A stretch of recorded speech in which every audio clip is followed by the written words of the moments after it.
President Chin, go ahead. Good evening, everyone. Today is Thursday, January 21st, and I am going to call to order our school board meeting at 5:32 in the evening. And we will be recessing to closed session for item 2.1, Government Code Section 54957.6, Conference with Labor Negotiators. And following that, we'll reconvene to our regular meeting. Okay, President Chen, go ahead. Good evening, everyone.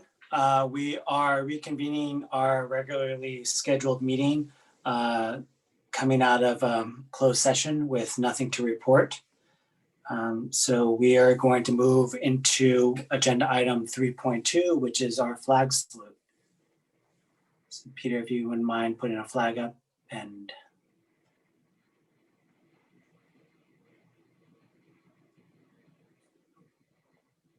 okay, I'll start. Ready? I pledge allegiance to the flag of the United States of America and to the republic for which it stands, one nation, under God, indivisible, with liberty and justice for all. Great, thank you. We'll move on to agenda 3.3, which is roll call. Trustee Corzo. Here. Trustee Proctor. Here. Trustee Watkins. Here. And Trustee Warren. Here. Great. Moving on to 3.4, approval of today's agenda. Before you begin that item, President Chin, Pedro Noguera's team was unable to attend this meeting. They will be in attendance on the February 4th board meeting. So item 6.1 needs to be pulled for tonight. Great, thank you. Pulled and continued, right? Okay, thank you. Go ahead, Trustee Watkins. I'm happy to make a motion to approve tonight's agenda with the removal of 6.1. I'll make a second. Great, thank you. With the motion from Trustee Watkins and the second by Trustee Corzo, we'll do a roll call vote. Trustee Corzo? Yes. Trustee Proctor? Yes. Trustee Watkins? Yes. And Trustee Warren? Yes. Great, and I will vote yes as well for 5-0. Moving on to approval of minutes, agenda item 3.4. Looking for a motion for approving of the minutes of December 8th, December 9th, and December 14th meetings.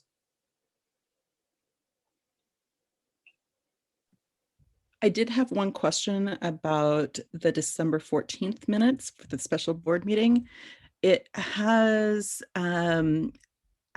Trustee Proctor listed as being on the CDAC committee. And I believe the appointments went to Trustee Corzo and myself. So I just wanted to note that and make a correction. Thank you. We can certainly get that corrected. Thank you.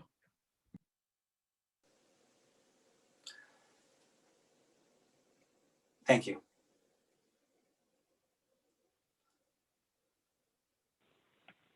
So I would like to motion.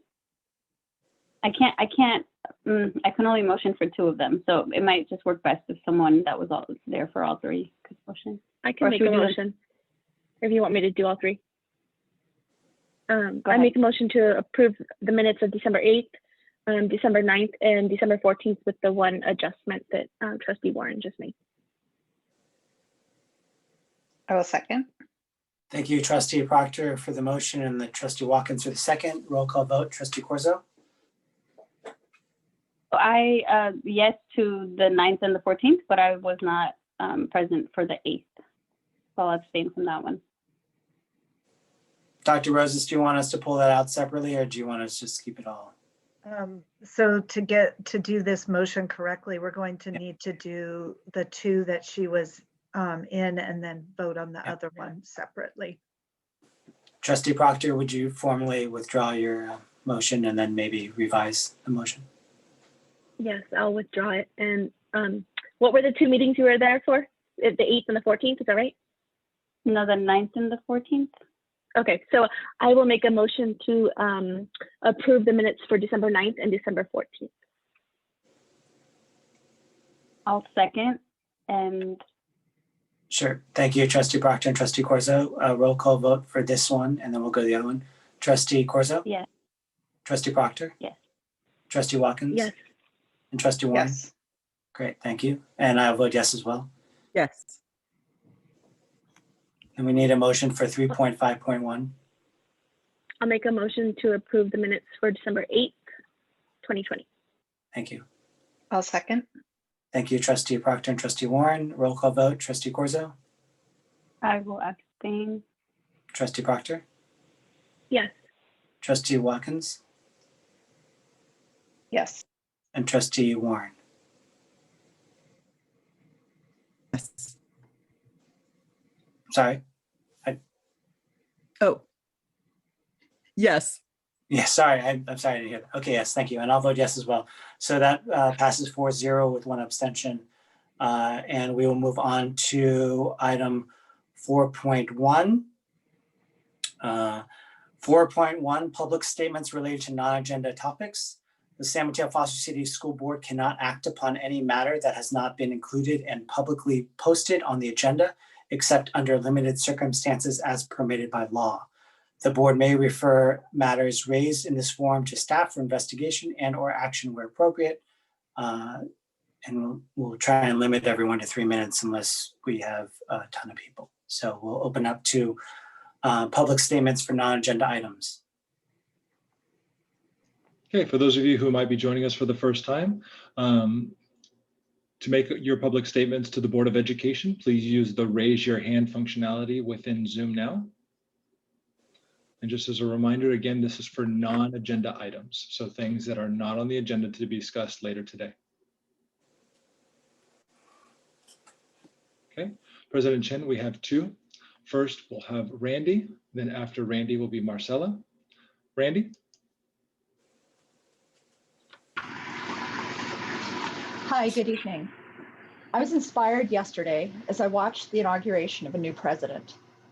It represented a new day for many, full of sunshine and hope for emerging from a very dark time. It made me think of the lyrics penned by Johnny Nash, who we just lost last year. Said, "I can see clearly now the rain is gone. I can see all obstacles in my way." This is a happy, hopeful verse that sees and acknowledges obstacles. The question is, what do we do about those obstacles? I'll tell you what I've observed the leadership in this district do about obstacles. They use the obstacles as reasons for inaction. They leverage obstacles as excuses to huddle and not collaborate. They present obstacles as reasons for driving to a single predetermined plan, one that does not include much vision or strategy, but rather checklists. According to a well-known Zen proverb, the obstacle is the path. So our board president, a self-declared joker, is aligned with the district leadership in valuing parent engagement as producing diminishing returns. Perhaps this apparent obstacle is actually the path for producing real, creative, and sustainable results. The same obstacle view has been cast concerning topics like creating a safe workspace for our educators, as well as transparent reporting of student indicators and data. Perhaps instead of joking around when learning and lives are on the line, we could get around to some real accountability and straight talk for the many hundreds of person hours put in by parents and teachers at every single board meeting.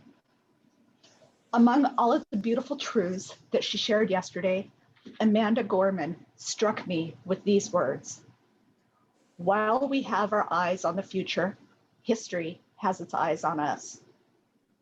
What will our local history, our children, have to say in the future about the decisions that you're making now, tonight. Thank you for your attention and time. Thank you, Randy. Next, we have Marcella, and then after Marcella will be Joe. Marcella? Thank you. And thank you to Randy. I think she's right. Amanda Gorman was amazing and inspirational. And connected to that, I'd like to thank our teachers who took the time on January 7th to help our students process the insurrection. We've had several opportunities recently to think about the world around us in a way that can help our children grow up to be more thoughtful, more caring, more justice-focused adults. I'd like to ask the board and the district to focus on creating spaces to have these important conversations, and not just at the middle school level. We know that children overhear, they listen, they notice, and without any guidance, they make their own determinations. Just because we've ushered in a new presidential administration, these issues will not go away. I'd invite the district to support discussions among our teachers, to support our teachers and support their efforts in providing a just and anti-racist education, to develop our students as critical thinkers and strong advocates for a just society. I am especially grateful for my 6th grader's teacher, who opened both a safe space for students to bring in questions and concerns after the insurrection, and who encouraged the students to watch the whole inauguration in Spanish and process what is happening in this world in both of their languages. I believe strongly that civics can start much earlier in the curriculum. People like Amanda Gorman show us the importance of a thoughtful and critical education. And I look forward to the district considering a more emancipatory education and curriculum as we discuss this in the future. As Amanda Gorman also said, there is always light, only if we're brave enough to see it. There's always light, only if we're brave enough to be it. I invite us to be brave. Thank you. Thank you, Marcella.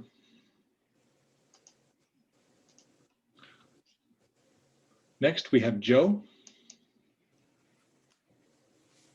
I'd like to thank Dr. Roses and the board of trustees. I'm Joe Spina, and I'm a teacher at Bayside STEM Academy. And I feel that I would like to make my position known to everyone, that I feel that it would be safe for teachers to begin teaching only when they have their vaccinations and both rounds of the vaccinations before we are in a school classroom setting with students. I think it's very important. We have many older teachers, teachers who are living with family members that may be older or their caregivers. And so I think that for us to keep safe as a district and to make sure that we keep our teachers all safe and able to teach each day, that we just continue with distant learning until we have our vaccinations. And I think that's very important. Also, distant learning is going very well, and teachers are adapting and adjusting, and we're doing a very great job at that. And we're really going with it each day and learning so much distant learning wise that right now it seems like it would be the best option, the best way to continue going for the immediate future until we have our vaccinations. Thank you very much. Peter, before you go on, I just want to remind everyone this is for non-agenda items. We do have on the agenda under item 6, reopening update on testing and vaccination. We do have a site preparation. We have a reopening and governor nuisance plan. So assuming that anyone else wants to provide comments, public comments on non-agenda items, this is the time. If they are related to reopening, there's an agenda item for it. Thank you. Go ahead, Peter. Okay, next we have Jeremy. Jeremy?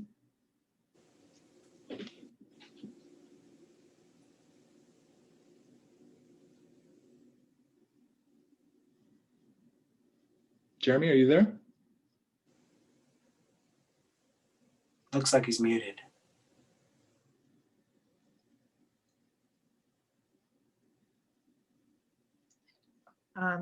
Okay.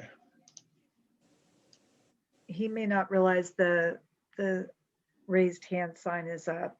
Okay, Jeremy, just to let you know that your hand is raised for public comment. If you do no longer want to make public comment, please just lower your hand.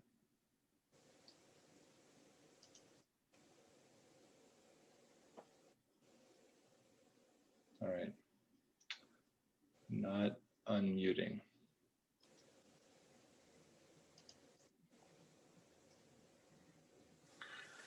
All right, President Chin, would you like to, that was the last hand for public comment. Would you like to proceed? Sure. Why don't we move on? I'm going to officially close public statements related to non-agenda topics and move on the statement for 4.2, public statements related to agenda items. Persons will be called on at the appropriate time. Agenda item 4.3, foundation and committee reports. Does anyone would like to start? I can do go think ahead and we have a start. speaker that would like to speak at this point of time.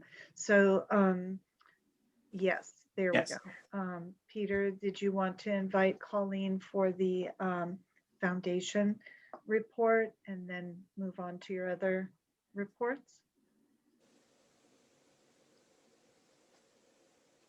That would be great. If- So, Colleen is in, and Colleen, I thought. and Colleen, and also she's being joined by Sonja Tappan, who is our executive director of the Education Foundation. Do you see Oh, her? there she is. I do see her. Yes. Okay.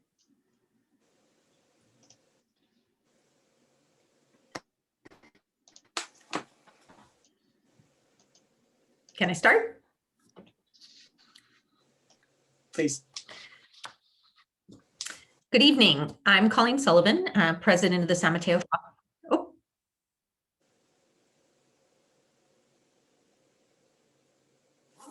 Okay, I'm gonna start again. My internet connection is not the best tonight. I'm Colleen Sullivan. I'm president of the San Mateo Foster City Education Foundation, and I want to welcome everyone back, as this is, I believe, the first regular meeting of 2021. I have a couple of items to share with you tonight. I'm thrilled to announce that our readathon begins tomorrow. It runs from January 22nd through Friday, February 5th. And we would like you to join us for a virtual kickoff event tomorrow night at 7 p.m. It is a Zoom webinar, and the web link, read aloud video links, and more information about the readathon can be found at what's up on the screen right now, www.smfcsedfund.org readathon. This fundraiser is near and dear to our hearts as Ed Foundation, as we hope to inspire students to love reading as much as we do. It's our only fundraiser that combines academics with fundraising, and we hope that kids and families and extended families can rally around it. So our goals are to use reading to expand hearts and minds, and to raise money for important programs in our schools. And we have partnered with some people around culturally relevant literature. So you will see that some of the read alouds are specifically those types of books that speak to different families' backgrounds and experiences.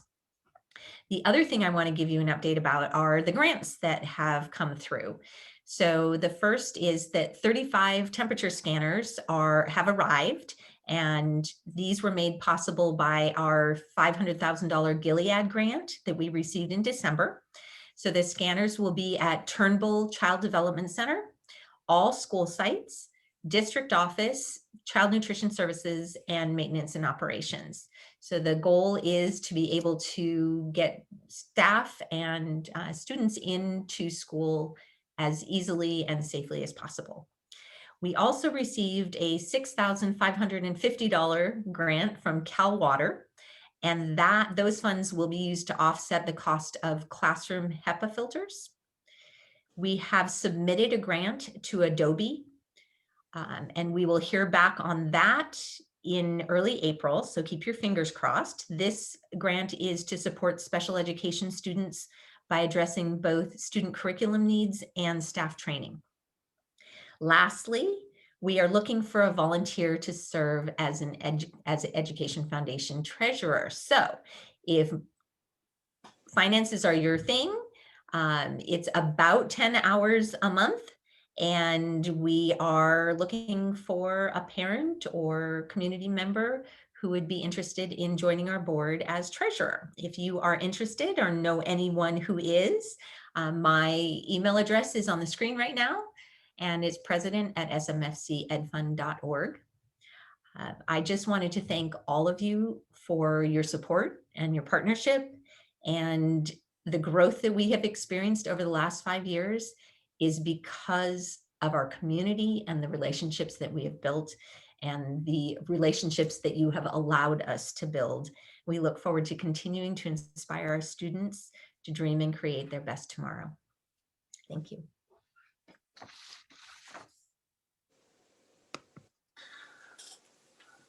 Great, thank you, Colleen. And I just want to take this opportunity to also publicly thank you and Gilead for the donation of the money for the temperature scanners. I happened to be at the district office today and did go through the actual scan. I will say it was actually very exciting compared to the thermometer gun that is pointed out to you every time you enter a different building. They act really fast. I also think that we might be able to do some sort of public education about it, maybe a short little video if you guys would volunteer to do it. It's so quick, and I think the kids will really like it once they go back to school, and it'll definitely take off some pressure for teachers and staff of having to actually monitor the temperatures. So thank you, Gilead, and thank you to the Ed Foundation for coordinating this. Okay, so why don't we continue on with the rest of the committee and foundation report updates? Anyone like to go first? Okay. Trustee Warren? I can go first. Yeah. So I had the privilege of going to the CDAC committee meeting last week, and there we were able to hear from Marcy Euchre at the Family Resource Center and just hear more about IEPs and how parents can be most supportive of their children during the IEP process, and kind of just basically demystifying that process, because it can be very, very, very scary if it's your first one. I also have been able to attend the LMI committee, and there we're just having the conversation about looking towards reopening and what that might look like and what's required. Great, thank you, Trustee Warren. Anyone else like to go? I know that it was over winter break, so I don't know how many people have any reports. I can report out for the Equity Task Force. So we did meet this month already, and we did spend a chunk of time kind of debriefing after the events of January 6th, right? And what happened in our nation's capital. We actually were able to break out into smaller groups to have more meaningful, open, honest conversations. And that I think was helpful for folks in terms of just processing and kind of being more centered. Then the group spent the bulk of the time working in the subcommittees and continuing action planning. Thank you, Trustee Corzo. I can just give a brief update. I went to the Ed Foundation meeting. We just had the presentation just a second ago, so I don't have anything to add there. I also attended the LMI meeting. In addition to what Trustee Warren shared, there was also a conversation about the January 6th events and how teachers dealt with that day, and how there's some challenges around being in distance learning during a time when kids may have questions or concerns. And so we talked about that for a bit, and then just touched on the fact that there wasn't enough time in the school safety listening session. So there will be another one coming up soon so that we can finish that conversation. Thank you. Great, thank you, Trustee Proctor. Okay, why don't we move on to agenda item 4. I'm sorry. Sorry. Go ahead. I did attend the Sanctuary Task Force meeting today, actually, and I'm trying to find my notes. I'm having trouble here, but yeah, as always, the meetings are weekly at this point. There's a lot of work that the group is doing, and so it's definitely moving along. Always, you know, the meetings always begin and end with really centering like the most urgent needs from, you know, what folks in the group are hearing from students and families. There was also some time spent highlighting, you know, how some of our district staff and have really helped support families, and you know, also the beginning of a plan for redistributing information on how to prevent evictions and help families stay housed right now. So I don't know if folks recall, but there was information available at the food distribution sites previously, and so we're wanting to do something like that again, and you know, continuing to communicate that information proactively versus, you know, leaving the burden on families to ask for the help, because sometimes they just might not, right? So yeah, just continuing to do that work, and yeah, it's really good work. So that's it. Thank you. Great, thank you, Trustee Corzo. Okay, we will move on to agenda item 4.4, announcements. Does anyone want to go first? I'll start. Yeah. I have, as many of you can see, an announcement in the form of a new human being. This is Kennedy Jade Watkins, who was born on Christmas Eve at 6:07 in the morning. So wonderful holiday present. And also just wanted to give folks a heads up that, you know, you will see my camera go off from time to time. And I'm still here and listening, and there's a possibility that I will drop off the meeting a little bit early. I'm taking maternity leave from my day job, but not from here because there's so much to get done, but some modifications will need to be made. So just wanted to give the community a heads up that if my camera is off, that is why, because I need to feed her, tend to her. So that's it. Thanks, guys. And Thank you, Trustee Watkins. congratulations Good. from all of us. We're so very, very happy for you.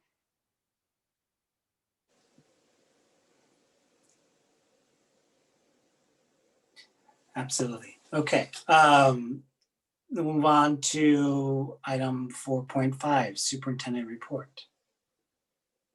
All right. Because this information is not in one of the reports that's included this evening, and I do know how much work it was to set up the elementary class assignments. I did want to thank everyone who worked on that, and I wanted to report that they have been completed. So when elementary school does return in the hybrid, those class assignments are done, and there are planned to be 179 classes of distance learning, and there will be 141 in hybrid. We worked I would say that our principals worked diligently to meet the needs of their communities. So I did want to bring that to your attention. Now, on another note, I did want to let you know this evening that I have been in education for 38 years, 27 of them in various capacities right here in the San Mateo Foster City School District. And tonight I am taking a moment to announce my retirement effective the end of the school year. By announcing now, the district and the board will have the time that's needed to select a search firm, to collect information on the qualities that you would like to see in a superintendent, collect applications, interview, and finalize a selection.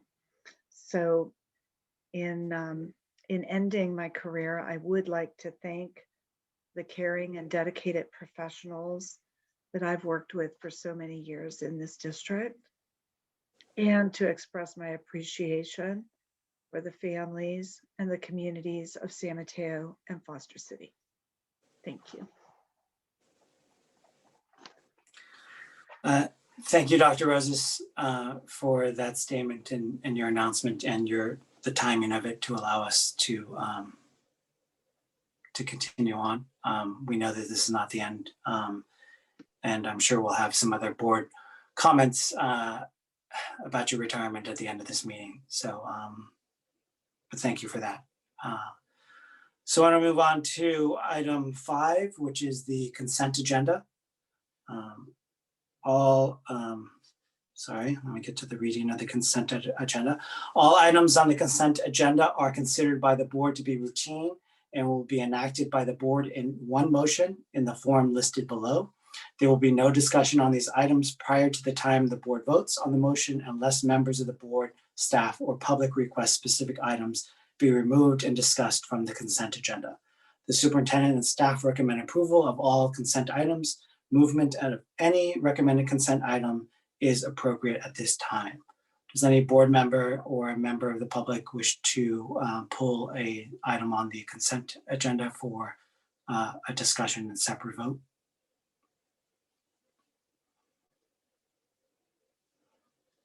If not, I'd be happy to take or entertain a motion for the consent agenda. President Chin, can I take one moment just real quick? So again, those members of the public, if you have a particular item on the consent agenda that you would like pulled in order to make public comment on, the opportune time to raise your hand would be now. Sorry, President Chin, I just wanted to make sure the public knew how to get our attention for this particular matter. That is, thank you very much, Peter. I tend to get into a rhythm thinking that everyone has been there and has stuck with us in the many meetings, so they may know, but okay, yes. None for public. Fantastic, thank you. I'd like to would anyone like to entertain a motion for the consent agenda? I'll make a motion to approve the consent agenda. I'll second. Thank you, Trustee Proctor and Trustee Warren for the motion and the second. We'll do a roll call vote. Trustee Corzo? Yes. Trustee Proctor? Yes. Trustee Warren? Yes. Oh, sorry. And Trustee Watkins, sorry. Yes. And I will vote yes as well. Sorry. And so the consent agenda passes 5-0. And we will now be moving on to item 6. We're starting with agenda item 6.1, the new, I'm sorry, that was continued. Item 6.2, reopening update testing and vaccination. Now, I have invited County Superintendent Nancy McGee to this part of the presentation because she is the one who is most knowledgeable about what is going on with this. So I see Nancy is with us. Excellent. And we can't see her yet. I have my camera on. Okay, we hear you. There you are. There you are. Thank you so much for taking the time to come tonight. I know how busy you've been. I know this is just another evening meeting that to attend, but I think you have valuable information to share about where we are with testing and vaccinations. And it's moving so rapidly that you are probably in a better place to know than I am. So I appreciate you coming. So with no further ado, I'll ask Nancy McGee, County Superintendent, to take over. Thank you, Superintendent Rosas, and I can't proceed without saying a huge congratulations to you on an incredible career. I was listening earlier and heard your announcement. So it's been I was your colleague at the County Office of Education, learned so much from you, took your role when you left, and it has been a pleasure to work side by side with you as a fellow superintendent in the county. And I'm excited for your future, but I also am sad to lose your leadership. So Just wanted to say that. Thank you. Also, I had sent my slides to you. Were you guys going to show them? Were you able? Are you Yes, able we to have them. display them? Peter, can you show them, or Diane? Here we go. No, that one's mine. You can't, that's not the right one.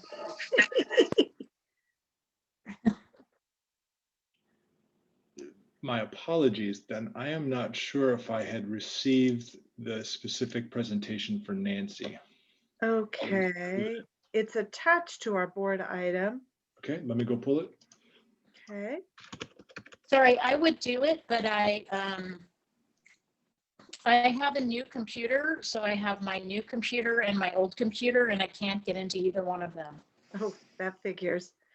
We do have it So, attached to our board agenda, so great. Peter just can pull that up. And then I'm going to do, Peter, the next slide rendition of this presentation. So I'll be asking you to advance if you can. Not a problem. Just give me one more moment. Okay.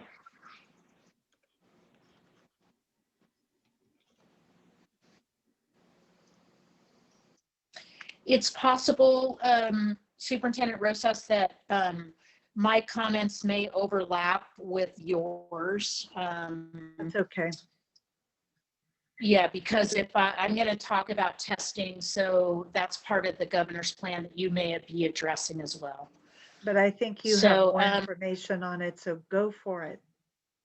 Okay, so it's a pleasure to be here in the San Mateo Foster City School District. Good evening, Board President Chin and board members.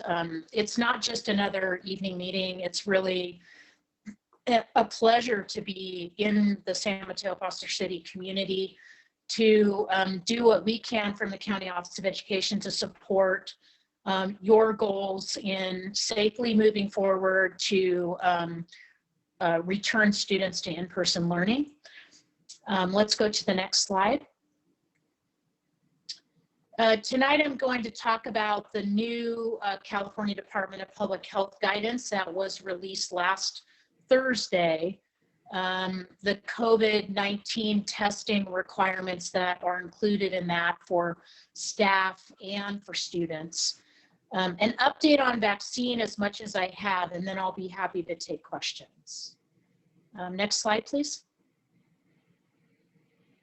So on January 14th, as I said, the California Department of Public Health put out new guidance. They built on their guidance that they had posted in July, which was the industry guidance for schools. This is the public health department at the state level. They brought in Dr. Naomi Bardak from UCSF, who we've been working with locally on our own work here in San Mateo County. She's brilliant, and she really drove this reopening in-person instruction framework and public health guidance for schools. Yeah, next slide, please.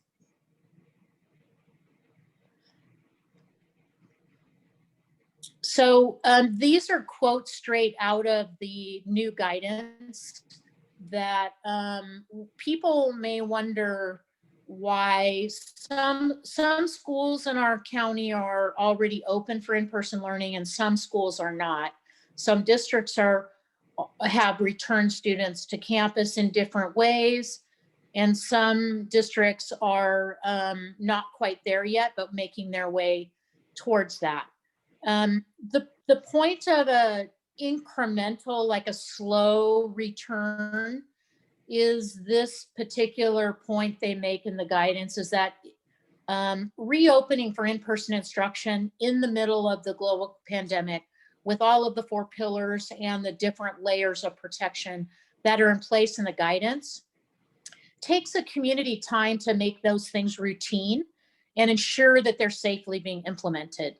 So the schools that and districts that are already open when this guidance came out prior to January 14th, they've been operationalizing their plans and their modifications to learning. And so there's a caution about starting up new in the purple tier when you don't really have the time to get your routines down and double check that everything's working well. So the state has set a new metric for when a district or a school will be able to proceed with their reopening plan, and that would be once a county has achieved or lowered their adjusted case rate of COVID in the county to 25 new cases per day per 100,000 in population. And you have to be at that mark for at least 5 consecutive days. I did not look today, and I think they're only updating this data every Tuesday now. But San Mateo County, as of this past Tuesday, was at 31.4, I think, adjusted case rate. We're higher than that. So it looks like, and so I would expect that if that trend continues, we'll get to the 25 per 100,000 within the next month or so. And then you have to be, this is for reopening in your hybrid. We're losing your sound a little bit.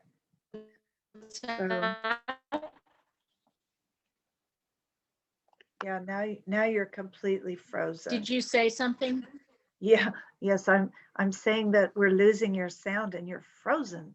Yeah, I'm just not talking. Okay, well, I'll keep talking. Okay. Can you hear me now? Okay. Okay. So this 25 per 100,000 counts only for opening your plan, your hybrid plan.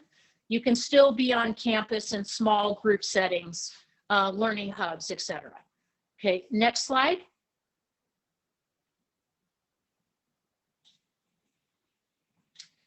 So the testing strategies that go along with the new plan is that you can,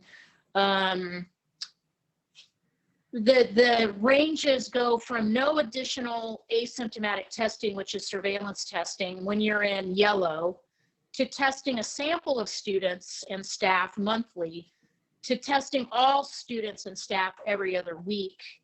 And in the case that you might be in a county is in purple, that increases to every week. So there's a very nice graphic in the new guidance about, based on the colored tier, the number of cases sort of dictates the amount of testing that a school is doing on a weekly or bi-weekly or monthly basis. Masking and cohorting alone, this is all language straight out of the guidance, can decrease infections more than weekly testing. So actually wearing a mask and staying in small groups is even more impactful and powerful than testing itself. So we need to remember that testing is not the cure here or the answer. It's just another layer of protection. And then take it all together with the range of these approaches. This, the new guidance talks about this as the comprehensive strategy. So all these things have to happen together, not any one thing in isolation. Next slide, please.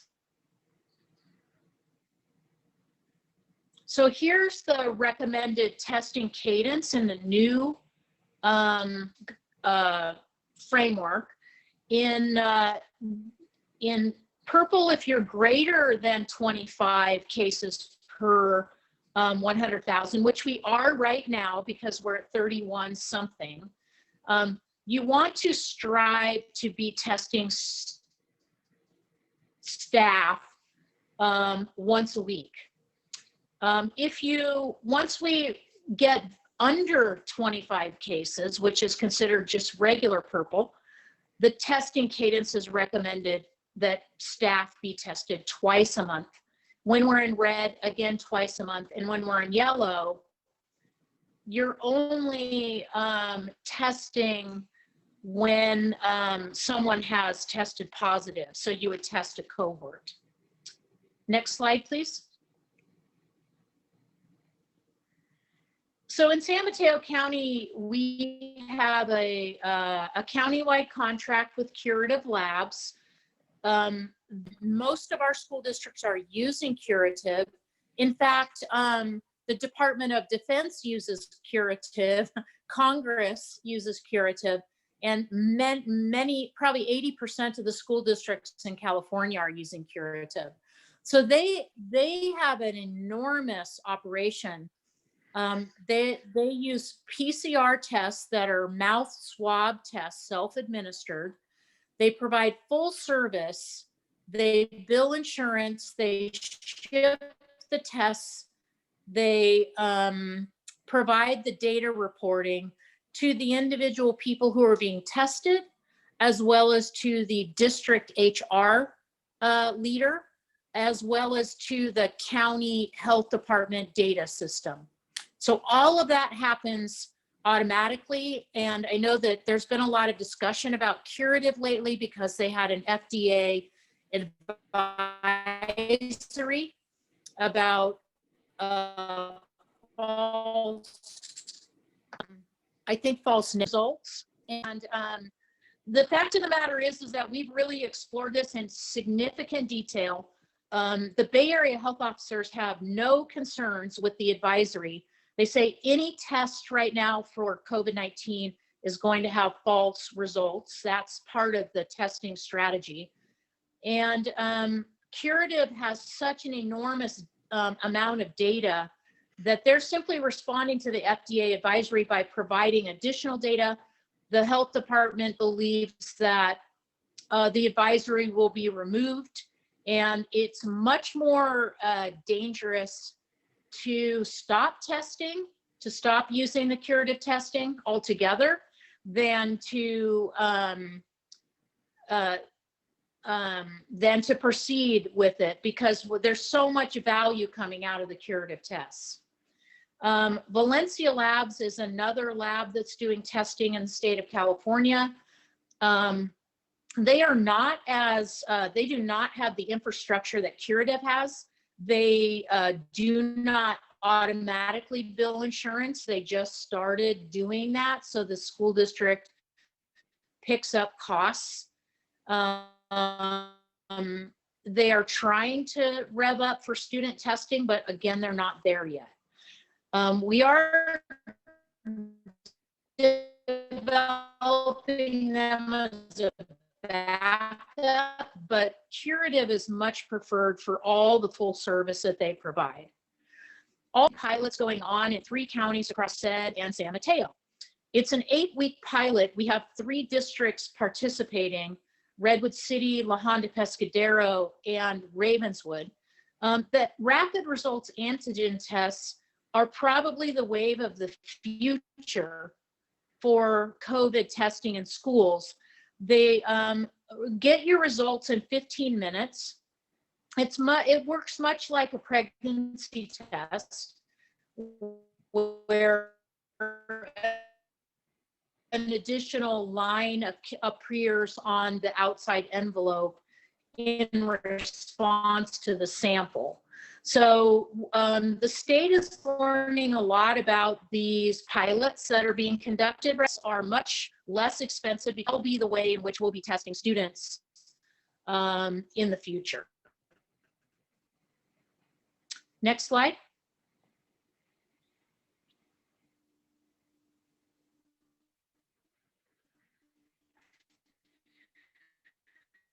So I know a lot of folks, there you go, asking and wondering, and there's a lot of interest in how vaccines are being rolled out in our communities.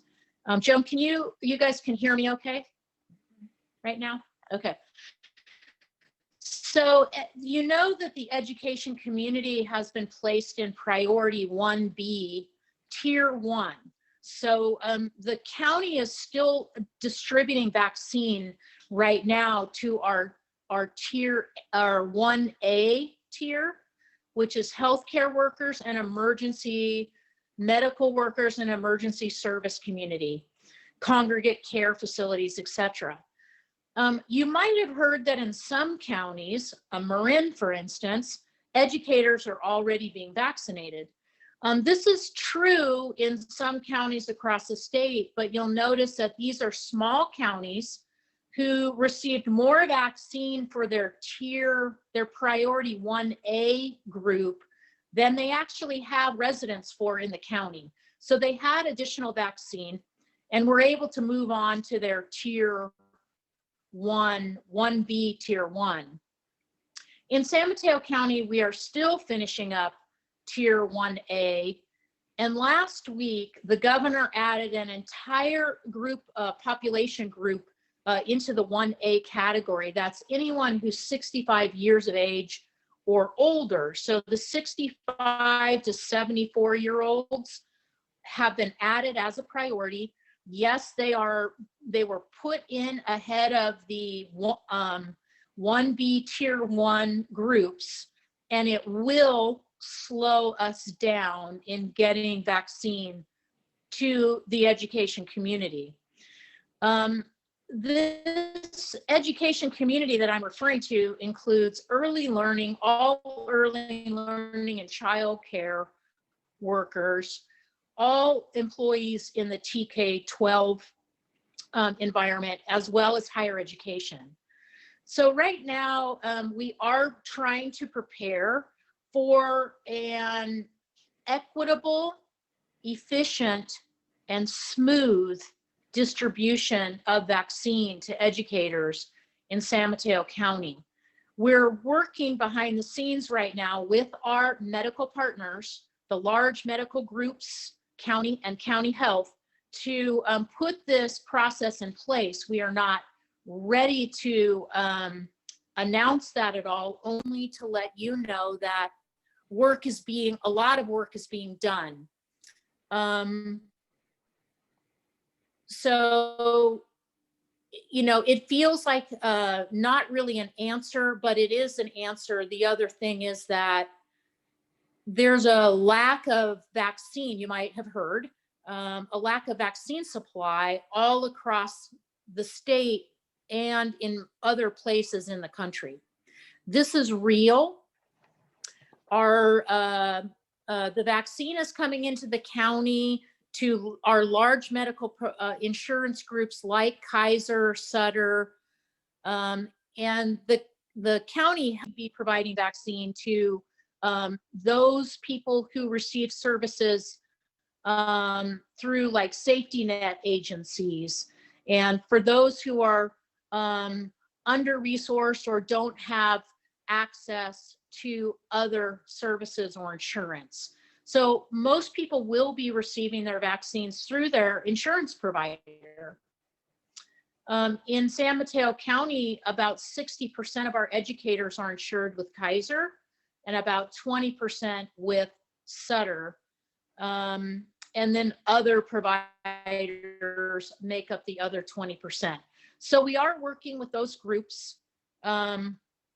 They have verified that there will absolutely be no chance of vaccine for educators in San Mateo County, at least for the next 2 or 3 weeks, which puts us into the middle of February. So I think it'll be, you know, we can hope that by the middle of February, we will start to see this make a change.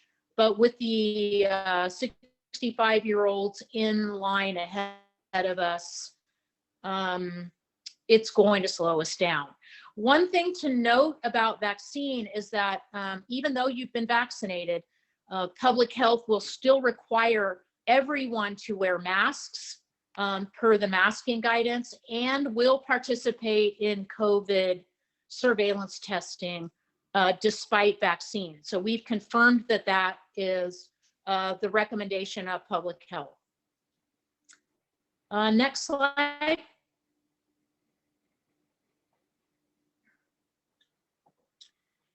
And I think I probably said most of this already. So really, this is just a slide that kind of reinforces what I've already said. So we'll go to the next slide. And at the County Office of Education, obviously, we're working to support every district in their reopening plan at whatever, with using whichever metric the board has determined for its local community. Like I said, we're working to do our best to add to an equitable, efficient, and smooth vaccine distribution. And we will be trying to support districts as they add testing of students to their list of things to do. So that's my presentation. Peter, you can go ahead and stop sharing. If the board has any questions, I'll do my best to answer. Great. Thank you, Superintendent McGee, for the presentation. And also, I'll just state thank you for everything that you guys have done. I know that all of us are sometimes on the county elected calls or on the San Mateo County School Board Association calls, and you've made several presentations there. In addition to all your work creating the 4 pillars, I believe that we're all in a much better place because of your guidance and your team's guidance. So thank you for that. I just want to open it up to the rest of the board for any clarifying questions for Superintendent McGee. Does anybody want to jump in? Go ahead, Trustee Proctor. Hi, Superintendent McGee. Thank you so much for this presentation. I just had a quick question.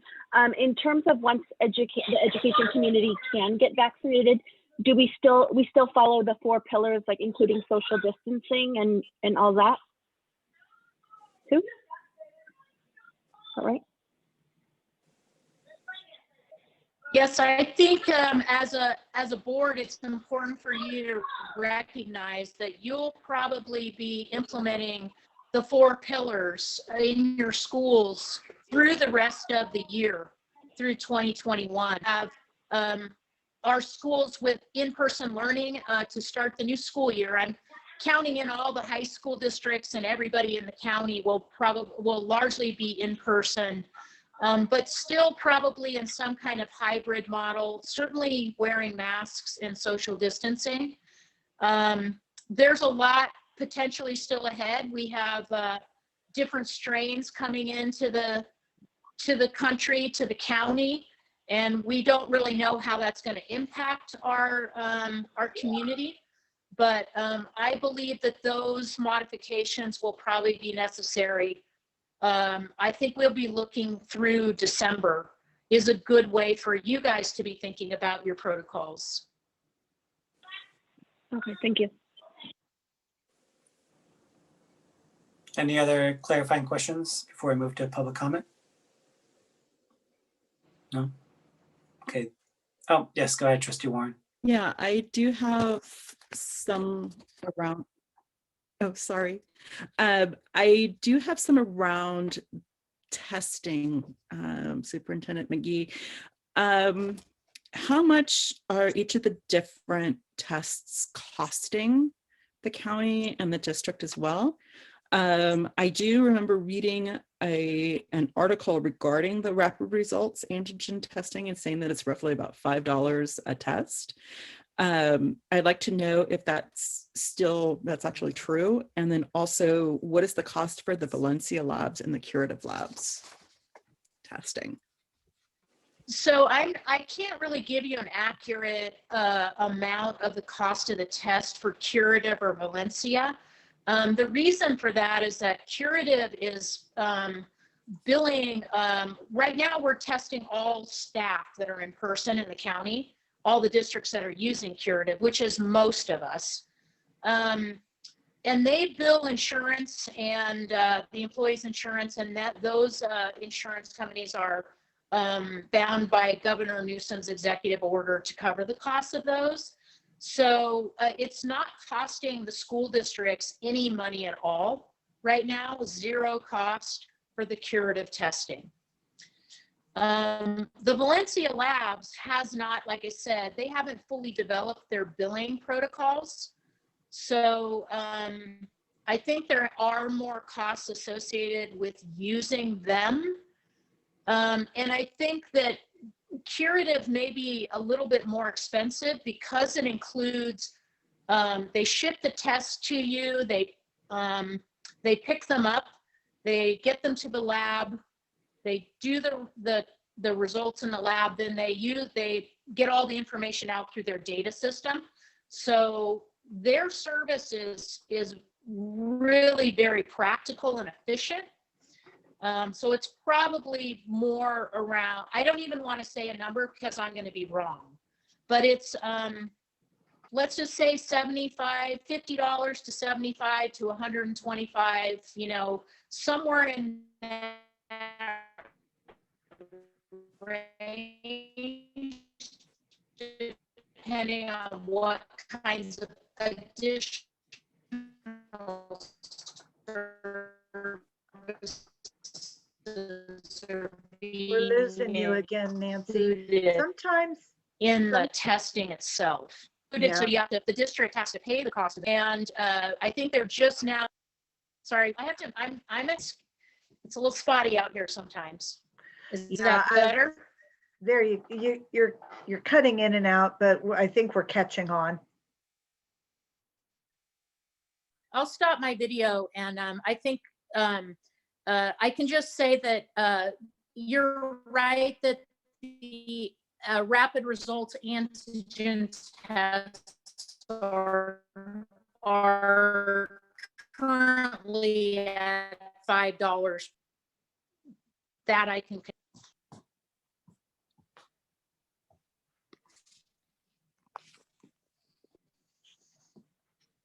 So perhaps I should go.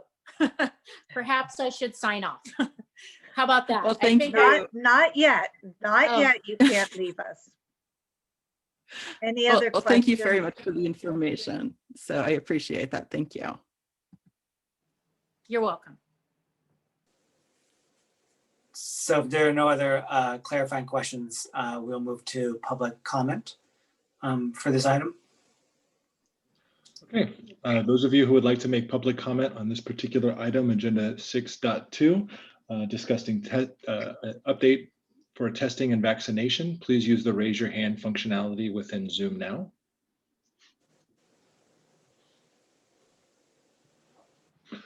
Okay, first we'll have Hannah, and then we'll have, after Hannah, we'll have someone identified as JM. So Hannah.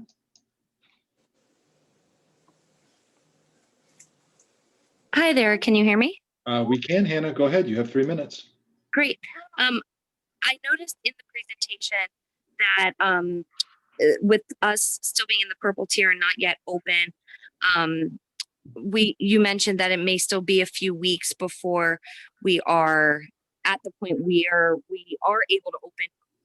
I was just wondering if there is a point in time where there are diminishing returns from returning back to school, meaning that if the kids aren't in school, say by March 1st or by spring break, that there's not really a point in going back to school and disrupting what is the students' rhythm. So as much as I myself want a hybrid experience for my child, I recognize that there's a point in time in the school year where it just won't make sense anymore.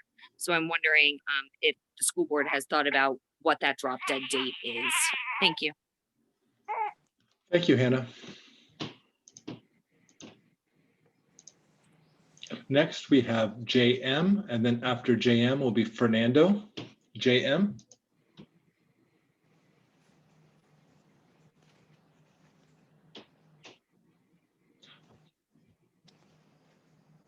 Don't know what to call you other than JM. There, looks like we've lost. Lost him. Okay. Next, we'll have Fernando. Then after Fernando will be Joy. Fernando. Hi, everyone. Can you hear me? We can. Go ahead, Fernando.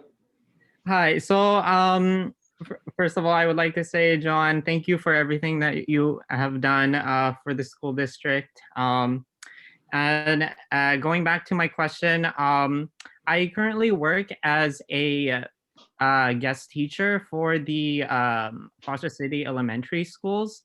And so, of course, one of the duties I have is to be able to substitute for many classes, including other schools as necessary.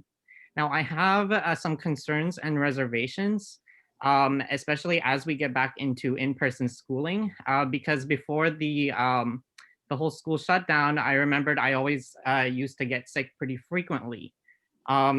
And that all changed ever since like everything started becoming distance learning. That being said, are there going to be any expectations around teachers needing to come to campus for teachers that choose to do distance learning? That's all I wanted to say. Thank you. Thank you, Fernando. Okay, next we have Joy, and then after Joy will be Jamie. Joy. Good evening. Good evening. Joan, first of all, congratulations. What an incredible, amazing, wonderful thing for you. I taught at Burrell many moons ago when you were in the district, so I am excited for you. Mine is real quick, and it was just bouncing off of something that was asked and what the county superintendent said, which was saying that the, I don't know what she called it. I want to say 4 components. I don't remember what it was called, but the 4, I'm going to call it components for the sake of this. One of them is social distancing, and therefore my question, she said through December, I heard that word. So my question would be for you to contemplate and maybe address another time, which is, so then how do we come back, all of us, back in August, if that would be the intention with social distancing. I've taught in classrooms near and far, and we certainly, they are not big enough for us to be all 6 feet apart. So something to consider, and thank you all for all the work you are doing, and Happy New Year. Thank you, Joy.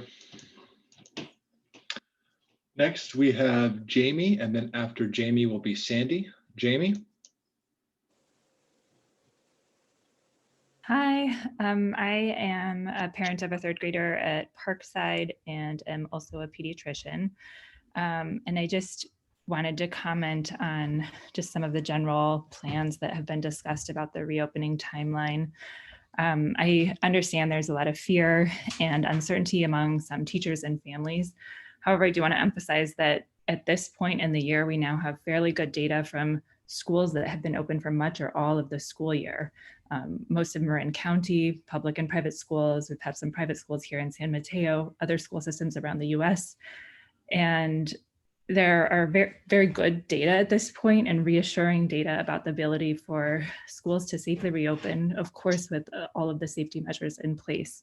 And now we're having news that there is more resources becoming available at both at the state level and then hopefully federal as well. And so it feels like at this point, the decision to remain closed or to take this very slow incremental process, it feels more political than evidence-based, and the consequences to kids' education, to mental health outcomes, and to equity are huge. And just another thought on the county superintendent's comment about this slow and incremental approach. Just as a parent, this is logistically pretty daunting, and for my child at least, it's been kind of disheartening. And my concern is that every time there is this, incremental phase or change, that there's this long drawn out process for the district and for the school to fine tune their plans, to implement it, and then for teachers and students to get acclimated. And everyone has become so invested in whatever that incremental phase that they worked so hard to plan for, that there is then not the energy nor the will to move along to the next phase. And so I guess just expressing as a parent and as a public health and medical expert, I really encourage everyone to do what they can, try and roll up their sleeves and follow the evidence and see if we can get our kids back in school as quickly as possible. And I'm encouraged to hear the planning with testing and vaccinations and following the data about masking and social distancing in cohorts, because that's the way that we can get back to school as quickly as possible. Thank you. Thank you, Jamie. Next, we have Sandy, and then after Sandy will be Yvonne. Sandy? Hi, I want to echo the last caller saying, can we please look at the evidence, not everyone's fears? Please, we are educated force here that needs to make good decisions for our children, and we are not doing that right now. I also want to say, in regards to the previous caller about a drop dead date for calling it for the year, please, please do not do that. We have kicked the can down the road since March. Don't continue to do that, please. I would be happy for my children to go back June 1st rather than not at all this year. They want to see their teachers, please.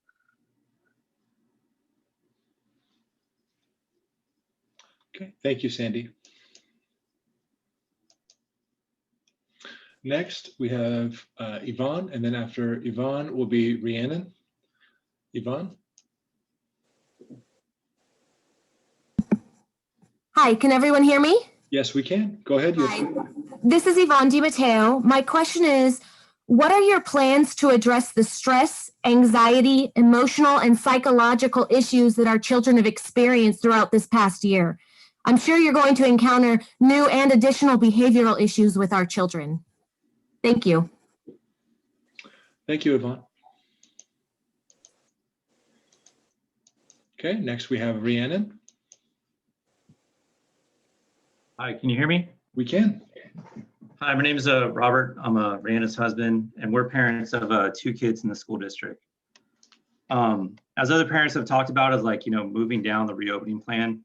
I've talked in other meetings, but I just want to voice my concern that I'm in favor of reopening with a responsible reopening, wearing a mask, and all those safeguards. When you talk about solutions and everything, and there was an opening statement about obstacles.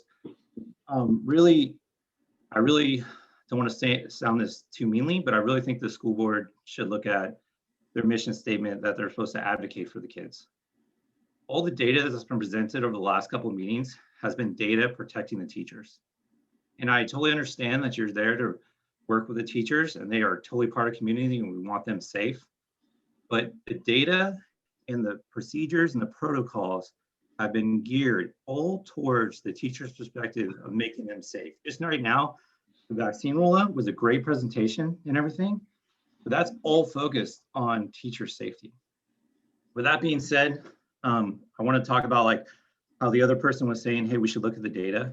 Marin County, 40,000 students, 5,000 staff. If you go to their website, which they have a great tracker, out of 40,000 students, 5,000 staff, only 7 coronavirus infections related to being in school, and that's suspected. 7, and that's data published in a public record. I really think it should be really considered about opening up and responsible hybrid learning. I've heard comments how other counties have more money, and that's been mentioned by some of the school board members, and I find that really insulting. The last bond that passed was the 4th largest in the country for school funding. I've supported every single bond and voted for every bond since I've been here in San Mateo for my last 20 years. I am for a responsible opening. I really think you need to look at the data and again, look at the private schools, the preschools, and the daycares that are not having infections. Again, I think you really should look at Marin County with the 40,000 students, 5,000 staff members, and only 7 infections related to school transmission where they caught it at school. And thank you very much. Thank you, Robert. Next, we have Randy, and then after Randy will be Julie. Randy? Hi, thank you. I'll keep my comments brief. I just wanted to piggyback off of the gentleman before me who spoke about the the argument about other districts having more resources, I'd like to bring up that Superintendent McGee at the Belmont Redwood Shores panel that was held for parents, so this would have been back in 2020, made a comment specifically to this point, which was that this has been brought up several times and that it's not a matter of resources, it's a matter of districts that leverage expertise of their parents and their stakeholders and leverage that subject matter expertise. It's not a matter of resources. And it's just something that not just me, but many people have been bringing to you over and over and over again. Number one. Number two, this I hesitate to place any blame on teachers. I refuse to do that. I place the responsibility on the district for creating a safe workspace so that teachers can return, students can return, regardless of risk status, that we can return. Consider all of the possibilities and please take responsibility. Unfortunately, at one of my child's schools, one of the educators there resigned recently because of their assignment to have to show up in person for hybrid learning. This is a real loss for our school. And, you know, I see on the HR list that there's, you know, a large handful of teachers that have resigned. I don't know what the reasons are for all of them, just for one. But this is a lot to weigh. It's not simple. And it does warrant, accountability. And it warrants the trustees requiring accountability from the leaders of the district. Thank you. Thank you, Randy. Next, we have Julie, and then after Julie will be Jen. Julie? Good evening, trustees. Julie MacArthur, President, SMETA. I'm wondering if it's possible, I know you can't answer direct questions, but I'm wondering if it's possible for someone to clarify the understanding about reopening in purple. My understanding is that regardless of whether or not we want to, the numbers in our county simply don't allow for it. And I think it might be helpful to have that clarified right now. The ICU bed numbers won't allow for it. The number of cases per 100,000 won't allow for it. I mean, I think we all are hopeful for a safe return, but I'm just wondering if someone could clarify whether or not our current numbers in not purple, but quadruple purple would even allow this. And if that's the case, I do think it's worth considering, you know, Menlo Park, they have reopened, but they have had to close down several times and go back and forth. And so I do think it's worth considering the disruption of ping-ponging back in and out of hybrid could present to students academically and emotionally. And in addition to that, you know, I think there's an academic cost to revolving in and out. But I would like some clarification, if possible, that our current numbers don't allow for it, even if we wanted to. Thank you. Thank you, Julie. Next, we have Jen. Jen?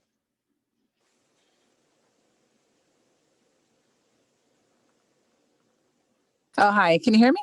We can hear you, go ahead. Hi, good evening. I was just wanting to voice my concerns about reopening. I have children that are in the school district, and as much as I would love for them to interact with their teacher and their friends face to face, you know, unfortunately, due to what's going on, I feel that it's not safe. There are many families to consider that, you know, do have underlying health issues. There's many different family components as well. You know, there's kids that live with grandparents, there's kids that live with aunts and uncles. And, you know, these are one of the categories that are at risk for, you know, catching COVID and the bad outcome of it. So just thinking about all that, I don't feel like it is safe to reopen. And those are just, you know, my concerns now. I've also have seen reports of other schools that have tried to reopen, and there have been a few cases of positive students, you know, with COVID, and they had to close down the school again and then go back to distance learning and then come back, you know, once everything is safe and they want to have the kids be in school in person again. It's kind of like a back and forth thing. I feel like for the children, it's not, you know, something that's reliable for them to even go through that. And, you know, and even with the protocols, like, you know, they're masked up at school, you know, the social distancing, there still have been kids that come to school, you know, positive with COVID and then needing to shut down the school again. And that's just a couple of schools that, you know, I know of. It may not be here in the district, but they are in other counties. And I just wanted to voice that. Thank you. Thank you, Jen. Next, we have Joe, and then after Joe will be Nicola. Joe? Yes, thank you, Dr. Rosen Board. I spoke earlier, and I just want to highlight my point one more time, that teachers must have both rounds of vaccinations to feel safe in the classroom. And I realize that this might be my opinion, but if you ask teachers, they would feel the same way. That it's the only way for a common sense, responsible approach is to have both vaccines for teachers upon entry into the classroom. Thank you very much. Thank you, Joe. Next, we have Nicola, and then after Nicola will be Jen. Nicola? Hi, good evening. My name's Nicola Cadenas, and I'm the mother to 2 students at Lead Elementary. I just want to say that I feel like this board is continuing to work towards a hybrid model that was designed in the summer, before we had all the data showing the incredible low risk of transmission from student to student or student to teacher. And other people have spoken up about this already, about the tremendous amount of data that we now have that we didn't have at the beginning. I really, really want to encourage you all to go back to the drawing board and not just try to make the plan from the summer fit into today. Our students need to get back. The students who have been affected with COVID are those who get it from home, and they do not, or have almost never been getting it from classmates or schools. The risk of students transmitting it to teachers is incredibly low. We have vaccines on the horizon. There is no reason for us not to expect to be back fully at school by the end of spring break. Please, let's get started. Let's get back to school, and let's make this with the available data that we have, supported by the scientists around the country and within our own community. Thank you. Thank you, Nicola. Next, we have Colleen. Hi, good evening. This one is short and sweet. I was just hoping that the board or perhaps Superintendent McGee might be able to clarify when we speak about perhaps finding, God forbid, somebody on a school campus that is positive for COVID. Is it truly the plan to be closing down the entire school for cleaning? What I remember for conversations in spring and maybe just before summer break is that classrooms would be closed. There'd be deep cleaning of those classrooms. When there was a COVID scare at Abbott in the spring, we understood late on Friday they did cleaning over all the weekend. So are there truly plans to close the entire campus down and there stop everybody else, send them back home for a period of time to do deep cleaning and so on? Or is it such that individual classrooms and the students and or teachers who are in those classrooms, or through thorough contact tracing might have been identified as individuals who needed to be cleared out, quarantined, so on and so forth. I'm just hoping to get some clarity here because I think it's very sensationalized to talk about closing down schools. I personally haven't followed this to the degree that some of the prior speakers have. I have friends who have kids over at St. Charles and San Carlos, classrooms closed down, not the whole darn school. When they had positive kids, both their kids in 2 different grades had positive kids in their classrooms, and not having developed COVID from school contacts, from private personal contacts. So I'm just hoping for some clarification here because I'm afraid we're going down one path of, oh my gosh, the whole school will close down, it'll open back up, it'll close back down, it'll open back up. Or is it truly going to be a plan for individual classrooms and doing some thorough and decent contact tracing with anybody who's been identified as being positive? Thanks so much. Thank you, Colleen. Next, we have Roseanne, and then we have Suzanne. Roseanne? Sorry.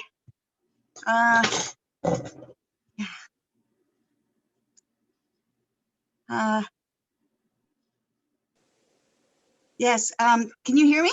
Yes, we can hear you. Go ahead, Roseanne. Okay, sorry. I just wanted to point out, I'm a teacher at Foster City Elementary School, how incredibly disruptive it is to go back into hybrid.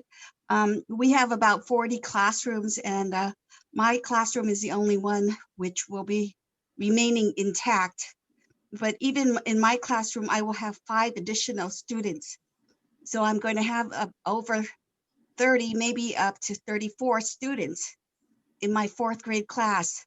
But in the rest of the classes, they are going to be disrupted because the students will be reapportioned among the hybrid and the full-time distance learning ones.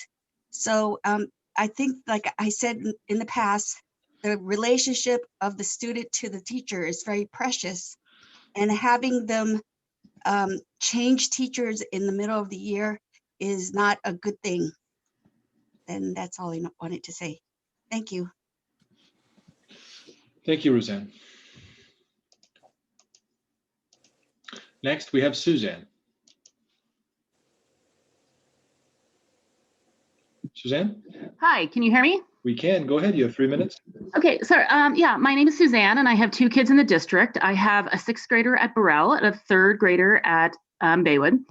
And I just want to address the comments that Julie made about the Menlo Park schools. So I happen to have a really good friend of mine whose son is in 6th grade in Menlo Park. And I texted her because I thought the information that Julie gave was incorrect. And they have not shut down that school at all. They have shut down individual cohorts if there's an exposure rate. Their threshold for shutting down the whole school is a 5% positivity rate. But she currently is doing a 14-day self-quarantine because they decided to travel over the weekend to Tahoe. So they have very strict parameters on when the kids can come to school, and they stick to that. They actually will question the child and ask, like, oh, what did you do for the weekend? And kids aren't very good at lying like the parents are. So they usually give up the information, like I went skiing or whatever. So so the information about schools reopening, closing down is not quite accurate. Now but to be honest about it, there is cohorts. I also want to address a couple of comments by the other parents that we're still following some sort of reopening plans that we started setting forth in the summer. There's so much more information now. COVID's half-life is super short. Like, we don't need to do all this cleaning. I don't know why we need a half a day or full day or a whole weekend to clean anything. We had an exposure at our mountain home. Some guys were doing some work there. I got a call. They said, when are you coming up? We have 4 guys that were in your house with COVID. I was scared to death. I went and sprayed Lysol, wiped down every sort of thing. But and that's after I happened to read about the half-life of how long this virus lives in the air. So I think we need to revisit some of these plans and some of that data, and all the talk that we had about the cleaning products before are probably not as necessary. There are actually some products that are now approved. When my kids were playing hockey before this whole most recent shutdown, they had some foggers going off constantly to clean the air, some extra ventilation to try and make it as safe as possible. We're never going to get to the full point of safety. We just need to make it as safe as possible. The other thing I wanted to address real quick is I listened to the expert panel, and the risk of COVID exposures at school and this came directly out of the mouths of the experts, is the teachers spreading it to each other and the teachers spreading it to the children. They are the ones getting vaccinated. Children do not have the same number of receptors that adults do, so they are not likely to transmit it to each other. Of course, this is still with spacing and masks and taken into consideration. That's all I've got. Thank you very much. Thank you, Suzanne.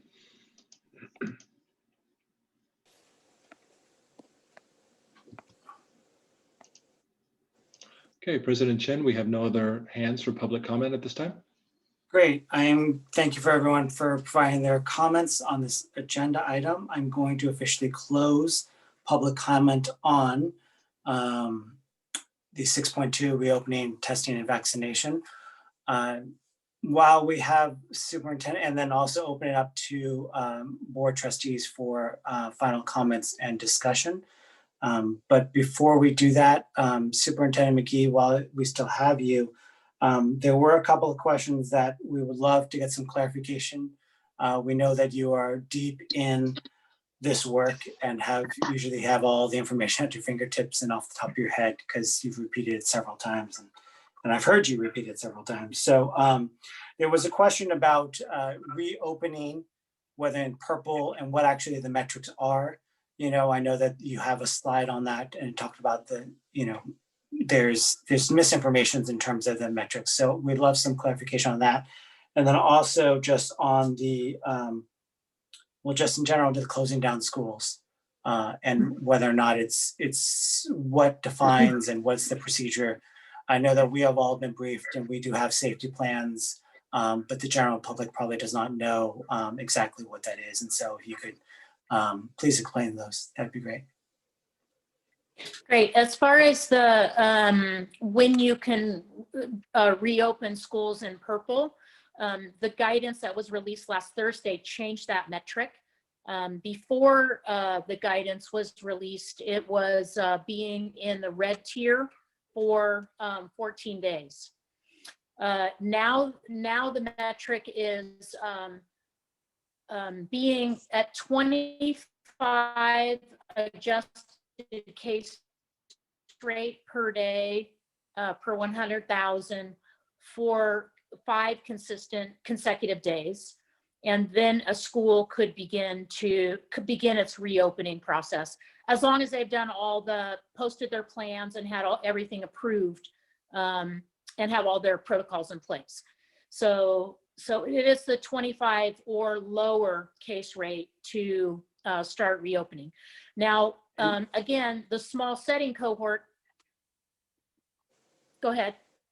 I was just saying, just for clarification, that is outside of the ICU metrics or the color coding. It's really now basically, you know, for months we've talked about what that metric is going to be. And finally, CDPH just came out last week where it says 25 per 100,000 as the adjusted rate for 5 consecutive days. Thank you. That's correct. And then what was my other question? Oh, the cohorting, when you close a classroom. So we have 7 public school districts in hybrid learning or in-person learning in the county, 7 elementary districts out of 16. There are lots and lots of private schools open. It is true that we're seeing almost to no transmission of the virus within a school community, that people who test positive are usually getting their exposure within the family or the community and coming onto campus. The thing about the 4 pillars, the masking, the physical distancing, the health and hygiene, and the limited gatherings, all those things prevent transmission of the virus. So even if they're all intended to protect someone when someone is positive. So if you have someone who is positive on a campus, those 4 pillars very much prevent the transmission of the virus. And because schools are doing such a great job of implementing the protocols, we are seeing very little transmission in schools in San Mateo County. So there's that. And then if a student or a teacher or a staff member in a cohort or a classroom has a positive test, that cohort will quarantine for 14 days. The rest of the school will continue to come in person and continue their learning.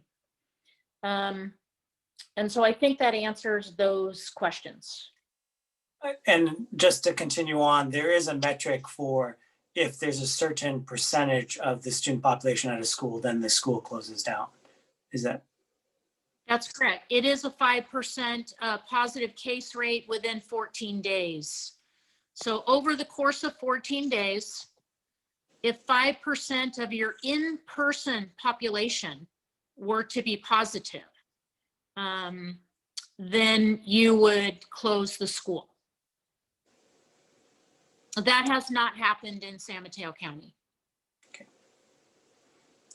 Thank you, Superintendent McGee, for those clarifications. Does any other board member want to have any final discussion here on this item?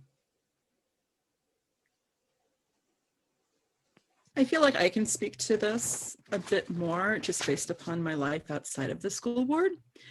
For those that don't know, I am a pediatric nurse over at Lucille Packard.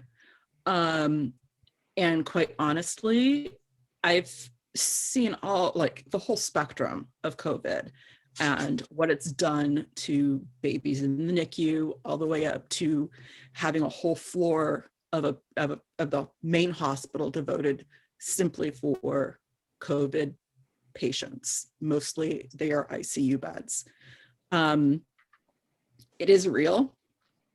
And once you see anybody exposed and is positive with COVID, you just don't forget it.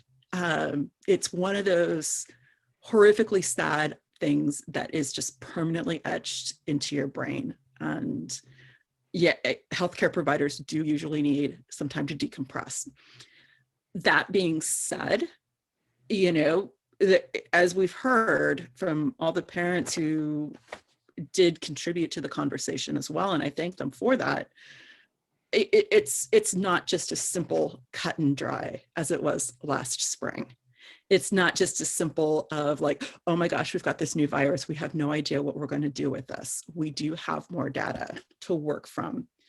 And I do feel that that is reflected in the most recent guidelines coming down from Sacramento and the CDPH, which I appreciate. I do know for a fact that many counties, ours included, as well as Santa Clara, yeah, it's very true. Tier 1A, which is all the healthcare providers, and included are parents of children with very severe health needs, all are counted as Tier 1A.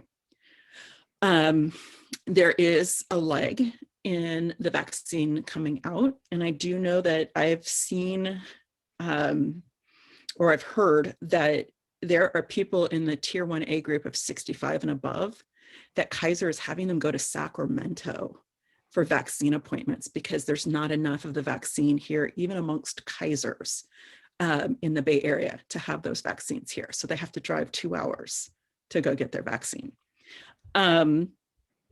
So yeah, vaccine availability is a huge issue right now.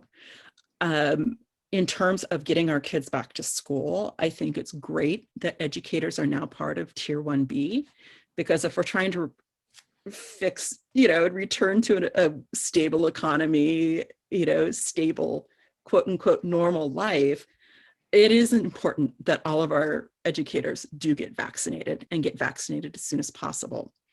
I also believe that there should be a lot of transparent communication. I see it as a big table that needs to happen with parents, district, board members, and, the union and everybody just sitting down and discussing like where exactly is, or where is everybody's limit of acceptable risk?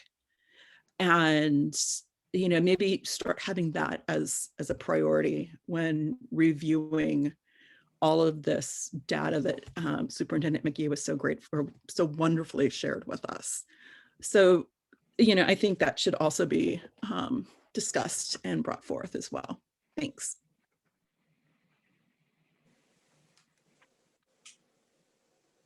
Thank you, Trustee Warren. Any other board member just wanted to comment? No. Okay. Sorry, I have a couple Go ahead. comments. Go ahead, Trustee Watkins. I'll just echo what Trustee Warren said. You know, I'm grateful. I think we're all grateful for educators and staff being placed in, you know, 1B in terms of vaccination. And I think, you know, one of the things that I thought a lot about kind of during the discussions around return to school is, you know, families had an option based on kind of their level of comfort, and our educators and staff didn't have that same option, right? Just based on level of comfort. It was based on kind of being a member of a vulnerable population. And so I think, you know, just having the vaccination as something that is in the pipeline, as something that will be here, you know, provides that level of safety, and then families can still have the ability to kind of have that option, which I think is just great in terms of our planning for moving forward. I did have a couple of questions. Sorry, I wasn't able to ask them earlier. I was wondering, and maybe I missed it, but is there any plan? I know that one of the testing, I think it was Valencia, provides student testing. Is there any other planning for student testing, or none at this time from a countywide perspective? So most of the districts that are open right now are testing students, but doing it through the community testing. So they're encouraging families to go utilize the testing centers that are set up around the county or in their areas. In the South County, around the Menlo Park area, Curative has set up a community testing center there. So families are encouraged to take their students there. Hillsborough is also encouraging families to go take their children to get tested at the community centers. The Curative had proposed that they would be able to include student testing. And I think they are doing some student testing throughout the state. I don't think it's widespread at this point. And Valencia has also sort of put out there that they could do student testing, but the fact of the matter is they're over capacity right now with what they're trying to do. And so it'll be a while before they stabilize and are able to include student testing. The new guidance, by the way, if it were up to me, I would recommend student testing for older students, high school students for sure. But the younger students, I think is, you know, I don't think the research shows that it's as urgent. What was I going to say? Hang on a second here. As far as the, I know, the CDPH guidance recommends those testing cadences for students, but not all parents are comfortable having their students tested. And there's districts cannot make that mandatory for students. So the CDPH guidance is going to expect that a school district makes those tests available to test students, but not necessarily to expect every student to take the tests. In fact, they're kind of finding that it's sort of a 50-50 on those families that are comfortable having their students be tested and those families that are not. So the requirement of the school district with that, you have the option available to families if they choose to take the test. True. Okay, that's helpful. I know, for example, some private preschools and schools, that's a requirement, if there's like an outbreak in a classroom or something like that, right, to come back with a negative test. So I was just curious kind of what that testing was going to look like in the county. It sounds like right now there's not really a systemic plan. It'll kind of be a district by district decision and family by family decision. So that's just helpful context to have. And then my only other question is just for the, so just the plan for testing for schools that are currently open, is that already happening where so now we're in the purple, so they're getting tested. I forget what it is. I think it's once a week. Yes. Okay. And so then as schools are allowed to then reopen, that's something that's up and running, ready to go. All the pieces are in place. Okay. Yeah, I mean, like anything new that you do, the first few days, you're kind of like figuring it out, what's the best way to organize it. But we run schools at the County Office of Ed, and we're testing all of our school employees once a week, and it's definitely doable. And again, becomes routine, becomes part of your weekly process. But getting it up takes some organization. And I just want to let our board know that we started testing staff. I think you knew that already, but we have testing going on. Everybody who's in person is going through every other week at this present time. Yeah.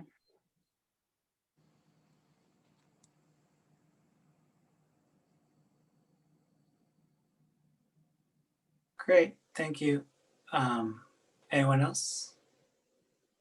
Yeah, sorry, I was on mute. I just had a question about whether the county is encouraging the districts to take into account like the cases by city and zip code. Is that kind of already embedded in there, or is it just, it sounds like it's just like the same protocol for all districts that want to reopen. I'm wondering if if you think that's going to just remain the same, or if the different case numbers by zip code, should be kind of integrated in there at one point. Well, we're from the County Office of Education, we're just providing technical assistance to every district to support what their particular needs are. It is the school boards who are determining the cadence and the sort of the metrics on which they're basing for their own communities. One of the districts that's open is Redwood City. They just expanded this week. And I know their case rate is a little bit higher in some of their communities. I just want to reinforce that, again, we're not advocating for one thing or another, only advocating for the fact that the 4 pillars, the pandemic recovery framework, the CDPH guidance provides lots and lots of supports in the school to make it the safest place possible for in-person learning, but the individual local decisions are at the local district level. Thank you.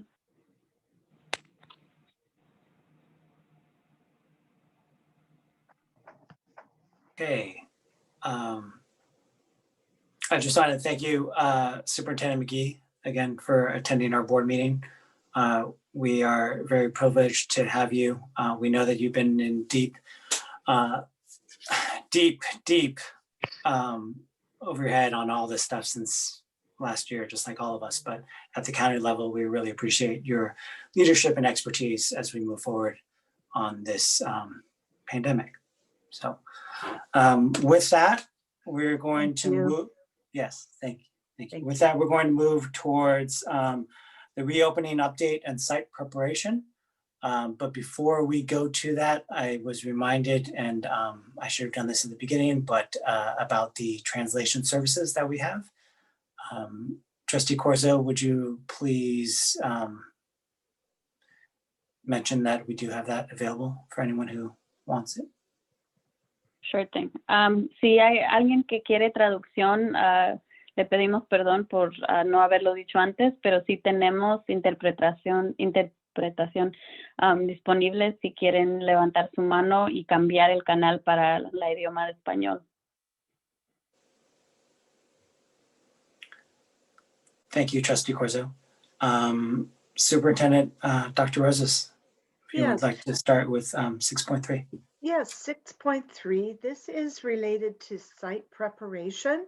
And we have two of our administrators that are going to share some work that's been going on at the sites.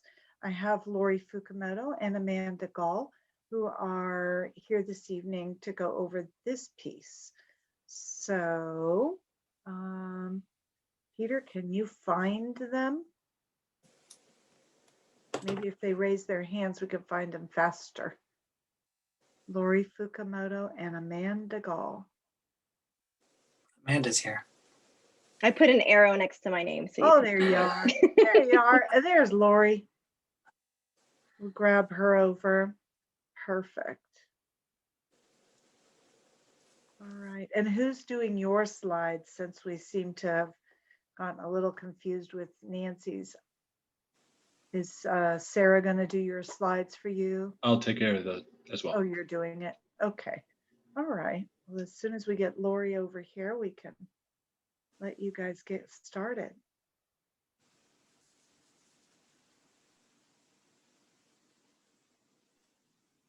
Okay, Sarah, Dr. Drinkwater, is it okay if I begin? Okay.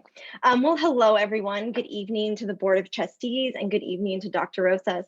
While I am here, I just wanted to take a quick moment and acknowledge you, Dr. Rosas, for leading us over the last several years, and especially during these unprecedented times. So I just wanted to take an opportunity to say thank you. I also appreciate having the opportunity to speak with you tonight. My name is Amanda Gall, and I am currently the assistant principal at Foster City School. Additionally, I serve on various other committees in our school district, and tonight I'm here to discuss with you school site preparation plans for reopening in our hybrid model. As we know, our plan has been to reopen for in-person learning in the hybrid model for elementary and SDC students after San Mateo County returned to the red tier. That's been our plan. To frame this conversation and for background understanding, I wanted to explain the process that has been happening and the steps taken in order to be with you here tonight. Our district has established a site preparation team. Lori and I are here to represent our team of fellow administrators. This is an internal committee established to support school sites in their site hybrid opening preparations. This has been a collaborative effort to ensure consistency across our schools as we follow, which has been mentioned, the Pandemic Recovery Framework, our SMFCSD reopening plan, and our district reopening health and safety handbook, which I know was released to families in December. The slide deck you are about to see was specifically created as a tool for our principals to use to implement this health and safety protocols by preparing their school sites. Principals also received a detailed checklist to support site reopening efforts. School principals have worked very closely with their site teams and especially custodians to have school sites ready to receive students once we are able to reopen. And at this time, I just wanted to take a moment to really acknowledge our custodial teams, our maintenance and facility staff that have been working really, really hard to prepare for the hybrid reopening. In addition, our site leadership staff, our office staff, it takes a lot of people to make this work, and we're a very large school district, so I think it's pertinent that we take a moment of gratitude for them. School will look different once we return in the hybrid model. And this is in order to make sure we are following our framework pillars and ensuring physical distancing and safety practices. I mention that again because I want you guys to keep this in mind as we look through the photos. It'll look different, as I think we have a vision of what school looks like, and right now school looks a little different. As site teams have worked to prepare their facilities, the site preparation team will be conducting site walkthroughs beginning next week. I want to again say thank you to Lori and Dr. Drinkwater, who worked on this presentation, as well as our entire site preparation team. And finally, I wanted to note that as things continue to change, and as I tell my staff, that's probably the one thing that we can guarantee, that things will change. We're going to be continuing to learn our best practices, and we will make adjustments accordingly. So now I'm going to turn it over to Lori to show you some of the photos from around our school district in our coordinated site preparation, rollouts, and efforts. So Lori, it's your turn. Thanks. So thank you, Peter. He's going to be sharing our slides for us this evening. So good evening, school board members, district staff, and guests. My name is Lori Fukumoto, and I'm a principal on special assignment in our student services department. And as Amanda mentioned, I would also like to echo her sentiment about Dr. Rosas's leadership through all of this. It has been really wonderful to have such a strong leader helping us get through this very difficult time. So thank you, Dr. Rosas. So also before I get started in going through the slides, I would also like to acknowledge staff members at school sites, our facilities and maintenance departments, district office staff, because we've been working on what you're going to be seeing since the spring of last year. So, you know, things have been evolving and changing, but we really started a lot of this work back in the spring. So, Peter, if you can go to the next slide.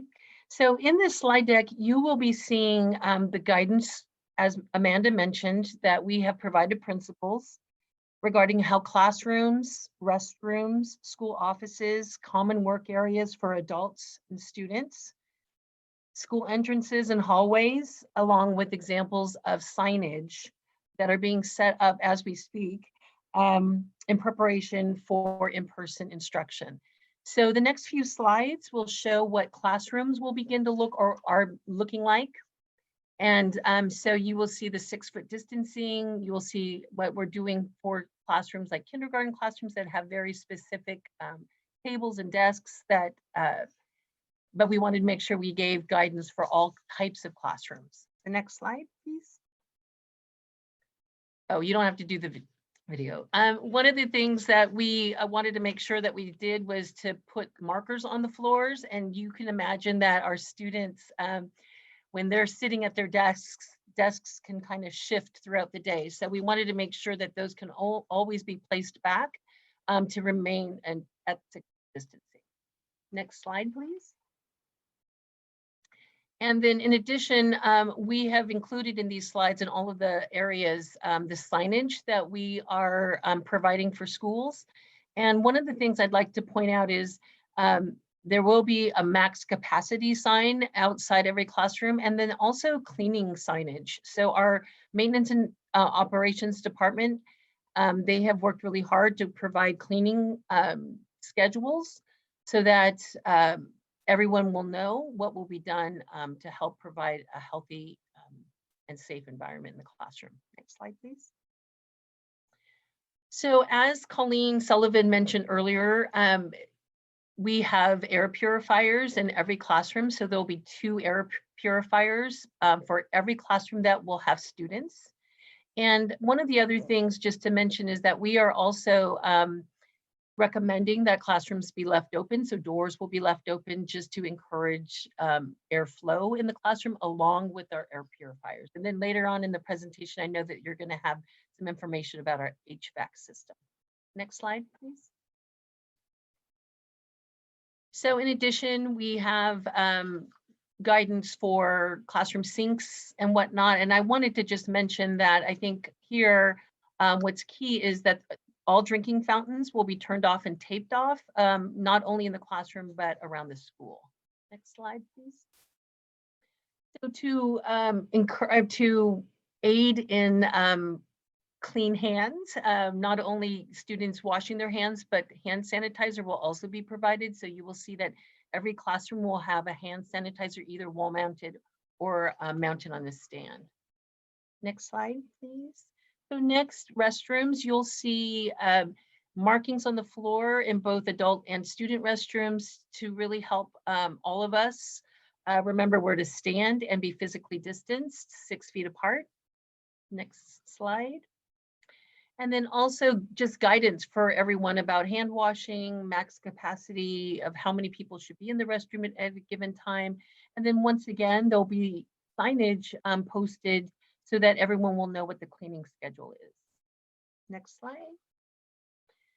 In the office, offices will be marked with 6-foot distancing, so these will help us to know where to stand as we are in these areas. And you can kind of go through some of these slides quickly, Peter, because I think the pictures will kind of tell more of the story. Go ahead and so this is staff work areas, copy areas, just so that people can see how markings are being put down. And then signage. And then staff lounges are being reorganized. As you can see, tables are being spaced further apart, chairs being, placed away from, so that people cannot necessarily gather closely. So these will be 6 feet apart as well. And then signage, thank you for that. And then this is an area, so this is really dependent. This will be very different, I think, as you see schools around the district, because there are varied numbers of classes coming back at every school. So we have, schools that have 5 classes coming back all the way up to 15 classes. So these student areas are really going to be determined by what's happening at each school. But we did give an example of what could, how things can be marked if they are going to be using lunch areas. Next slide. You'll see signage and physical distancing markings at all of our entrances and exit gates. Next slide. And then hallways, you will be seeing arrows and other markings that will help with flow of traffic. So, and it really will depend on each school and what kind of spacing there is. So as Amanda mentioned earlier, we are going to be doing site visits next week. And by the 29th, we will have checked off every school in the district to make sure that all of these health and safety procedures are in place. Thank you. And so thank you, Lori. In conclusion, and just to summarize again for the site preparation work for hybrid reopening, the principals have received this information from our site preparation team. They have worked and have been working with their school site teams to prepare facilities for the hybrid reopening. Our school site walkthroughs will begin next week. A big thank you to everyone involved in this effort. And we are confident that when we open, our schools will be ready to receive our students. Thank you.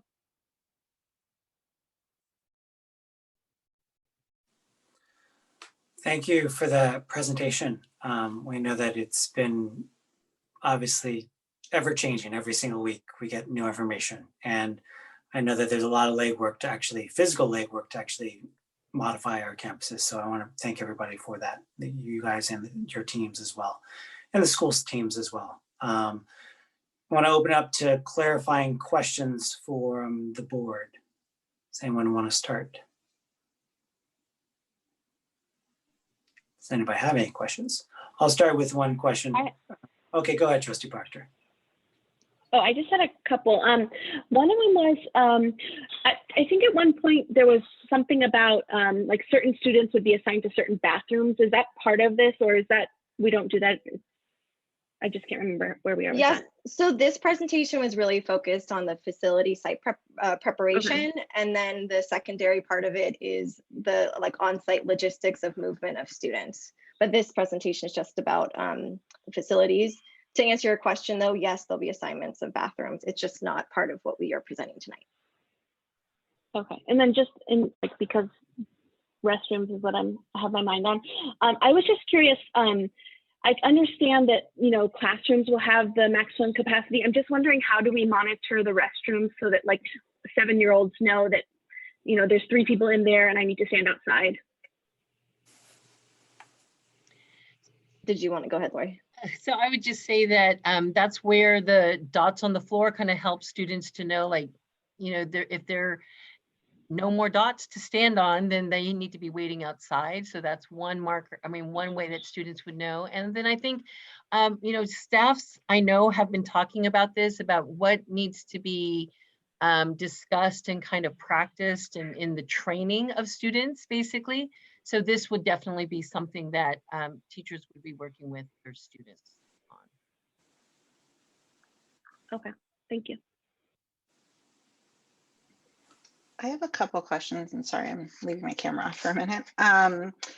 I have a couple questions just around accountability. I was curious, it's great to hear about the walkthrough that'll be happening next week. And I'm just curious kind of what the plan is for consistent monitoring, around, as we know, things move. And when you think about making sure that all the pieces are in place and the dots when kids are back in, everything from that to just making sure that like the cleaning schedules that are set forth are followed and just kind of all of the other parameters.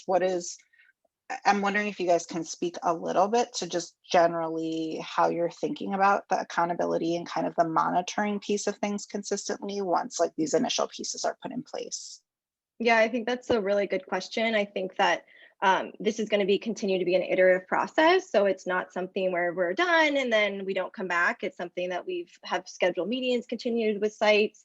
And we need to come back to make sure that we're going to continue to monitor it. The exact schedule of how that looks, I don't have that for you. But again, it's just an iterative process of making sure that we're continuing to maintain the level of health and safety that we need to make sure our students and staff are safe. So just one follow-up to that then is, will this team that you guys are on be kind of the ones responsible for ensuring that happens, or is that another district team that will be working on that? I would assume it's our team. I'm not in charge of this though, so I'm going to defer to Dr. Drinkwater for that. That is the plan, that this site preparation team, and Amanda and Lori mentioned that it's made up of school principals, maintenance staff as well. Fiscal, Patrick is on the team, and continuing to provide that ongoing support. The initial are the checklist, so it can initially be everybody beginning at the same place. And as Amanda mentioned, the cleaning schedules will be posted on the doors of the classroom or on the wall close to the classroom, and cleaning staff, custodians will be marking that off as they go through that on a weekly basis and the cleaning routines that they have. But yes, it's planned that this team would continue. Thank you. Any other board member clarifying questions? Yeah, I do have one. And that is, have we trialed this yet? Like we're using the data and the guidelines from the CDPH, correct? That was what I think I heard you say, Amanda.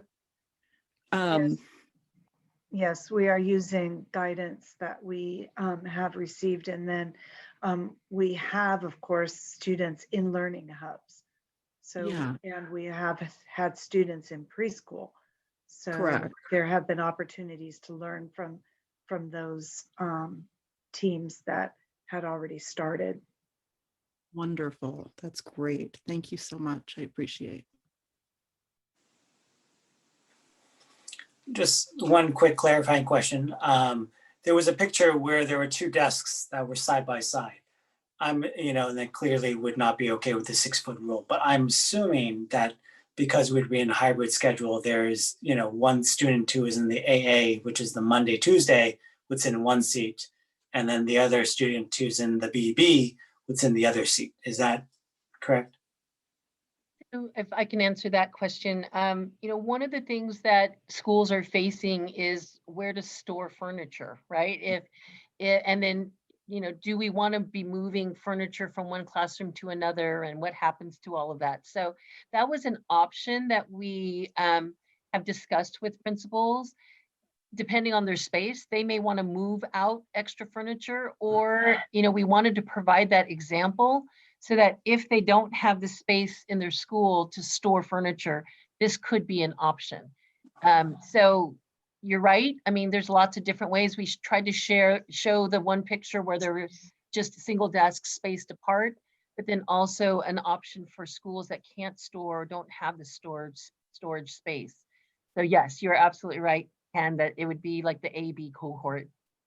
Great, thank you. And so I'm sorry, I have a follow-up question then. Do, as you guys have adjusted these and as you're going in for inspections next week, have the, and granted that there are options for the classroom setup, have the teachers who are being assigned or have been assigned hybrid, have they been given the opportunity to say, yes, I actually would like all the desks away, or setting up two side by side is okay? Or is it more of like, once we start, once they get moving, maybe they would actually like it and they would have the choice once we're back in school? Yeah, I can go ahead and respond to that. The district agreed to relieve the teachers for having to set up all the desks. And so we have initially set up all the desks. But when we do return to hybrid, teachers have the option to reconfigure their classrooms if they would like to, as long as they're following the 6 feet of distancing and all the health and safety protocols. Thank you. Any other board member clarifying questions before we go to public comment? No? Okay. I just wanted to, I just think that it was important, and I appreciated Superintendent McGee's presentation, but she mentioned something that I think is very true in terms of, once this happens, we continue to learn and we continue to get better and be flexible. And so I think that's one of the most important things. So for example, if we find that this desk configuration is the best, or how students are entering this way is the best, but we want to learn from it and make sure that we're adjusting it to meet the needs of our families and our students. Great, thank you. Thank you so much for that comment. Yeah, and I just want to clarify a little bit about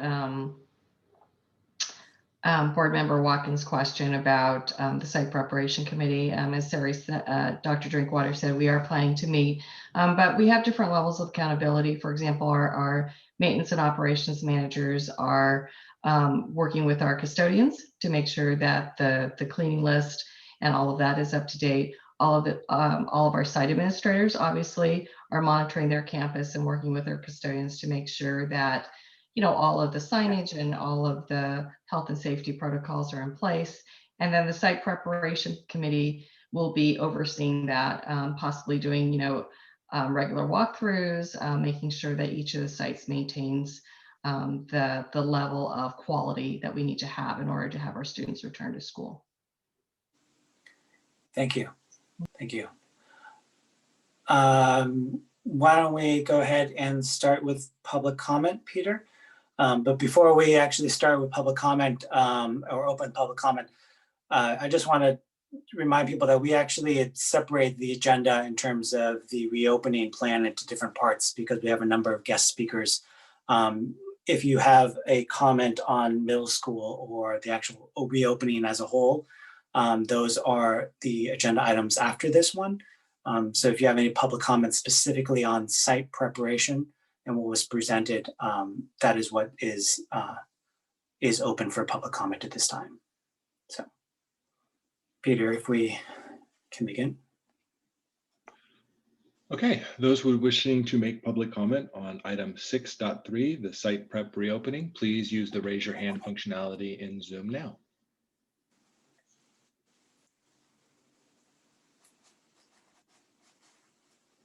Okay. Are we still going with 3 minutes, President Jin? Yeah, if everyone who wants to comment on this, if you can raise your hand. If we have a ton of comments, I will reduce it from 3 minutes to less. We want to make sure we have enough time to get to the other items tonight. So it looks like there's 6 people who have raised their hand. Let's just go with the 3 minutes. Okay. All right, first up we have Marcella, and then after Marcella will be Randy. Marcella? Hi, thank you.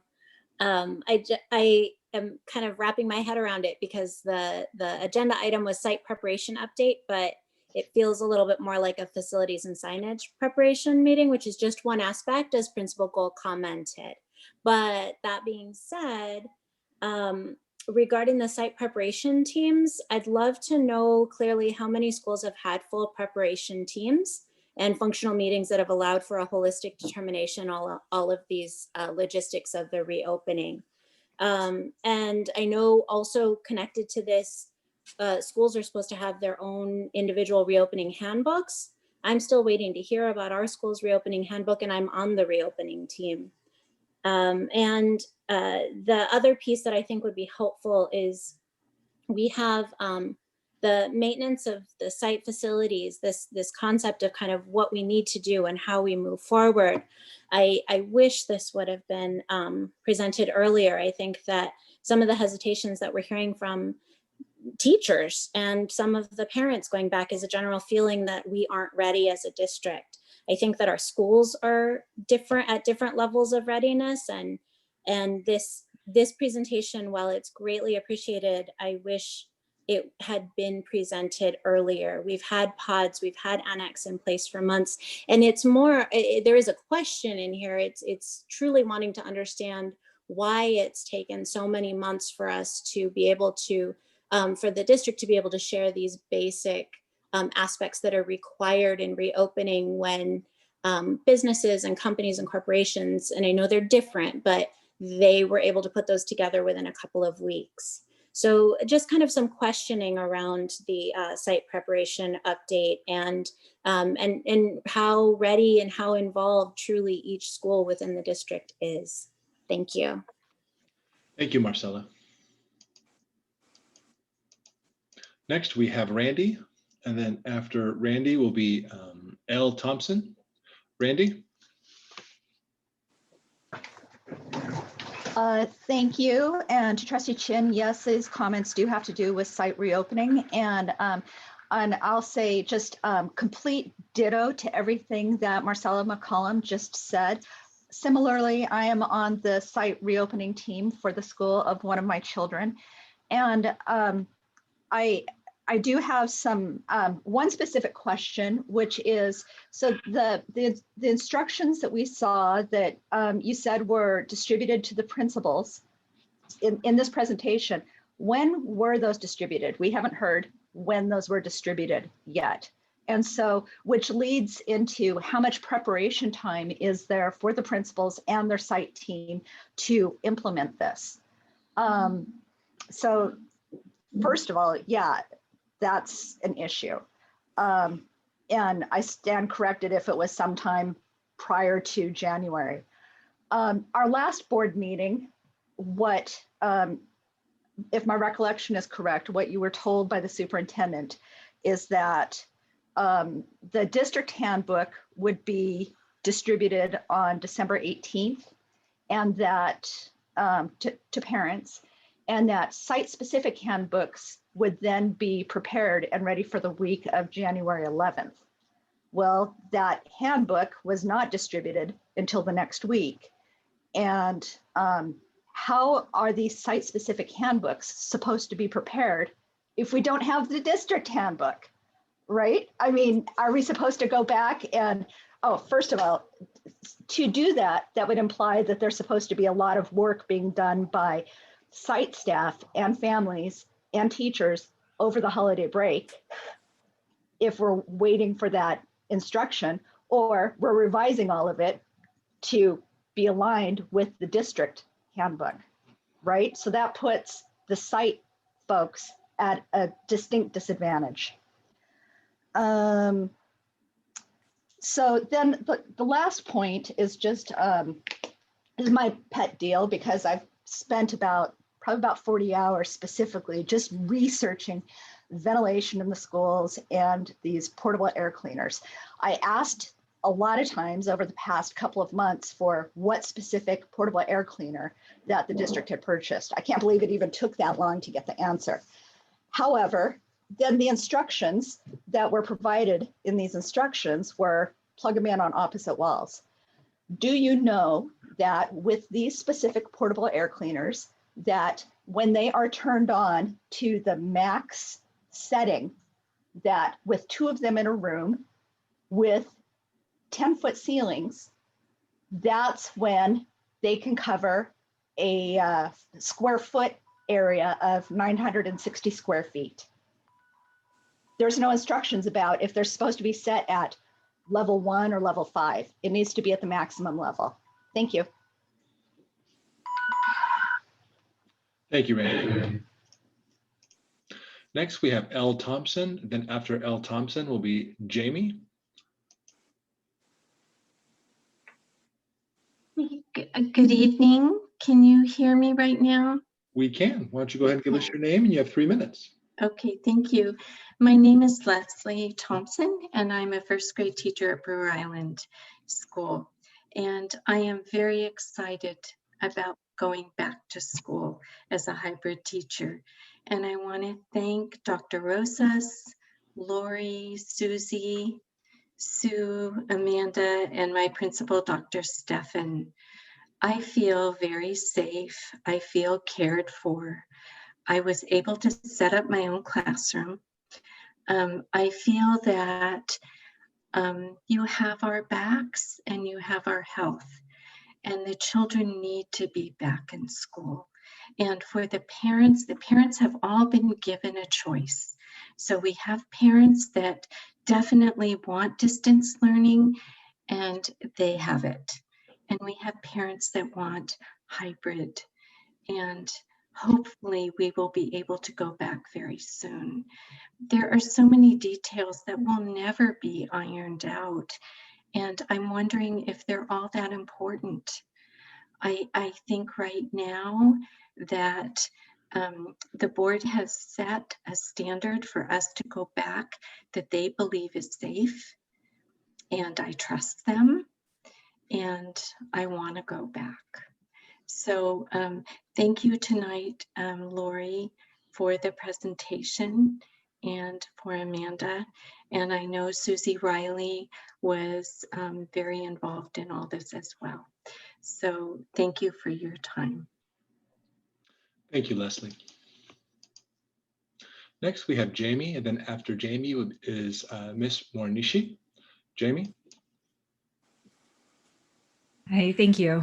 Sorry if I missed this. I also was wondering, it was helpful to see some of the details that you were able to share, and the just kind of the specifics, and to know that those seem based on evidence and best practices across California.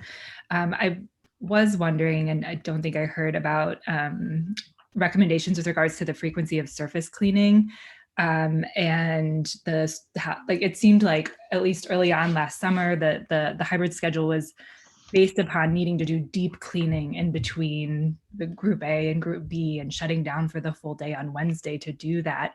And as we have learned more and more about how this virus is transmitted, which is by droplet and aerosols, and much, much less so by surface, I am wondering if there has been reassessment of that schedule, and do we really need to lose a whole day every week to do such deep cleaning? My other kind of related question is, now that we have data on who prefers hybrid or who prefers distance learning, and knowing that half or less than half of kids are going to be coming back hybrid, has there been reassessment of whether on those days, the 2 days that the kids are there, like, is there a possibility for kids to stay the full day? Given the small numbers, it seems like, it'll be a little different at each school site, but that there could be some development of a plan to have lunch safely, whether it's outdoors. I mean, I know at our school, the kids are eating outdoors a lot of times anyway, or in, staggered schedules or something, just, since they're there anyway, to get the benefit of a full day of school. All right, that's all. Thank you. Thank you, Jamie.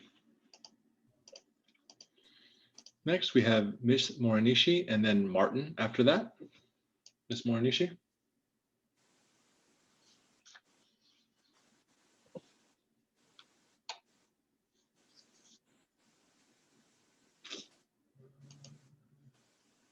I think I accidentally clicked the wrong button. My apologies. Let's try this again. Hi, can you hear me now? I can. My apologies. Go ahead. You have 3 minutes. No worries. Thanks so much. Thanks to Miss Gall. Shout out to you. Hi, Amanda. It's Missy. Oh my gosh, so good. Great presentation. And thank you, Miss Fukumoto, as well, for your information. I truly appreciate the work that you're doing and have done since March to help us safely reopen. I'm also hoping that we can reopen soon with the right protocols in place. So I really do appreciate your work. I'm just hoping that we can continue promoting those reopening teams, specifically with having an equity mindset, which is always seems to be the mission of the district. How are we making sure that there is proper parent representation, making sure that we have translators so that our families that don't speak English can join in and be a part of not just board meetings, but also reopening teams, and not just in Spanish, but in many other languages as well. I also was hoping that we could look into how we plan on supporting the distribution of information specifically to parents and of course to children, how we'll be able to support them coming back and teaching them the new expectations in their native language as well. And finally, I just noticed that our water fountains were like taped off maybe today when I was in my classroom. And then I started to realize like, how are my students going to drink water? It is definitely a privilege to own a Hydro Flask water bottle and be able to refill it during the day. So I am concerned about what district might have plans for supporting our kids that don't even have a water bottle, let alone access to clean and free water. So hoping that you continue to keep equity in mind and keeping all of our friends, especially our brown and Black children that are at the higher risk at the forefront of your mind. Thanks for your time and good luck with your work. Thank you. Next, we have Martin, and after Martin will be Colleen. Martin. Hi, good evening. Thank you for the opportunity to speak and thank you for the work that's been done. I'm on a reopening committee at my child's school, and I wanted the board to know that at the start of December, we requested basic information about our school's physical conditions to help us analyze the ventilation of the classrooms. We think, and I think it's backed up by evidence, that the ventilation of the classrooms is critical because this is a aerosol and respiratory droplet spread disease. So kids sit for hours in the classroom, and if that air is not ventilated, it just increases their risk. It's now the middle of January, and we've received information not specific to our school. So we waited a month to get any response. And what we did get is generalized information about multiple sites. The upside is that we appear to have permission, finally, to go on the campus ourselves and figure this out.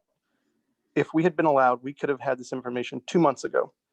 So I just want the board to know that that's not acceptable to me. I'm still hopeful that we will now be able to get on campus, assess the ventilation, and determine if the plan that has been put forward to date by the district is actually safe for our teachers and our children. Thank you very much. Thank you, Martin. Next, we have Colleen, and then after Colleen will be Jen. Colleen.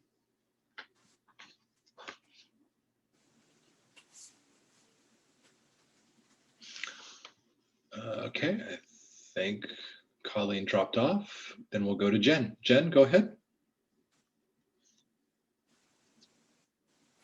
Hi, can you hear me? We can, go ahead. Okay, thank you so much. I appreciate your time. I have a quick question regarding how many times the same community member can speak at one board meeting.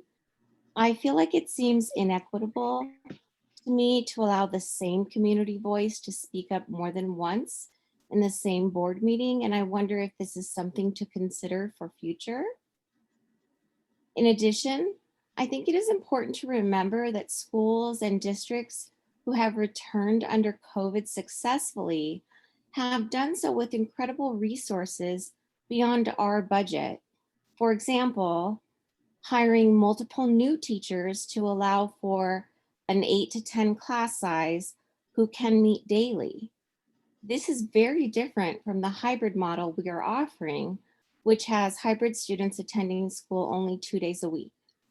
I would like to remind us to compare things fairly and not compare apples to oranges.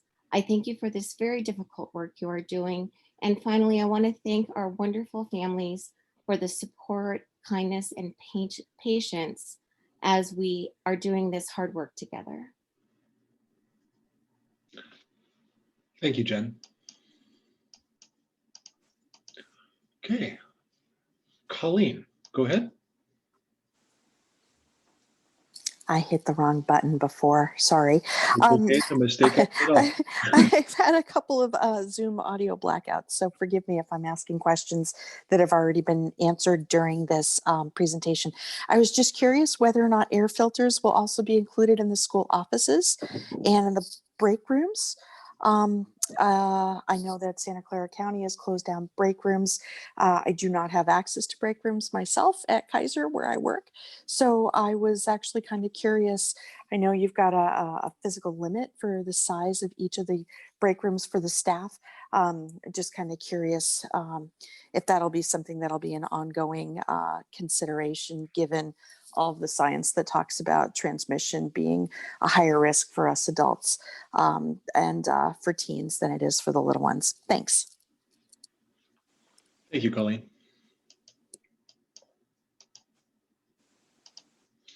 Next, we have Sandy. Oh, okay. There we are. We have one more. Jessica, go ahead. Hi there. I just wanted to take a minute to say, the presentation, these are simple, basic hygiene solutions that frankly should have been in place right away. I'm a little bit stunned still to hear that this has been in the works since spring. For me, it's a touch embarrassing in terms of the fact that it just wasn't original. It feels like a hamster wheel that we're on, and our kids are the ones in limbo. To be honest, while I don't really appreciate the amount of time that it took to explain to us basic signage that we already see in hospitals, grocery stores, pharmacies, and the like. Nothing that was said needed to be explained to us at that length. And with all due respect, it doesn't appear that there was any original thought put into what we would do specifically for that made our schools more different or more safe for kids outside of the general public.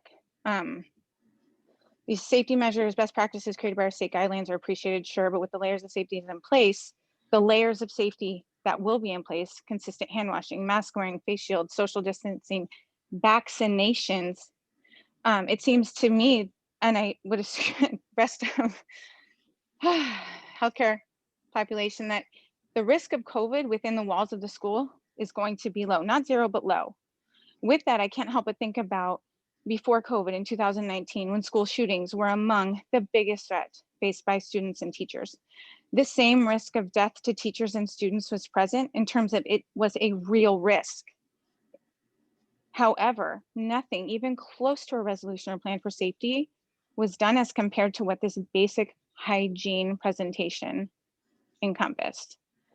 The goal needs to be getting our kids back in school, holding the adults who will help make sure that they have that right accountable to make sure that the decisions made are made in a way with the goal of having the kids back in school now, as soon as possible, with some other sense of urgency.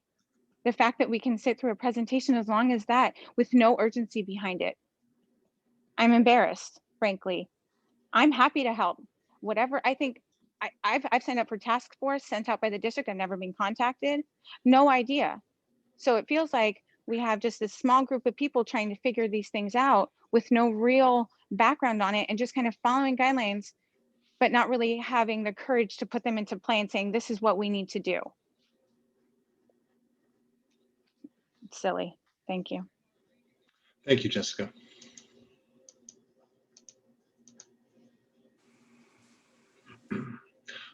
We have another Jessica, and then after Jessica will be Julie. Jessica? Hi, I just wanted to say thank you to Amanda Gall and Lori Fukumoto for putting this together. I think even though some of it may seem like common sense, it's definitely good to see the district having something laid out and making sure that all of the schools across the district are consistent in how the protocols are being put together. And I just want to thank you all for that. And also congratulations to you, Dr. Rosas, and thanks again for all of your dedicated and strong leadership you've given to San Mateo Foster City School District. And also congratulations to Shar on you and your lovely, lovely baby. Thank you, Jessica. Next, we have Julie. Julie, go ahead. Good evening. I'll be brief. I also just wanted to thank Amanda and Lori for the presentation and all the hard work that went into this. I think it's safe to say that while this may seem like it's common sense, anybody who knows the inner workings of a school recognizes that this is incredibly complex. It is not common sense.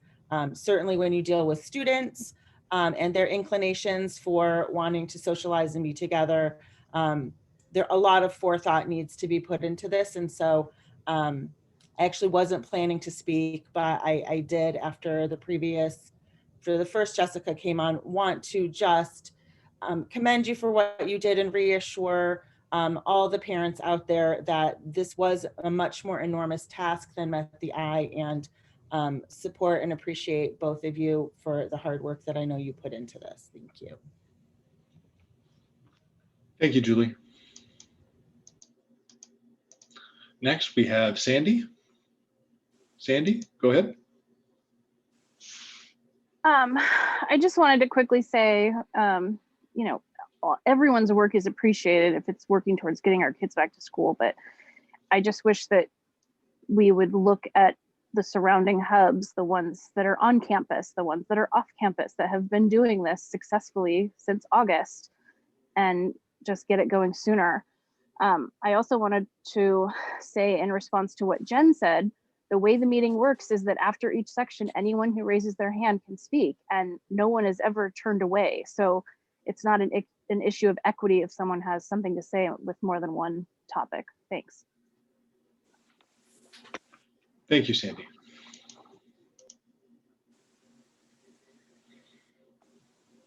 Okay, President Chin, we have no other hands for public comment at this time.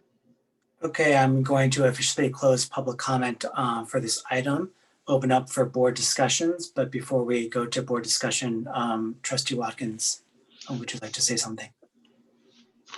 I just wanted to give everyone a heads up that I'm going to need to sign off. I have a baby that's been crying for an hour and a half, so I need to go deal with that. And I will hopefully be back at the next meeting, but just wanted to give everyone a heads up. Thank you, guys. Thank you, Trustee Watkins. We wish her well, knowing I think most people on this call and everyone here in education probably has had or is a parent of a, 2-week-old or so. So, and as a mother, I'm sure she needs to be there for her child. So board discussion. Anyone want to begin or have any comments?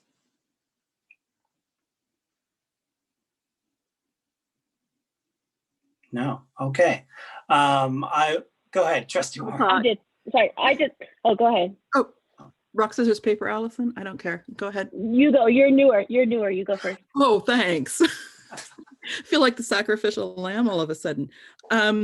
Once again, I want to thank everybody who commented during public comment.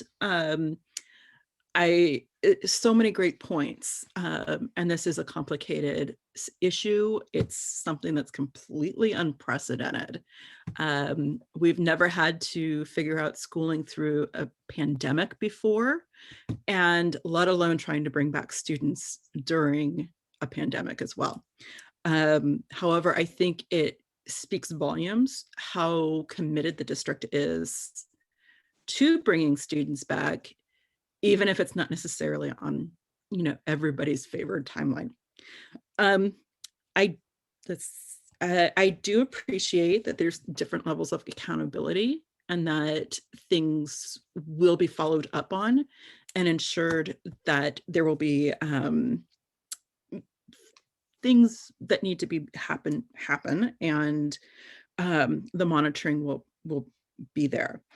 I mean, if you look behind me, this is my storage room that's becoming my office, and talk about where does furniture go? Oh my gosh, I won't even step away. So I can completely understand how that would be an issue. And especially having classrooms that have been full of like 24, 26 plus desks, now all of a sudden only being able to use up to 16. So yeah, that would be an issue. One of the things that I've seen our maintenance and facilities teams do in the hospital is they've made it very, very clear where you can sit and where you can't. And they indicate that, I don't know if anybody's been around Lucille Packard lately, because of course that's my point of reference. They literally have like dinner plate size dots on chairs, on tables, on seats. They've got, you know, and it's green if you can sit there, and it's red if it's the side that you can't. It's incredibly simple and you can't miss it. When I was looking at the pictures that Amanda and Lori that you presented, there were a couple that I had to actually kind of look and see. I'm glad you had arrows because it was very difficult to see those dots. I'm just wondering, and I know this is probably something that should have been discussed earlier, is there any way that we can get bigger dots and make it just that red light, green light sort of a thing? I think that'll be much easier to teach kindergartners, TK, preschool, you know, to follow. We all understand the concept of red light, green light. So that would just be one of my concerns and just suggestions. I'm also grateful to hear that we're trialing this and we're basically having dry runs with the learning hubs and the preschool programs that are going on right now. If you can teach a preschooler, you can teach anybody, I think, because my preschooler is probably the most craziest kid in the block. And yet he can be taught, you know, he now wears a mask. So I would say that's a great place to trial new ways of implementing things, and then work it up through the grades in the learning hubs. But overall, I do appreciate, you know, this being looked at as, especially as a way to get our kids back to school as quickly as we possibly safely, humanly can. So thank you. I was just going to briefly say, well, thank you, Amanda and Lori, for your presentation. I think although this looks fairly like basic and simple, it's obviously a step that's needed because we need all these markings. I think what will be more, I mean, obviously this is very important, but more meaningful to families would be their school specific, what that's going to look like, what are the procedures for keeping students and everybody on campus safe. And so I think if we can get those school site handbooks rolled out as soon as possible, I think that'll at least make some people feel a little bit more like we're on the right track. I do think that we need to put some urgency on that. I think also, you know, we continue to hear from families that want to participate and want to be involved and have expertise in ventilation, or I don't know, whatever, the medical field, whatever it is that their expertise is. And so I hope that they're being included in the school site plan teams that are making these plans. But you know, I think that their voice is important. But anyways, I appreciate the presentation, and it was nice to see this because I think there has been a lot of the anxiety about going back is what does it look like and how will the classrooms look and how will we keep everybody safe. So this is helpful. Thank you. I wanted to clarify if this is appropriate time, because Allison, you brought up about the handbooks or site-specific information. And as was mentioned earlier, the district safety guidelines was for staff and families was made available right at the winter break. And the site handbooks are in process, or the site information as to what it will exactly look like and go on at each of the sites are in process right now. The school and site leaders are working on those. And so I wanted to clarify that those are already in process. And we're providing, you know, support and guidance if we can, if the principals have questions. So I wanted to clarify that point specifically. Thanks for that clarification. I'll just, you know, say one more time that I think for anybody that wants their kids back in school right now, I think a lot of parents are willing to help and willing to do whatever they can to make this process smoother or easier or more safe. So, you know, if there's, you know, anything that they can do, let's let them help. Okay, thank you. Trustee Corzo, it looked like you wanted to say something. Yes, thank you. I was just wondering, so I do find that information really helpful in terms of like visualizing like what it'll look like on a larger scale for like the entire school sites, right? And I do think that it's really important that families and even kids have this information ahead of time. And like the PowerPoint is really helpful, but I'm just wondering, like, is there a way that we can have like a video made, like an interactive video made that's kid friendly, translated into different languages, easy to follow, and we can show it. We can have like it could be shown in our distance learning classrooms ahead of time. It could, be sent out to parents as, parent education so that they, so that they can support their students also in being prepared and really prioritizing safety and making sure that's like digested by both kids and families. Because as we know, right, like the kids will learn eventually, but it's definitely more helpful to them if their parents are aware and can help them prepare ahead of time. So I'm hoping we can do something like that. Yeah, thank you for the information, and looking forward to the handbooks for the school sites. And I know that there has been some frustration expressed, and that's okay, right? I get it. To me, seeing this is really helpful. Like I personally have signed up my son for hybrid, and at times I have felt like I wanted to actually change that because of the numbers, because of everything. But this is helpful, at least to me. So I just wanted to kind of share that. And again, thanks everyone, and our community as well. Like whether you have constructive feedback or whether you're venting, like I'm glad that everyone is paying attention, because this is obviously super important for our kids and for our community to move forward. So thank you. Great, thank you, Trustee Corzo. Just to follow up on that, on her comments about the video, it'd be great if we did something district-wide, but then also I know whether or not there are expertise at each of the schools, each of the site councils, I'm sure that, as the PTAs and as kids come back in hybrid, whenever that is, they might want to see what happens at their own actual school and see, oh yes, I used to sit at that picnic table. Oh, okay, I can't sit there anymore. I have to sit on this side versus that side, or I go to this bathroom. I think that might be helpful too. But definitely something for the kids and the families as we approach going back to school.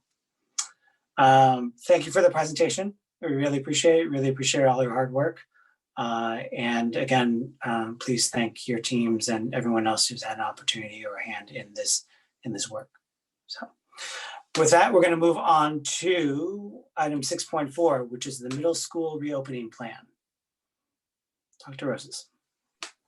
Yes, so the last two items were informational to give you an update on where we were with testing and vaccinations with our county superintendent, just to bring you up to speed about site preparation. You have seen many of these slides before, but we're finalizing things because we're getting closer. So those were informational items, just to bring you up to speed to today. The next item is on the middle school reopening, and Assistant Superintendent David Chambliss will do a presentation.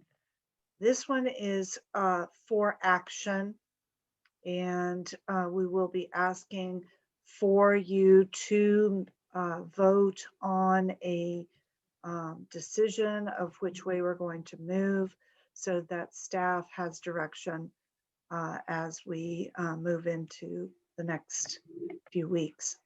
So Assistant Sup David Chambliss, do you want to go ahead and start? Yes, thanks. Thank you, Dr. Rosas, and good evening, Board of Trustees. I appreciate the opportunity to bring you an update on our middle school's program planning. So my goal will be to provide, to review some information and provide additional information tonight that can support you with a couple of key decisions or directives for the staff in coming weeks. So just to give you a quick overview, I'm going to discuss 3 areas of work in our program planning. The first is just to bring you up to date on where we are currently in middle school planning up to this point of this evening and your possible new directions to us. I will spend some time returning to the question of for this year, in this spring, what would it look like if we returned to school at the middle school level once, of course, we're permitted for health and safety conditions in a hybrid model. And then finally, to give you a little bit of information on where we're headed as we think about the opening of school in the fall of 2021, in other words, next August. So let me start with the current middle school planning. So right now we've been working with a 3-part plan. The first is that our core program has and continues to be in full-time distance learning. That we, again, when the health conditions are correct and understanding that County Superintendent McGee gave us some additional information that might adjust exactly that point where we return, but just to say the goal of making sure that our special education, special day class students are back on campus at basically the same time that we could begin our elementary hybrid. And the third is this planning around the strategic support cohorts that we have talked with you about in previous meetings. Peter, go ahead. And again, we've talked about these 5 guiding principles since really last spring, but just wanted to mention that at this particular point in our work, we have greatly emphasized the equity question that addressing that students who are getting students who have different learning needs and support needs, that we focus on them first as key groups that we need to support. So with that in mind, again, this is a slide that you have seen before. I'm going to go into some new detail shortly, but just to say, the first move is that we implement Wednesday learning hubs, which are specifically focused on students who are struggling either academically or social emotionally, and clarify that the criteria that we're using to identify those students are grades, attendance, whether they're already part of groups that we know have special needs or need special support, so key equity needs, and or whether we have at the sites the care teams, as we call them, that take up students who are struggling with social emotional challenges, whether there's recommendations for support for specific students coming from the care team. And again, oh, I'm sorry, Peter, just go back. Just to clarify that we're looking at these Wednesdays along with the implementation of the Wednesday rotation cohorts, which are, more focused on community and connection, but that we would be thinking about Wednesdays would be proposed to be asynchronous days. And I'm going to spend a little more time on that. Go ahead, Peter. So to give you kind of a sense of a little more detail on this Wednesday thinking, an example would be that this kind of schedule where we would start the day with the ingress procedures, many of which we were just discussing a few minutes ago, and then that the learning hubs or rotational cohorts would be operating from 8:35 to 11:30, at which point those students would leave campus, and we would have time for teachers to check in through their office hours with any of the students who they did not see or were not on campus for that day.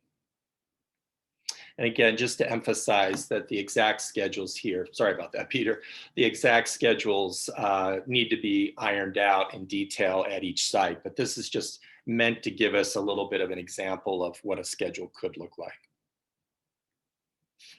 So as we've been doing this planning, one of the things that we needed to know was to get some data from our families about these ideas and whether in fact, families would be willing to send their students on campus and to join the hubs or to join the rotational cohorts, and under what circumstances. So we conducted some surveying over the last couple of weeks, and I'm going to talk through those for each middle school now.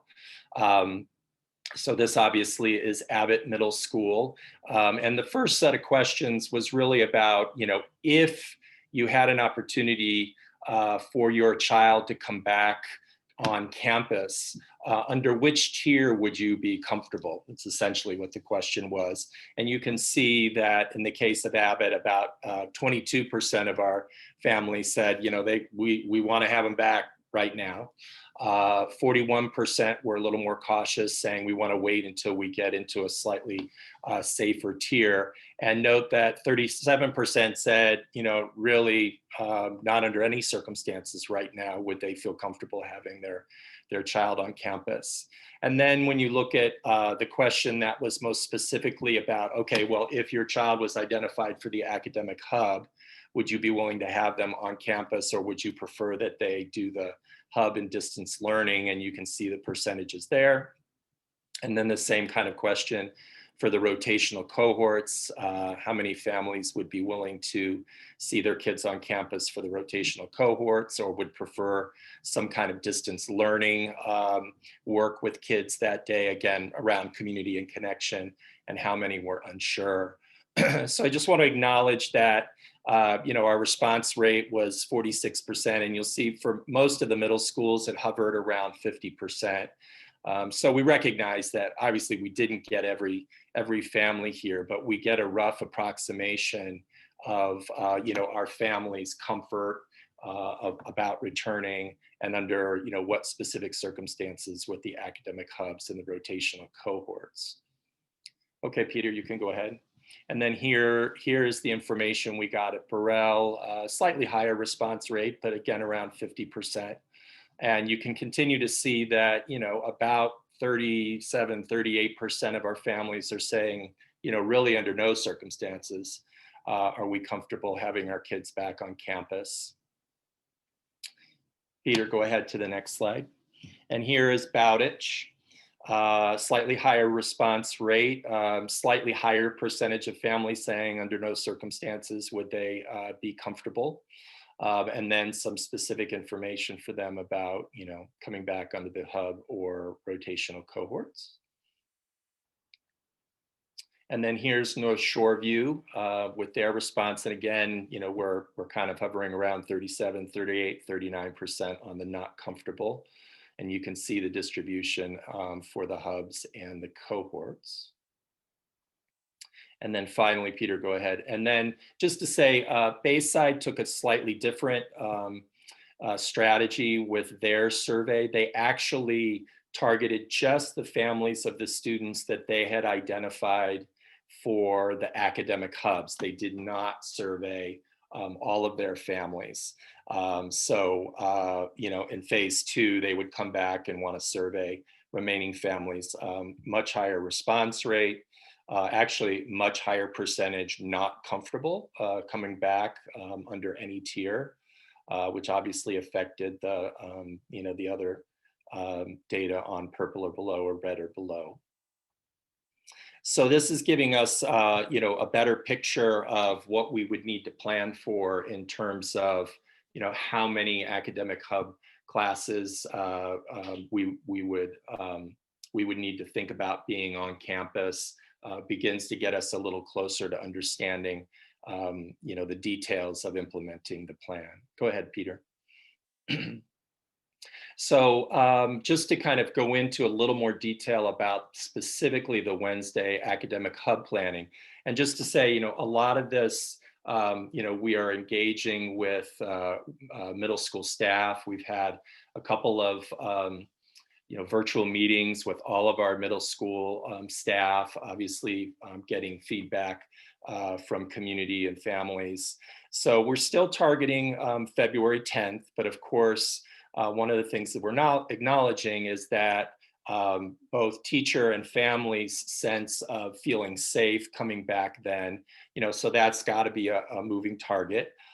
Again, here we're using the language of purple and red tiers. Again, I would note that County Superintendent McGee suggested some different markers that we would want to incorporate. But basically, we've made the decision, clearly, like while we are in purple, even though we did have some families who were saying they would want to send their kids back, by far the majority were not comfortable with purple. So if we are still in purple at the targeted February 10th date, we actually would not implement the hubs, and we would keep our current Wednesday schedule until we get to a point where actually we would be asking we would be launching the hubs at the same time as the elementary hybrid was launched. Just clarified, some information around student identification. Of course, it was based on those criteria mentioned before. And also, obviously, it's a match between who we're identifying and family willingness. Finally, actually not finally, but third point around teacher assignment. What we're projecting is that all academic core teachers would ultimately have a hub, remote or in person, when we get to that stage, of course. And of course, the remote hub assignment is very much grounded in the current thinking in our MOU with our labor union, with the SMETA labor union, of course, and based on that criteria, and of course our family distance learning and in-person requests. We're still at a stage that there are some special roles that you see here that we haven't clarified yet. What would be asked of those folks? So that's still to come. Peter, go ahead. And then we gave you kind of a little sample of the daily schedule, but one of the important things that we were wrestling with is, okay, we're providing this targeted support for a subset of our students. What does happen with everybody else? And so our thinking at this stage is that actually Wednesday, asynchronous day, will become a day where students will be able to catch up on any back assignments. Teachers can assign sort of optional may-do enrichment work, but that primarily it was a day for catch-up and extra credit. We'd want, of course, track that students participated either in the hubs or the asynchronous work, but then that would free the actual in-person, or the hubs, both in-person and virtual, to give teachers a chance to really zero in on what support they could provide to the students who were in front of them. The key here is that we would not have an expectation that teachers would be delivering or students would have to work on any new content on those days. So again, it's just to clarify, this is an equity stance. Clearly, we are saying we are prioritizing 3 hours of academic support for what might amount to approximately 1/4 of our students, over 35 minutes of Wednesday instruction in each subject for all students. That is a subject of debate, and we've gotten feedback from a variety of stakeholders about that that may not seem fair, but if we're going to take an equity stance to make sure that struggling students get support, we feel that this is justified. And go ahead, Peter.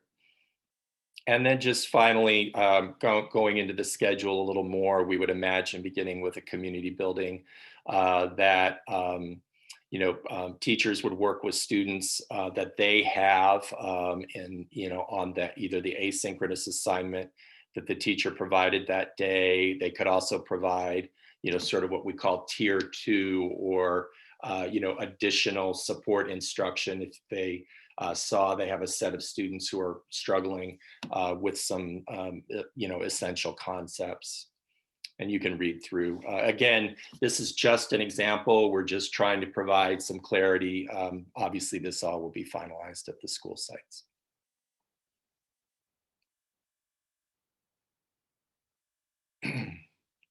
Peter, go ahead. Okay, and I apologize, I'm struggling with a bit of a sore throat this evening, so please forgive my frogginess. Okay, so with that understanding in mind, we want to turn to this question of the possibility of implementing a hybrid schedule this spring, meaning this school year. Go ahead, Peter. And again, we've used these principles of just keeping them in front of our uppermost in our mind, that as we think about these questions, we're trying to balance and make sure that our decisions are addressing our guiding principles. Go ahead, Peter. So in this discussion, one of the things I wanted to spend a few slides with you this evening. I feel like in previous presentations that we've made to you around the question of the hybrid schedule, that perhaps we haven't gone into enough detail, or well, what are the factors that are impacting making this just a challenging decision? And I know there is a lot of frustration and concern out there. We definitely hear that. And, we know that, frankly, many districts are struggling with this. And so I'm going to go in a little bit of detail, because one of the things that we're seeing is that we are proposing possible options that have complications to them. We know that other districts are facing the same challenge. They're laying out possibilities, but we're all really, we're wrestling with this question ultimately of the number of contacts on a daily basis, or a paired day basis, or a weekly basis that teachers and students would have, and whether that's healthy and safe. So, so I want to talk that through and then come back to you to say, there is a hybrid that we can implement, and we would be seeking your direction if, as a board, you feel like, yes, we should move forward with that hybrid model for this spring. Peter, if you would go ahead. So again, starting to think about those key factors. So one of the things that really drives how we have to think about a hybrid model is the fact that, back last January and February, we were working with a projected enrollment, right? The number of kids that are slated to come to our middle schools. And we had made a decision about the number of periods that we would expect those students to be moving through classrooms. Those are the key pieces of data that impact our staffing needs. In other words, how many full-time equivalent positions do we need to meet to provide instruction, as you will see in what we plan for, which is a 7-day period. And we have some guidance that requires that we think about maximum contacts that teachers and particularly PE and music teachers have a slightly higher. Of course, they have to have a prep. These are all kind of the factors that go into thinking about the master schedule. So recognizing that as we turn to the question of can we implement a hybrid, well, we have to recognize that any adjustment in class size, which is of course what's at stake here. We need to get class size down for greater health and safety. And any adjustment in the number of periods we think we're going to have any day, that all of that impacts the question of how many staff we would need.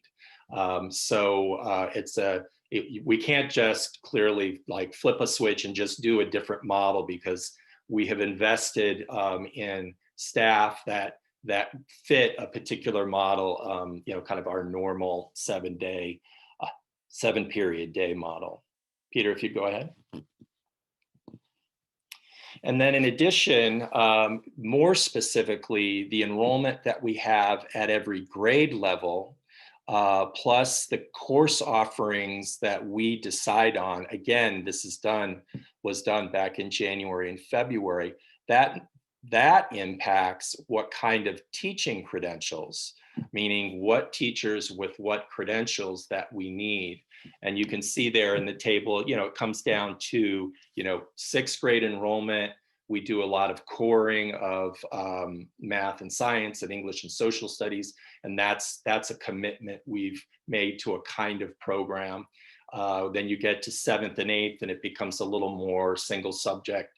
And so the point behind all this is just to say, again, if we start shifting around whether we have core classes or whether we have to ask 8th grade teachers to teach a core class on English and social studies, any of those kinds of shifts by grade level then changes what teachers we have with what credentials. And, we would in effect have, we have a mismatch that we have to resolve.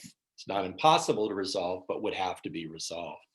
So this is why the work begins back in January and February for an August launch, because all along we have to be making these decisions that then impact the kind of program we offer when school starts in August. Peter, go ahead. And then one final point is there's not just, do we think about having core courses and single subject courses and things like that, but there are also special programs. There's site choices about, we have a strong elective program, and so we ask some of our core teachers to also teach electives. We don't have just, in some areas, we don't have a single elective teacher who teaches a specific content. We mix it up. We make choices, for example, at Bayside to have Mandarin immersion program and a GATE program. One of the key differences, frankly, as we go out and we look at the other schedules that other districts in middle schools are implementing, is we have to acknowledge some demographic differences with those districts. We have to, by law, provide English language development, and not only by law, but by right. We need to provide courses that support English learners with their language development. Many of the districts that we're asked to, well, look at the schedule here, they're figuring it out. If they are actually figuring out, because a lot of times in the fine print it says, well, adjustments to this will be based on circumstances. And we know we have many districts in the area that, are struggling with the same kinds of things we are, but even they don't have some of the requirements around the English language development program or our commitment to provide a program for our newcomer program, our newcomer students. So again, there are choices we have made, particularly these that are equity choices that impact any adjustment we would do. We've hired teachers with certain credentials, and if we say we're not going to do those, then we have a mismatch in our staffing for the kinds of program we need to offer. Peter, go ahead. So just to summarize the challenges to the hybrid model right now, to do it literally this spring, in summary is that, so we as a district have committed to our teachers through employment contracts, and those lock in, of course, they are our teachers, and we employ them to provide specific kinds of supports and services and instruction to our students. That we have class offerings that were decided again last spring, actually even before that, really more in March.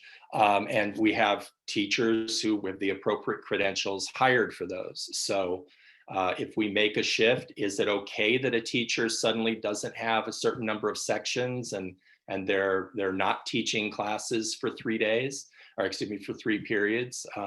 You know, that can be okay, but then you have a question of, well, if we ask them to provide a support class of that kind, well, that's a change in work conditions, and there has to be agreement and understanding and actually waivers done around that. So again, just adjustments have consequences.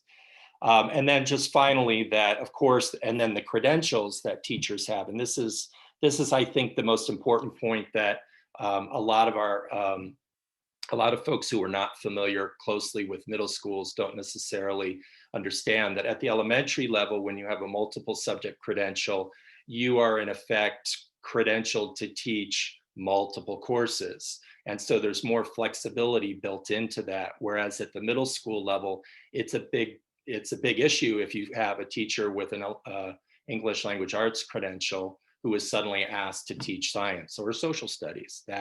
And there's a process that would have to be followed to make that allowable. So again, just a complicating factor. Go ahead, Peter. So in turning to the question of, can we do a hybrid right now? Here's what we could do. We could do a hybrid where we kept the same class offering and types of credentials needed for those offerings as right now. We would have to keep the 7-period day. We'd essentially have to keep this same master schedule. Then we would have to take that master schedule and cohort the students into the A and B model, A and B strands like we've talked about before. And actually, frankly, I'm going into a little more detail on a model that we have shared with you already. This is not suddenly a new model. If we were to do that, then we would have to calculate, well, at minimum, how many different contacts in the 7-period schedule would a teacher have? How many different students would a teacher see in a day? How many different fellow students would a student see in a day? Here's some quick math for you. Basically, at best, we think we could get it down to about 120 different contacts. When we presented this model to you back in the summer, this was one of the reasons why you as a board said, we need to be in full-time distance learning at the middle school level until there could be a change in circumstances. It was the same circumstances that we brought to you again in October. So those circumstances haven't changed. We could implement this hybrid if you gave us direction to do so. There is also one, within that hybrid, it can set up in a bunch of different ways. You could have an alternating ABAB, you could have the AABB, like we talked about at the elementary. You could also have, week on, week paired model. Some of that allows you to spread out the number of different contacts that a teacher or student would have with other students over a set of days. So there are ways that we could sort of what's the word I'm looking for? Dilute, for lack of a better word, the number of contacts. You don't have to make it 120 different contacts every day. So that, again, if you directed us to, we could go off and we could work on that and come up with the hybrid solution. But fundamentally, it doesn't change the fact that there would be around at least 120 contacts in a day. Peter, if you'd go on. So I've summarized some of the advantages and concerns about these. You can see them here. We would still have to puzzle through. I mean, this doesn't always set up perfectly. In fact, it rarely does, where the number of kids in 6th grade versus the number of 7, you know, there's some complexities there. We would have some challenges with electives in this hybrid model that would cause us to have to make some changes there. And again, at best, you know, we would be able to provide a schedule where a student would see a teacher, you know, each teacher twice a week. That would be at best. And they would be spending time asynchronously without necessarily directly working with a teacher, even asynchronously. So, and I've noted this before, you know, our colleagues at San Mateo have floated versions of this to their community. And so, I mean, like we could see moving to this if the board so directed us. So at this time, I'm just gonna, before going on to the third point, I would just sort of like to summarize the direction that we're looking for from you as a board. The first would be a direction to say, yes, we want you to go forward with the appropriate steps to implement this hybrid that I've shared with you today, this model. And all the, you know, obviously that wouldn't be springing immediately, but we'd have to work through and engage with our colleagues around that. But we won't, you know, you could decide to give us that direction. And so we're looking for that direction. If you decide that you are not comfortable giving us this direction, then we would be looking for reaffirmation that yes, we are going to continue in full-time distance learning, and would appreciate your, you know, endorsement that yes, you would like to see us move forward with the Wednesday model that we've been developing and sharing with you. So that's in effect 2 related decisions that we'll be looking from you in this discussion this evening. Okay, with those 2 in mind, Peter, let me go on to the final point. So obviously related to this is the question about what we're thinking about for the fall. And, you know, just to say, like everyone, we are hoping that we could be back full time and we could return under normal circumstances.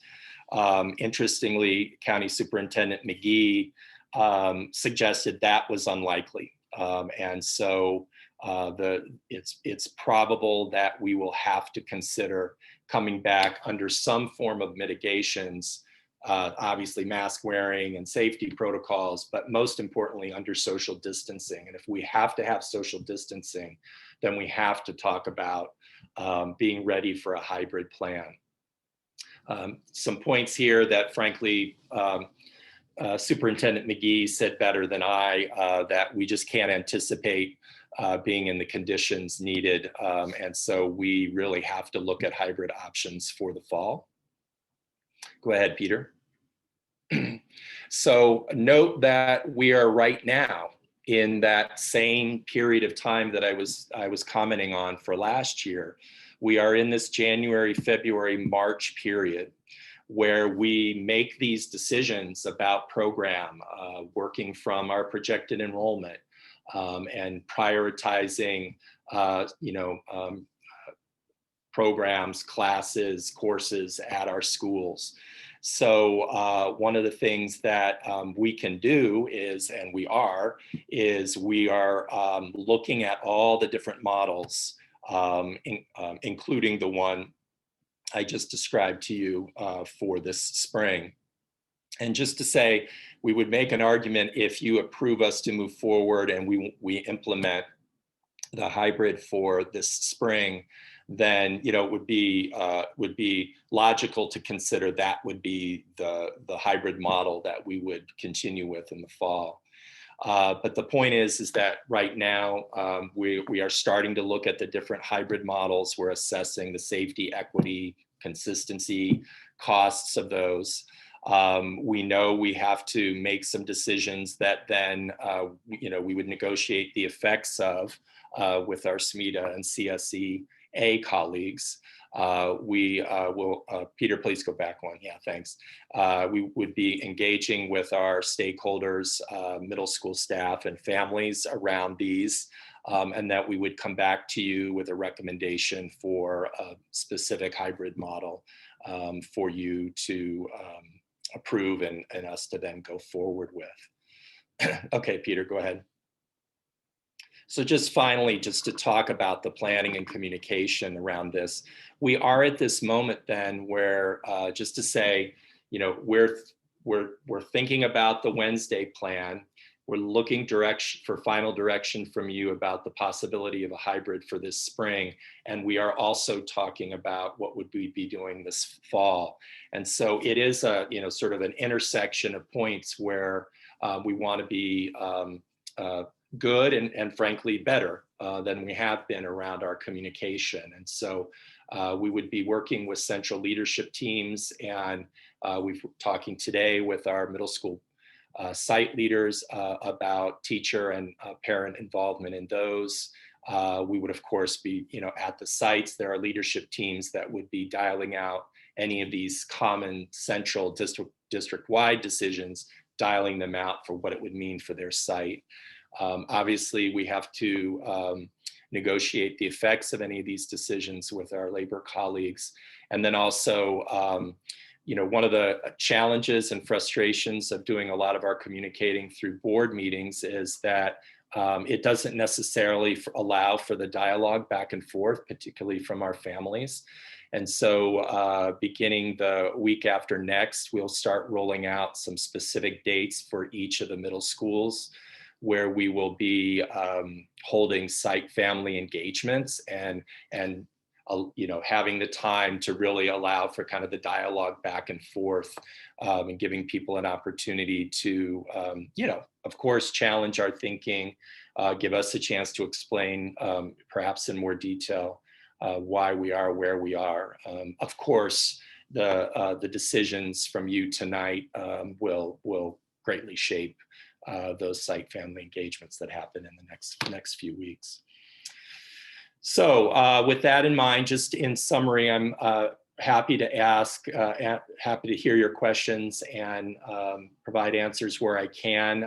Again, let me just reiterate. So first and foremost, we're looking for guidance from you about the question of whether we're going to be doing a hybrid this spring. And that hybrid model that I specifically outlined to you. And then the question of, you know, if not that hybrid, you know, direction from you to say, yes, we would, you know, we do want you to move forward with that Wednesday plan as, you know, most importantly, you know, an equity response to students who are struggling. Thank you.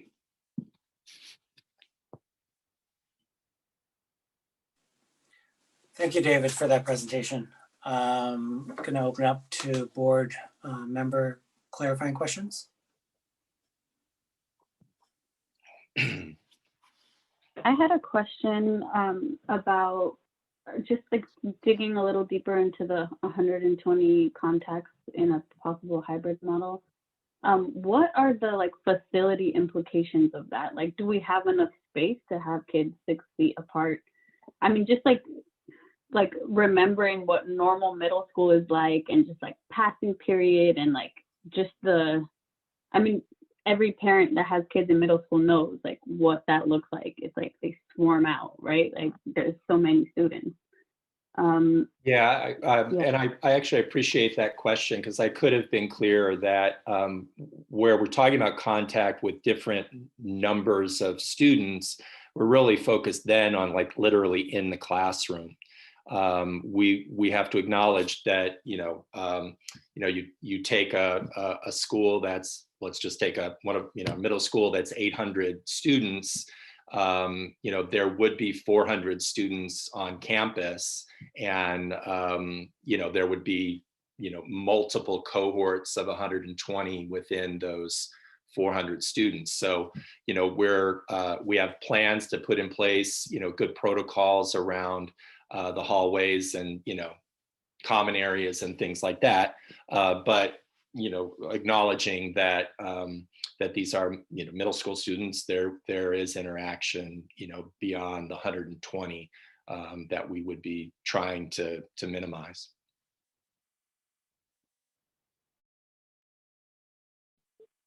Thank you. That's it for right now. I just wanted to ask real quick, just because you just gave that one example, David, so before I lose my thoughts, when you said 800 students and there'd be 400 students on campus in just this hypothetical example, with the hybrid method or model that you're proposing, would it be like, like 2 days on for one group and then would 400 mean 400 at one time, or we're splitting that even more because maybe half the students won't be coming back because they're going to stay in distance learning? Yeah, so just to say, as we think about this planning, for the moment, we have to think about it from the point of view of all of our students.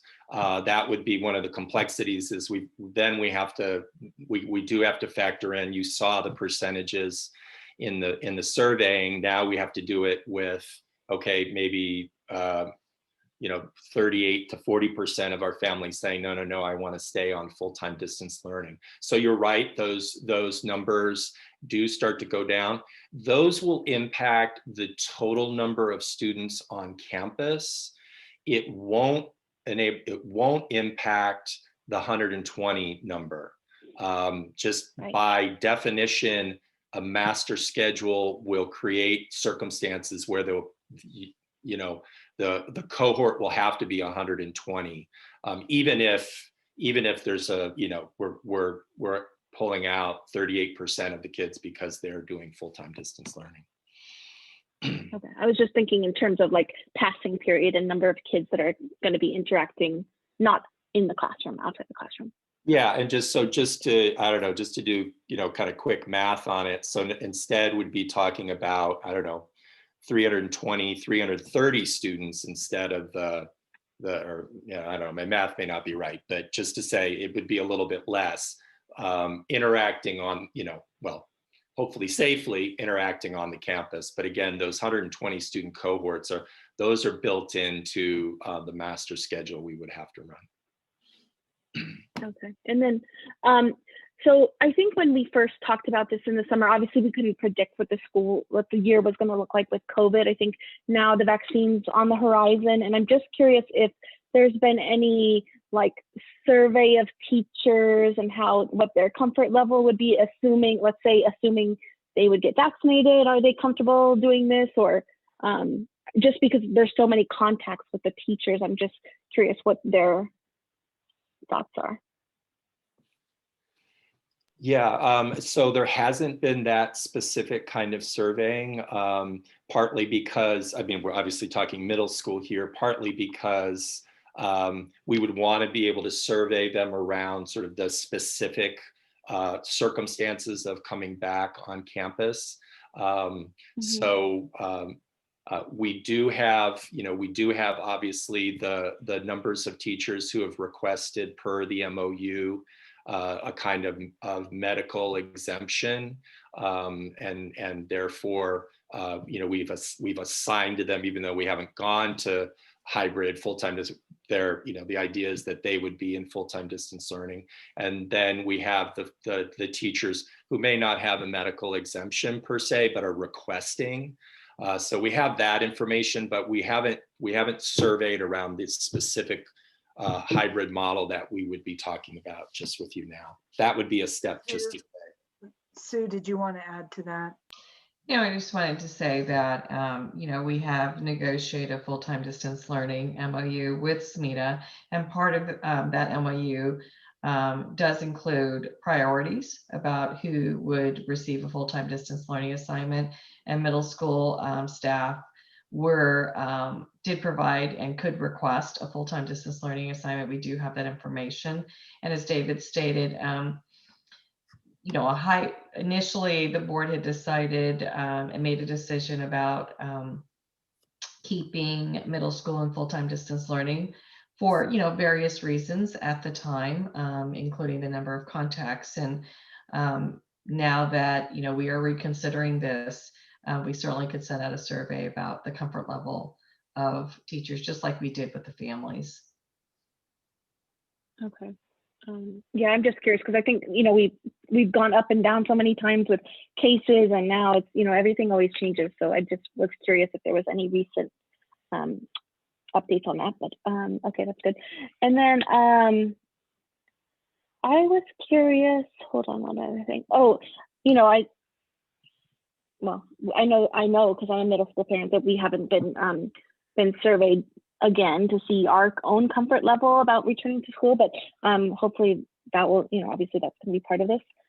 But my other question was on the Wednesdays. So on the Wednesday schedule where it was like, I think, I don't remember exactly, it was a may do or catch up type optional day for students. I'm just curious, like I have a middle schooler, and if anything says optional, he's not doing it. And so how do we keep students engaged on, and his friends won't do it either. How do we keep students engaged on Wednesdays that aren't part of the groups? And I totally support equity and bringing the kids back to campus that need it the most, but I'm just, you know, I have a hunch that my child is not going to participate.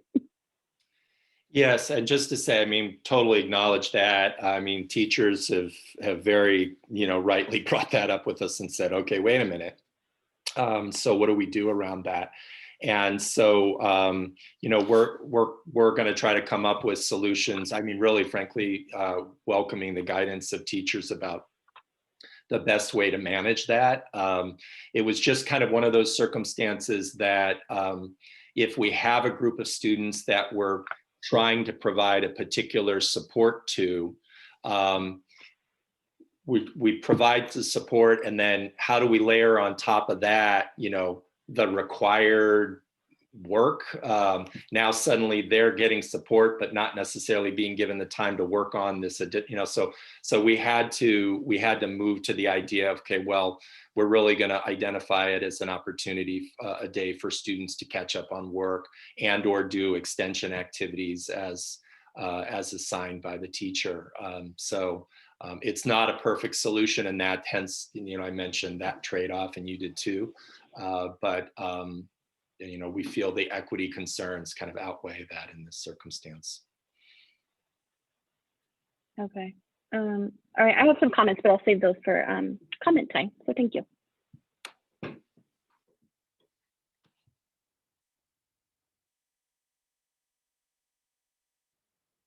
Any other clarifying questions for David? Okay.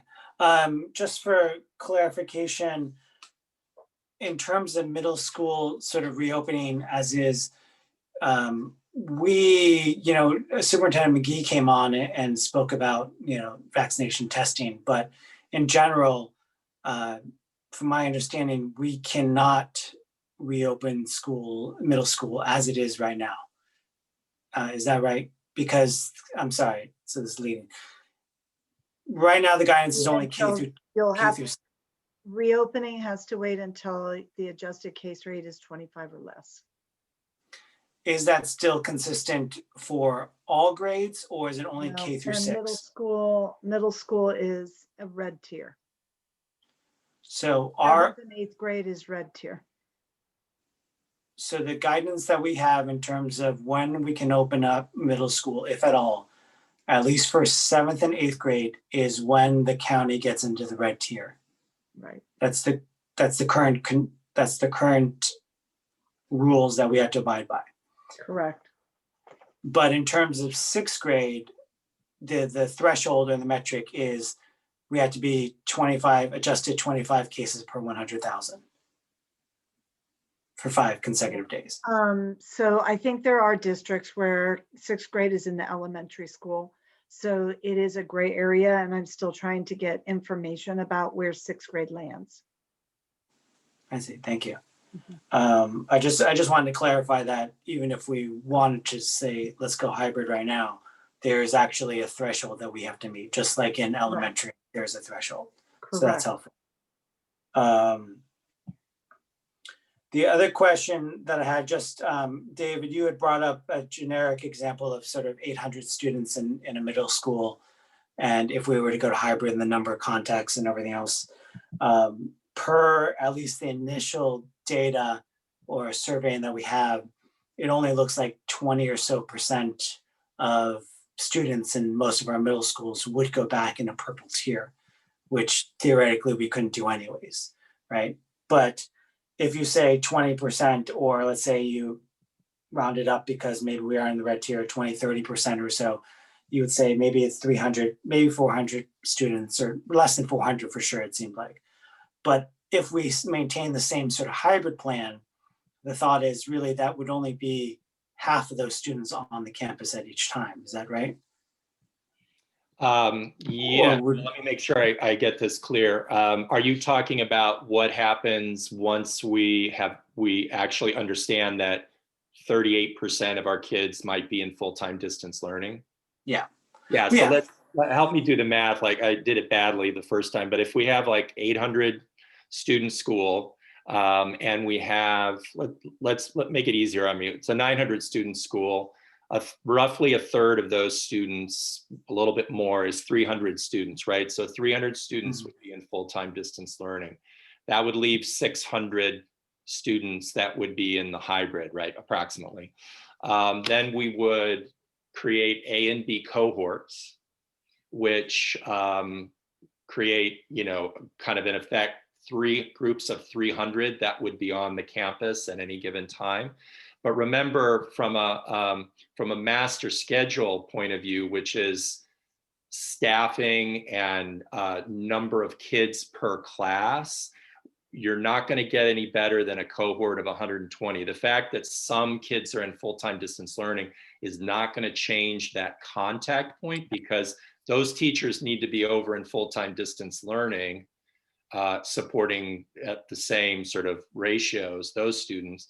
So the hybrid is still going to function, even though there's, maybe only 300 kids on campus, it's still going to be approximately 120 student cohorts that we would, that's built in. That was trying to clarify with Trustee Proctor. That's built into the master schedule. No, I think that's helpful. I'm just thinking of the numbers and the universe when we really think about it, right? Because our middle schools are very large, and we do have a master schedule. We are on a block schedule. It's very difficult, and as you explained in terms of the teacher's credentials, it's not like elementary where a teacher can teach every single subject. You have teachers who have been hired for specific subjects, and so it is sort of difficult to try and make that work. I'm glad that we have, I'm sorry, this is getting to comments. So let me rephrase my question.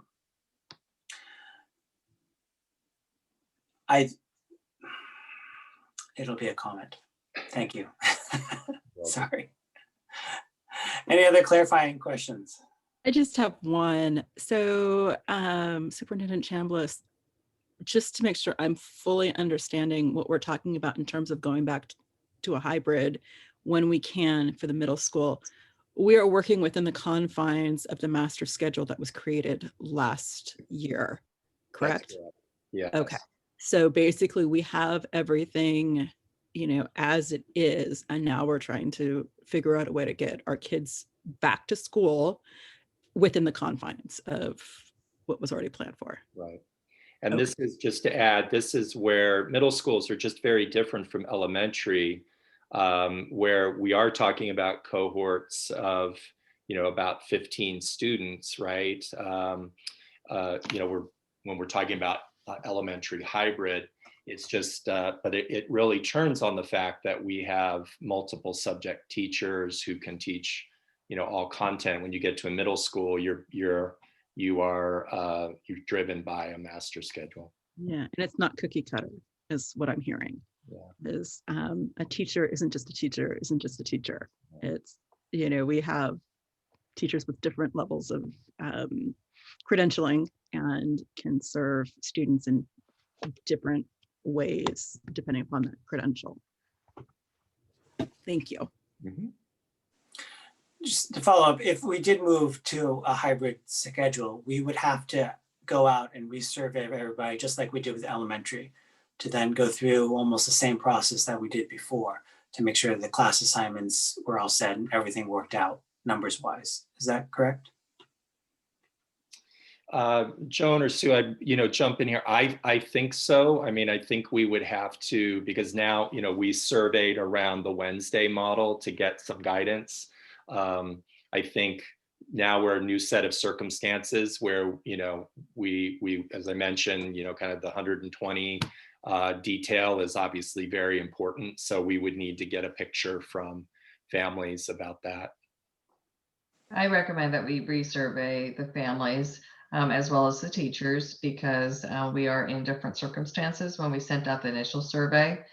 And so we would be, in essence, restarting this process of surveying families to determine how many students are going to be in the hybrid model, how many will be in full-time distance learning, giving our teachers an opportunity as well.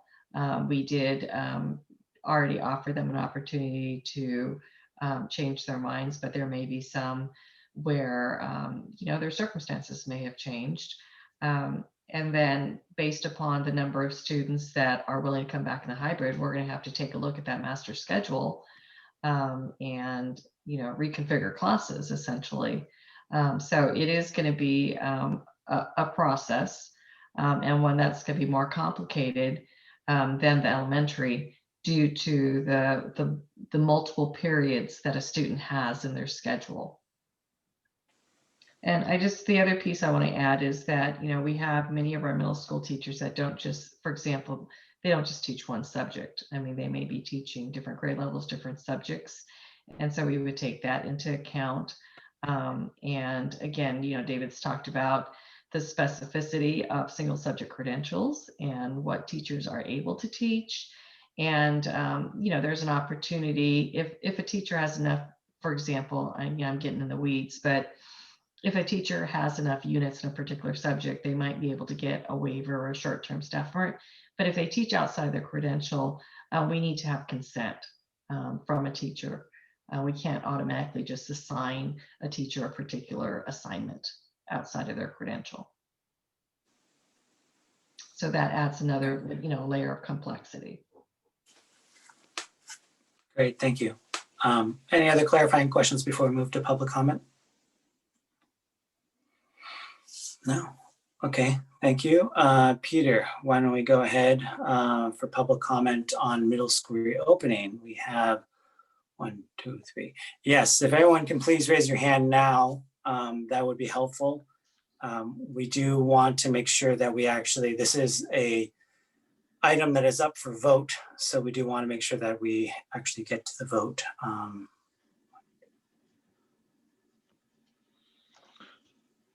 Okay, again, anybody who would like to make public comment on this item, please use the raise your hand functionality on Zoom now. And then Trustee Chen, President Chen, would you like to keep the 3 minutes or would you like to go 2? It's up to you. I'm just watching more people raise their hand. 1, 2, 3. We have currently 15. 15. If we did full 3 minutes, that's 45 minutes of comments. While, can we just go to 2.5, please? I want to hear everybody's comments and I don't want to cut people off, but I also want to make sure that we are sane enough to actually make an informed decision when we have to actually vote on this. So just because of late hours. Thank you. Thank you, President Chen. 2.5 minutes. First up, we have Anise. Then after Anise will be, I think, Raina Beth. Anise. Thank you very much. Can you hear me okay? We can, go ahead. Perfect. Here we are 10 months since our schools closed down in-person learning. We are discussing issues that should have been discussed more thoroughly 10 months ago. I'm incredibly concerned with the competency of our district, such that we are so incredibly behind so many other districts in California. We have worked tirelessly as parents learning about middle school plans that are in place and are either ready to launch or have already launched. What is wrong with our district's governing body that we have dragged our feet for so long getting kids back on campus? I understand that on average in California, the child abuse reporting rate is down 70%. That alone should shake your souls to get our kids on campus. These kids are stuck at home with no one to help them out of these dangerous situations. We need to start moving ahead by immediately improving our transparency and communication between the district, teachers, and parents. We will never be able to successfully get our kids and teachers onto our campuses without better dialogue. It appears to me that even our elected officials, the Board of Trustees, don't know half the time what they have agreed to and don't have any clear plan on how to move forward. This is completely unacceptable. If this job is not what you signed up for, please resign. My child needs to be back on campus. Other districts have found creative ways to make this happen. You have not been doing your job, from which I can tell is definitely against Ed Code. Thank you for your time. Thank you, Anise. Next, we'll have Raina Beth, and then after Raina Beth will be Jen. Raina Beth? Hi. Yeah, my name is Rena Korb. I have kids in middle school at Abbott. Back in December, we asked for a middle school meeting and the board all said, hey, yeah, that's a good idea, but it never got planned. And now here we are voting on the spring and voting. Are we actually voting on the fall to be in hybrid? I am just like, where is the big picture from the board and from the district? Where is the need to get our kids back in school? I mean, are you educators or bureaucrats?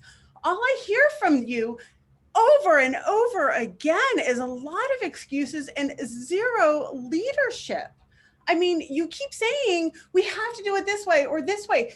You know what? I'm just going to say, F the master schedule. You guys are in charge of it. And I see no flexibility and no creativity around getting our kids back in school. You know, we ask our kids to be flexible and to be resilient and to figure things out in this whole new pandemic world. Well, why is not our district doing the same thing?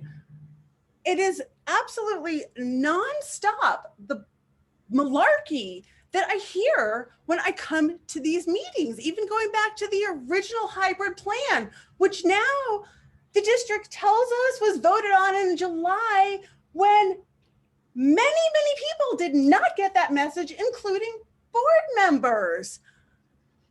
I also have brought up several times about the cohorts, why we can't group kids into the same several classes. So like 15 kids go to class A, class B, and class C.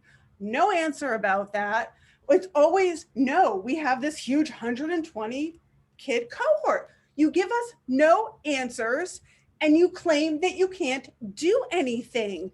And now you're planning on sending our kids to school in hybrid in 7 months when you have no idea what could happen with vaccinations. Our kids deserve to be in school more than you seem to care. And I don't even know how there will be kids to go to school because anybody who can get out of this district is going to leave with what we are seeing here. Thank you, Raina. Next, we have Jen. Then after Jen will be Julie. Jen?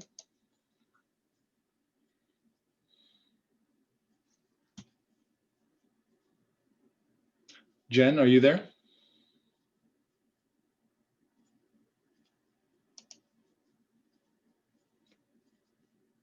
Jen, if you're there and speaking, we cannot hear you. Okay, we'll move on to the next person and then try to come back to Jen. Next will be Julie, and then after Julie will be Dina. Julie? Good evening again. Trustees, I would just like to bring to your attention, I'll start with the Wednesday plan. This plan was largely developed without teacher input. And I believe in addition, it was developed without parent input either, despite the fact that we have had at many meetings, parents showing up and offering their willingness to do some out-of-the-box thinking for what we can do to actually meet the needs of students. This plan was developed without a real understanding of the root causes of what is going on with students.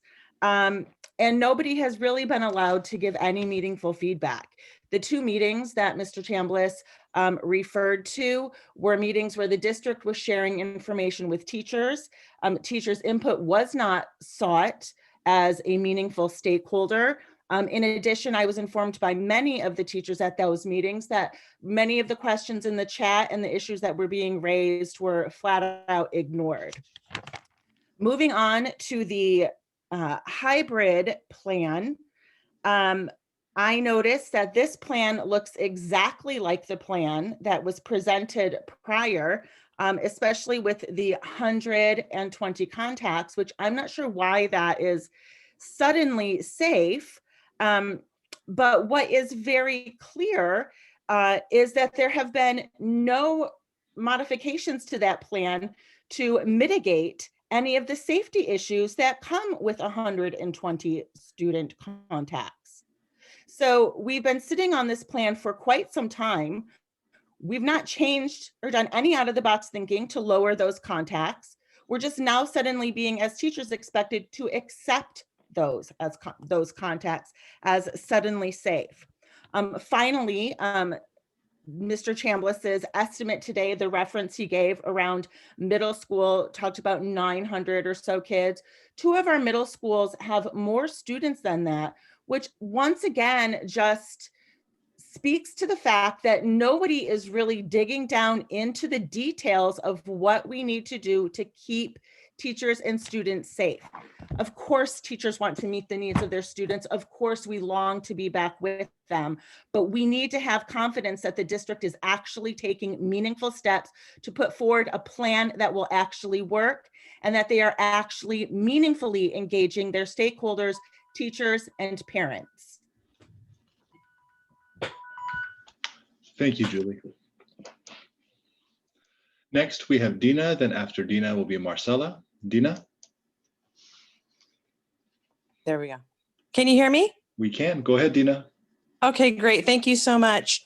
I just wanted to flip that number of high total middle school population to the lowest population middle school, North Shoreview Montessori Middle School. We have, I think, roughly 100 children in the entire middle school.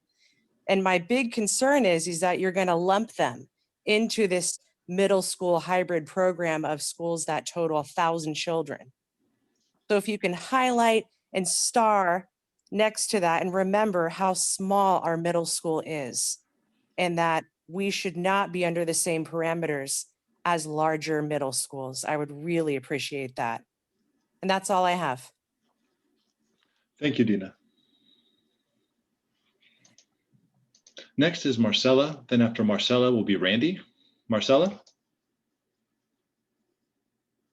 Thank you. I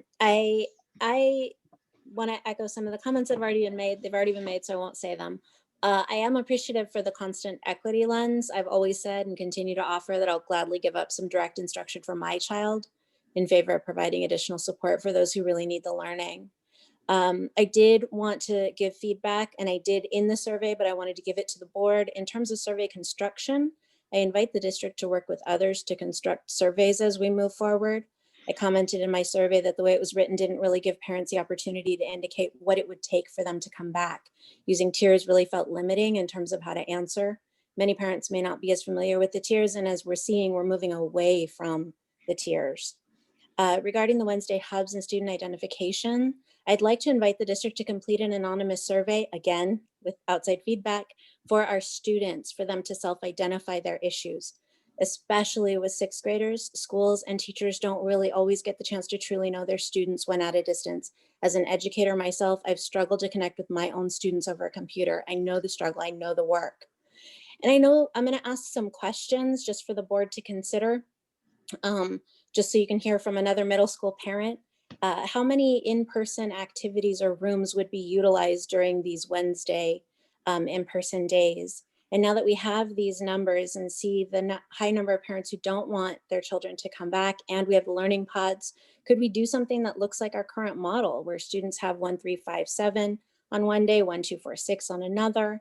Our current plan, students are only seeing their teachers twice a week anyways. If we did it in pandemic teaching, why couldn't we modify the master schedule? What if some classes are online and some are in person? How does that modify our contacts? Not every teacher will be able to come back. I invite the board to continue to look at what's possible. Middle school, as it has always been done, can't work in a COVID world. And I request the board direct the district to explore additional potential hybrid models as we move forward with the Wednesday plan this year. We can walk and chew gum at the same time. And I invite the board to direct the district to think about next year with parent and staff input and discussion. Thank you. Thank you, Marcella. Next, we have Randy, and then after Randy will be Karina. Randy? Hello, thank you for this opportunity that you allow each of the community members to comment one time for each of the agenda items. I appreciate that, and I'm exercising that right. So what I wanted to communicate in this comment is really through the lens of a public health scientist, and let you know, if you haven't seen this article yet, there was a very kind of layperson friendly synopsis of this that was in the Washington Post on November 12th. And this was a piece written by Joseph Allen and Sarah Bleich, who are both professors at the Harvard Chan School of Public Health. And what they put out there is that the requirement for the 6 feet of distancing is not set in stone. And as long as there is attention paid very well to masking, as long as ventilation is taken care of, as long as all of these other things are taken care of, this is layers and layers and layers of protection, that this 6-foot rule isn't set in stone. So when you involve other stakeholders outside of your silos, outside of your huddles, these are things that you can entertain. Now, let's take into consideration if you have maybe 60% of the students, 2/3 of the students coming back onto campus, and you're freed up by not a 6-foot rule, but something less than that. You could have regular classrooms in session. Just something to consider in putting that on the table.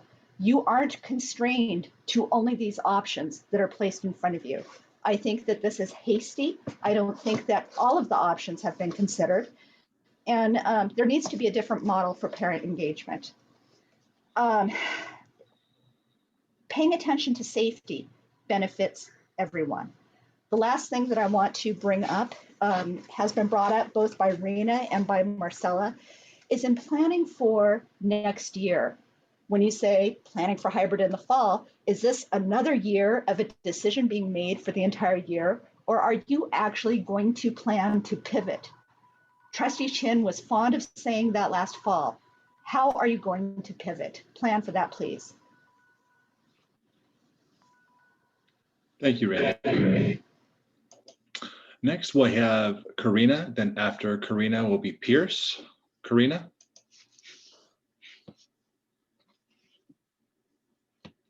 Hi there, can you hear me? We can, go ahead. Great. My name is Karina. I have a 6th grader at Abbott Middle School. Part of me would like a bit more of an analysis on really how many contacts it would be. I'm pretty conservative when it comes to COVID, and I have a 6th grader with asthma, but I think he needs to be in school. And I know that he has one of his friends in 7 of his periods. He has another friend in 3 of his periods. He has another friend in 3 of his periods. So that friend who he has 7 periods with is not 7 contacts. He's 1 contact, but in this equation, he's counted as 7 contacts. And I'm not an Excel wizard, but I imagine that there must be someone who has the skills in Excel to do some kind of analysis around how many classes our kids actually have overlapping with each other. And so would it really be that many contacts? And what would be a realistic range of contacts? And even if we had to adjust some of our electives, or like Marcella said, put some things online, I wonder if there isn't a way to look at, really get a more granular insight into, does my child really have 120 contacts in school right now if he was in person with his classmates, or is it less than that because he overlaps with other sixth graders in multiple classes? That's all I'll have. I'll give back my time. Thanks so much. Thank you, Karina. Next, we have Pierce. Then after Pierce will be Suzanne. Pierce? Hi, folks. I think you can hear me. Yeah, it looks like yes, we can. Go ahead. So thank you for the opportunity to speak, and sorry to be bringing you a problem without a solution. It's probably got a lot of problems that I don't understand. My understanding, though, is that with the current Wednesday program that's being planned, students who are currently in academic hubs will continue to meet with the person who oversees them in that academic hub. And that would mean, in my understanding, that they'd not be getting that day with a credentialed teacher. And depending on why they're there, that might, I wonder how that balances out, consistency versus getting that contact with a credentialed teacher. And I would think it's concerning. I would think that the students who are in those academic hubs are the ones who need contact with credentialed teachers the most. But yeah, I don't know if I'm mistaken about that, then apologies for my misunderstanding. Thanks for your consideration. Thank you, Pierce. Next, we have Suzanne, and then after Suzanne will be Colleen. Suzanne? Hi there. My name is Suzanne. As I mentioned earlier, I have a child at Burrell in 6th grade. I'm a little confused about the Wednesday activity day. I just want to say that my kid is not struggling academically. He's a really bright kid and he's going to learn regardless of what situation he's put in.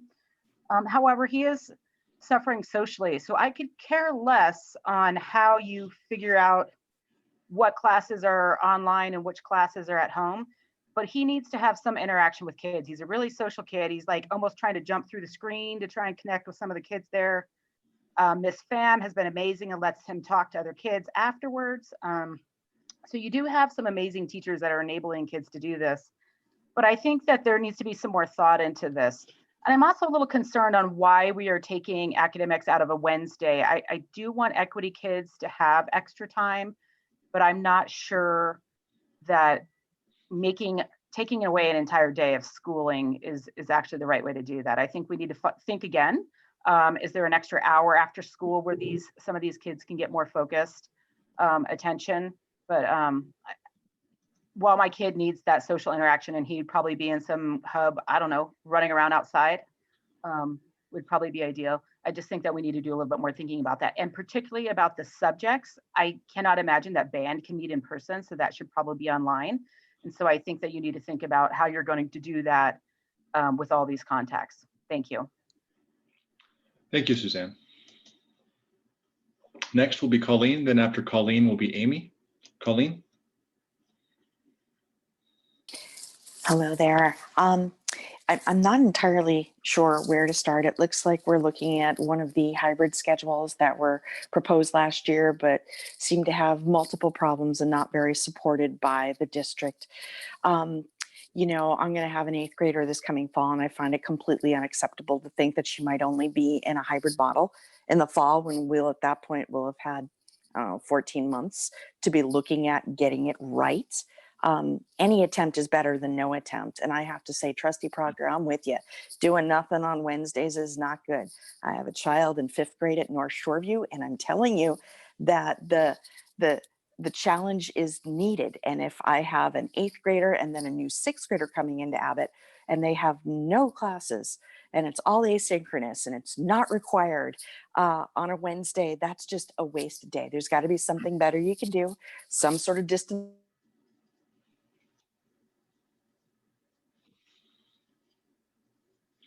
Colleen, are you still there? I think we lost you.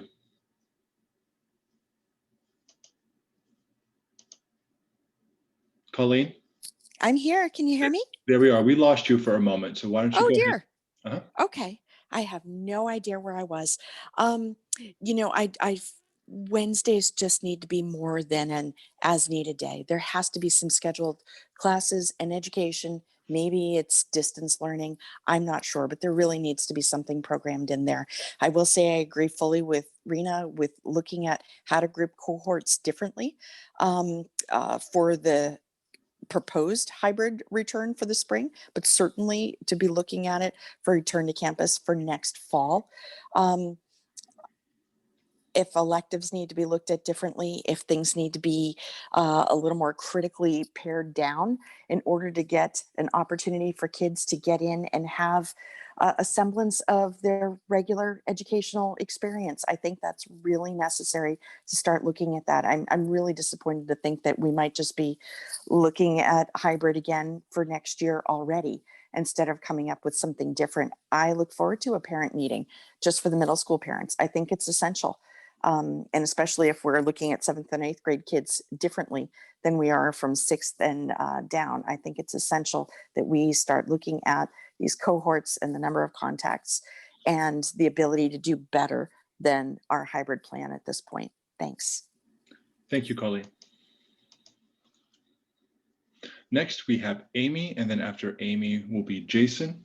And just as a point of clarification to those in the audience and the attendees of the board meeting tonight, again, as we've said in the past, everybody who's attending these board meetings does have an opportunity to make one public comment on each agenda item. That is absolutely appropriate and part of our rules. So again, if you have already made a comment on this particular agenda item, I please ask that you lower your hand because I cannot call on you.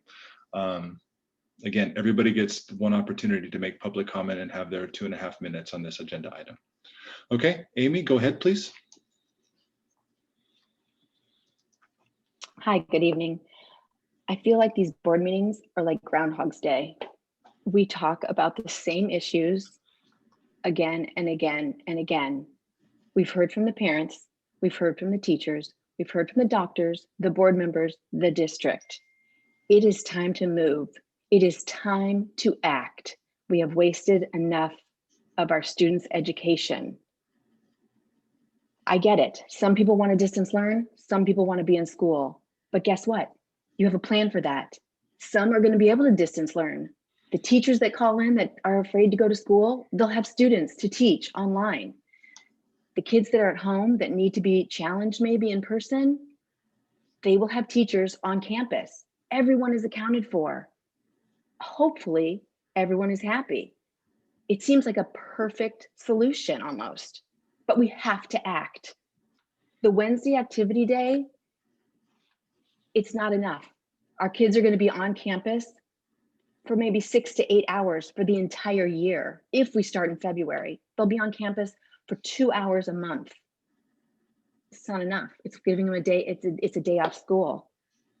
I urge the board to know what you're voting for and direct the district. Hold them accountable, give them guidelines, and give them deadlines, because we haven't met since early December.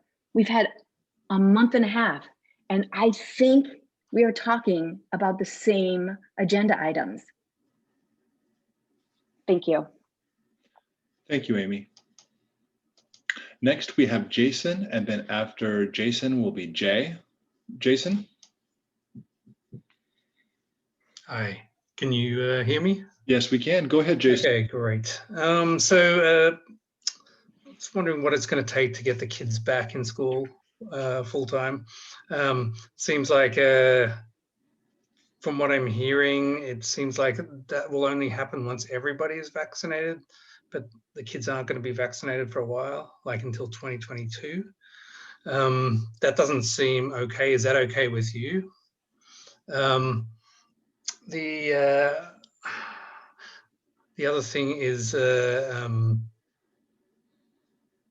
it seems like there's been a bit of confusion amongst the parents about what has been agreed to and what has been voted for, what hasn't been voted for. I must admit, I'm very confused whenever I've been listening in a lot of these meetings, and some of them have been saying, it seems like we've been talking about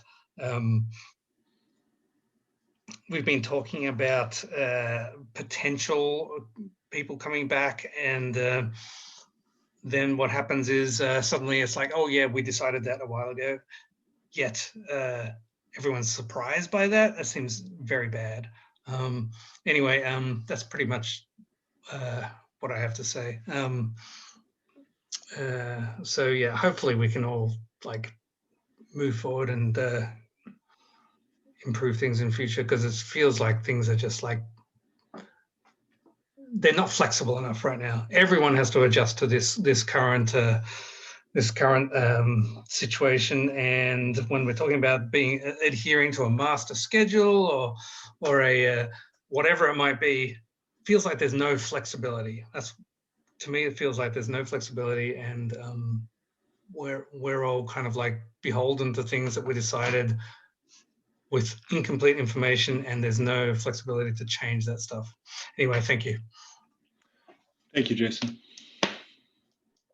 Next, we have Jay, and then after Jay will be C. Jay? Jay, you are using a kind of an older version of Zoom, so I'm going to have to promote you to be a panelist. This will kind of disconnect you and then reconnect you to the meeting.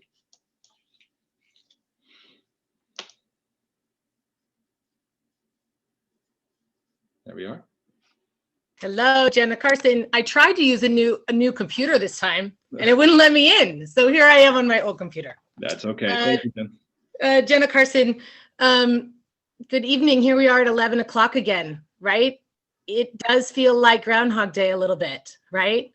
So I wanted to direct you back to the July meeting, because then July 16th, you did decide to start the year in distance learning. And then 2 days later, Joan sent an email to all school students that said, this plan allows us to move in a phased approach from a full-time distance learning to full return to campus. And those were the words of the district back in July. And we have yet to move anywhere close to in-person learning. We have not implemented learning hubs. I find it disingenuous when we talk about equity and our newcomers are not on campus, though they were explicitly listed in July. We haven't had any urgency around enrichment, elective, co-curriculars. We should be on campus 5 days a week, Monday through Friday, and co-curricular works after school hours. We haven't brought our 6th graders back on campus and we couldn't even try our pictures. So I want to propose tonight that you come from a place of yes. Yes to Wednesdays, yes to enrichment, yes to hybrid this spring. There are districts that are doing this and they're local. I sent you the examples. These are not hypothetical and they're not far away, including Ralston, which has 1,200 kids. As you know, I do work in a high school and we have 2,400 students and we are preparing to come back without changing our master schedule, without changing teaching assignments, and without changing kids' schedules. And we are returning to in-person learning. So if you want to know how to get it done, there are people that know. We're here. We'd love to help answer the questions. So your local high school has as well. The last couple things I'll say is our middle schools already have eliminated the 7-period day because we're in blocks. That was not true last July. It's insulting to say we're the same place as we were back in July. That is not true. We know so much more.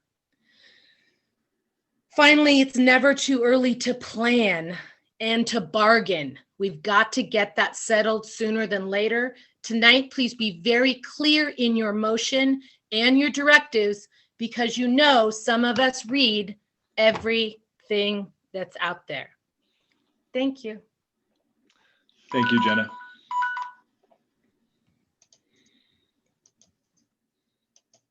Okay, next we will have C, and then after C will be Heather. C, are you there? Yes, can you hear me? Yes, we can. If you can introduce yourself, please, and go ahead, 2.5 minutes. Thank you so much. My name is Chelsea. I have a 6th grader at Burrell. So I want to say thank you to the board and everyone for taking the time to finally address middle school. I'm going to echo and not repeat the disappointment that everyone else has already very eloquently expressed. I think that the 120 cohort is definitely too big. It's not safe. And again, we need to figure out something else. I'll let smarter people than me do that. I definitely want to encourage the board to please bring the kids back on campus for this Wednesday plan as soon as you possibly can. My daughter will not be in one of these academic hubs. She wouldn't qualify for that, but she is desperate to meet her teachers, meet the other students, and interact with them. Bring back extracurriculars in the afternoon, whatever you can do to get them on campus. It's really disappointing that it's taken this long to even do that, even give the 6th graders a tour of the school that they supposedly go to. I had a question for clarification on how for the kids that are not in the learning hubs, is their Monday, Tuesday, Thursday, Friday schedule going to stay the same in distance learning, and it's just Wednesdays that are changed and going to asynchronous? That wasn't really clear. I definitely want to ask the board to not make any decisions about the fall right now. The one thing everyone can agree on is that things are changing all the time, and to make a plan for 7 months from now seems ridiculous. My last comment is a plea to the teachers and the principals of the middle schools. Please communicate directly to your students, where they're very different than the elementary school kids. They know what's going on. If they have any younger siblings, they know that there's a lot of effort going into bringing elementary schools back on campus. If they're anything like my daughter, they're confused and disappointed and don't understand why it seems like the same level of effort is not being made for the middle schoolers. They have announcements every week, and there's obviously a million emails everybody gets. So administrators need to be talking directly to the students to explain what efforts they're trying to do to bring them on campus, and that it is something that we know as people listening to these meetings, everybody's working hard on, but they need to start communicating directly with the students. Thank you. Thank you, Chelsea. Next, we'll have Heather. Then after Heather will be Kathleen. Heather? Hi, can everybody hear me? We can, go ahead. Thank you, I'll be real brief. I just wanted to say I have a 5th grader at North Shoreview. And so I really hope that any planning for the fall will include 5th graders across the district, and especially the smaller schools that don't always get included, as going on to maybe Burrell instead of staying at North Shoreview, for instance.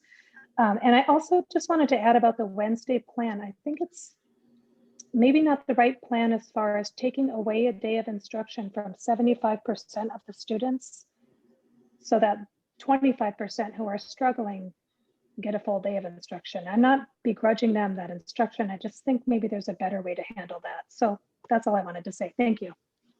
Thank you, Heather. Next, we'll have Kathleen, and then after Kathleen will be Kim. Kathleen?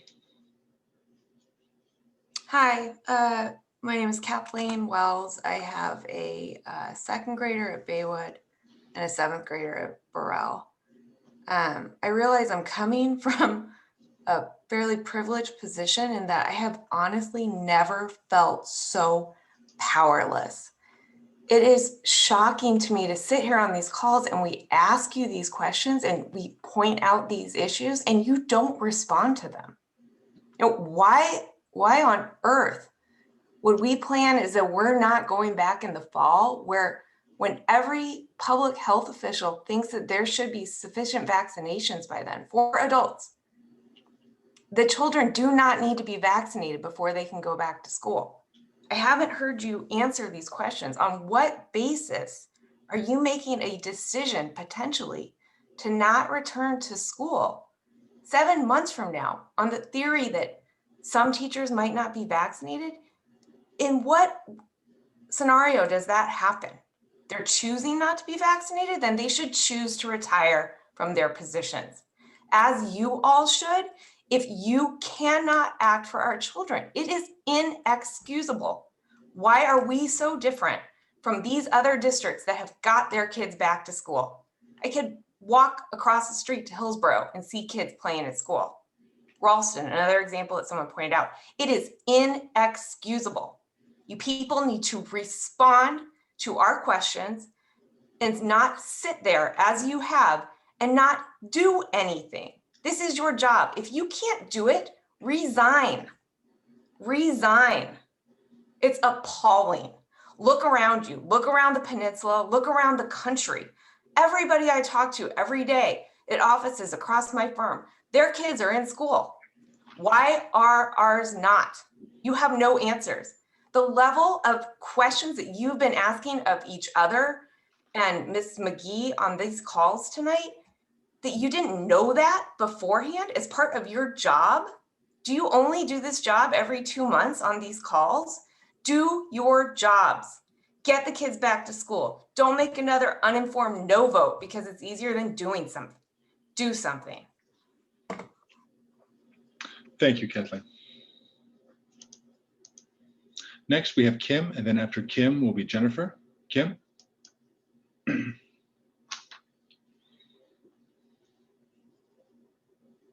Kim, are you there?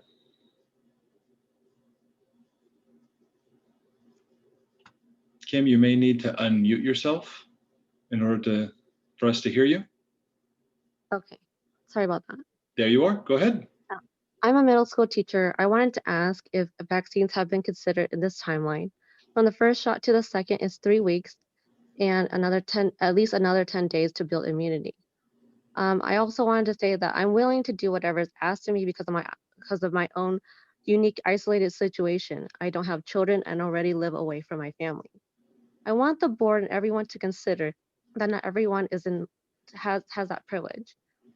Or that unfortunate privilege, and to also consider the risk of returning. In 2021, my family has already buried 2 people. So now my cousins don't have their fathers. I hope that you're all talking to the people that you know in like healthcare, because even just recovering from COVID has like long-lasting effects. And I don't think that everyone knows what those things are. And so I just wanted to say that like my brother is a physical therapist and he's still working during COVID because of COVID. Like it weakens people so much that they need physical therapy afterwards. And I know that my students, like families at Burrell, like they have had it, they are recovering from it, and then it has affected their lives too. And so they're not always present at these board meetings and they don't get to speak to you about that experience. So I want everyone to consider that. Thank you. Thank you, Kim. Next, we have Jennifer. And just again, as a reminder to those that are participating in the audience, there is only 1 comment per item.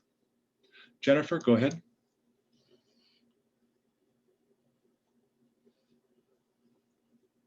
Jennifer, are you there?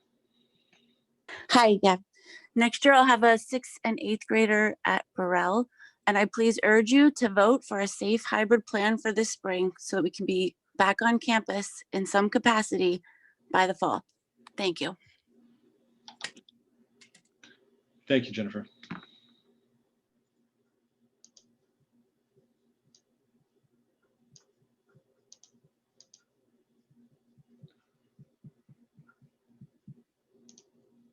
Okay, President Chin, we have completed public comment, or there are no other hands for public comment at this time. Thank you, Peter. And thank you everyone for providing your comments and those who didn't take the full 2.5 minutes, but we really appreciate it. It is now 11 o'clock. I will open it up to board member comments and discussion. But before we do that, David, you're asking, I just want to clarify when we actually get to the vote. You know, we'll have discussion first and then we can actually decide on the vote. You're asking us to vote on the current sort of Wednesday plan and hybrid, but you're not asking us to vote for the fall. Is that correct? Or am I incorrect on that? That's correct. Okay, thank you.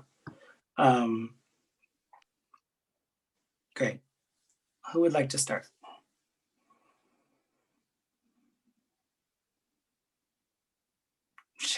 Go ahead, Trustee Proctor.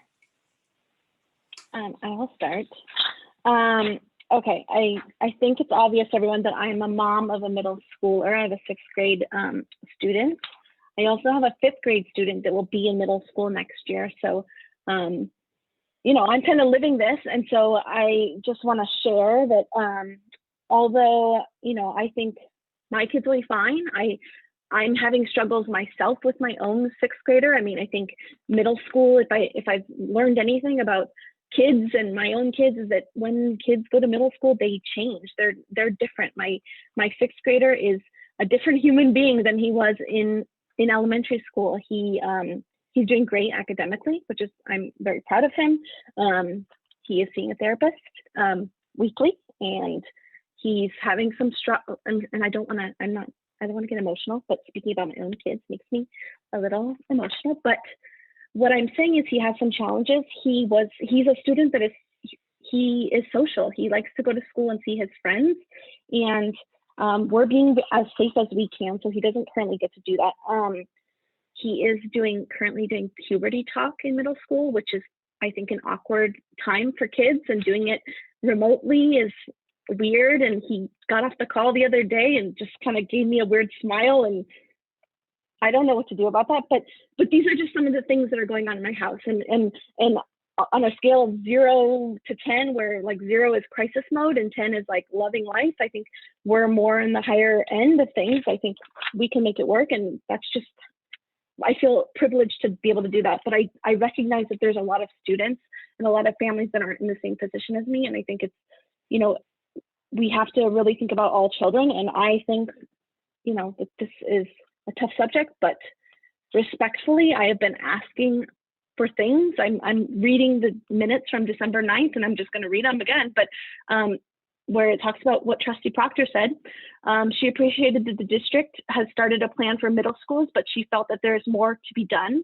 She wanted to know at what tier level would we be comfortable bringing back middle school students in the hybrid model. She brought up the need of data for the first trimester grades and comparison data from last year to current year, and the total number of students sorted by grade, level, by school, by subject, to see what areas the middle schools are, I guess, school students are struggling the most.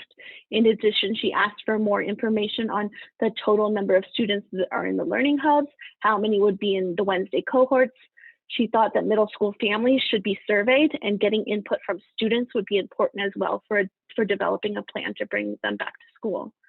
So I think, you know, we need to engage families. This is where I feel like we're not making progress here without hearing from families on a scale of 0 to 10 for your own child. Where are they? What do you need? How can we help? At the beginning of COVID, we kind of like touted ourselves as leaders in distance learning. We were ahead of the curve. I felt like we were doing great, and we were proud of ourselves. And I think we can be a leader here as well. I don't think we've explored all the options. I think, you know, getting educator input, getting the middle school teachers involved in finding out what is their comfort level and coming back. How do they see this working? It just doesn't feel like we're making any progress here. And so I understand the frustration of the parents. I'm also frustrated, but knowing that my child will be okay, I worry about other people's children and how they're gonna get through this. I think communication has been not great in terms of how we're working on middle school. There's a lot of confusion, there's a lot of frustration out there. So I think we need to be more clear on where we are, where we're trying to be, what we're trying to do, and how we can get there. You know, I don't think that the survey that went out captures enough information for us. And so, you know, again, we have to do another survey, I think. Trying to see. The middle school meeting, I really want that to happen. I hope it happens soon because, like I said, I think we just need more input, and we have parents that are willing to help. I just think that I think we can do this, and I just am not quite satisfied yet. So those are my thoughts. I want the middle school students to get back to campus. I think that the current plan makes it very challenging with 120 students. But again, I don't think we know yet how many people are we talking about, how many teachers are we talking about. It just seems like we need more information. I'm not quite ready to make decisions about fall because I feel like we're not where we need to be for spring and for right now. Those are my thoughts at the moment. Thank you.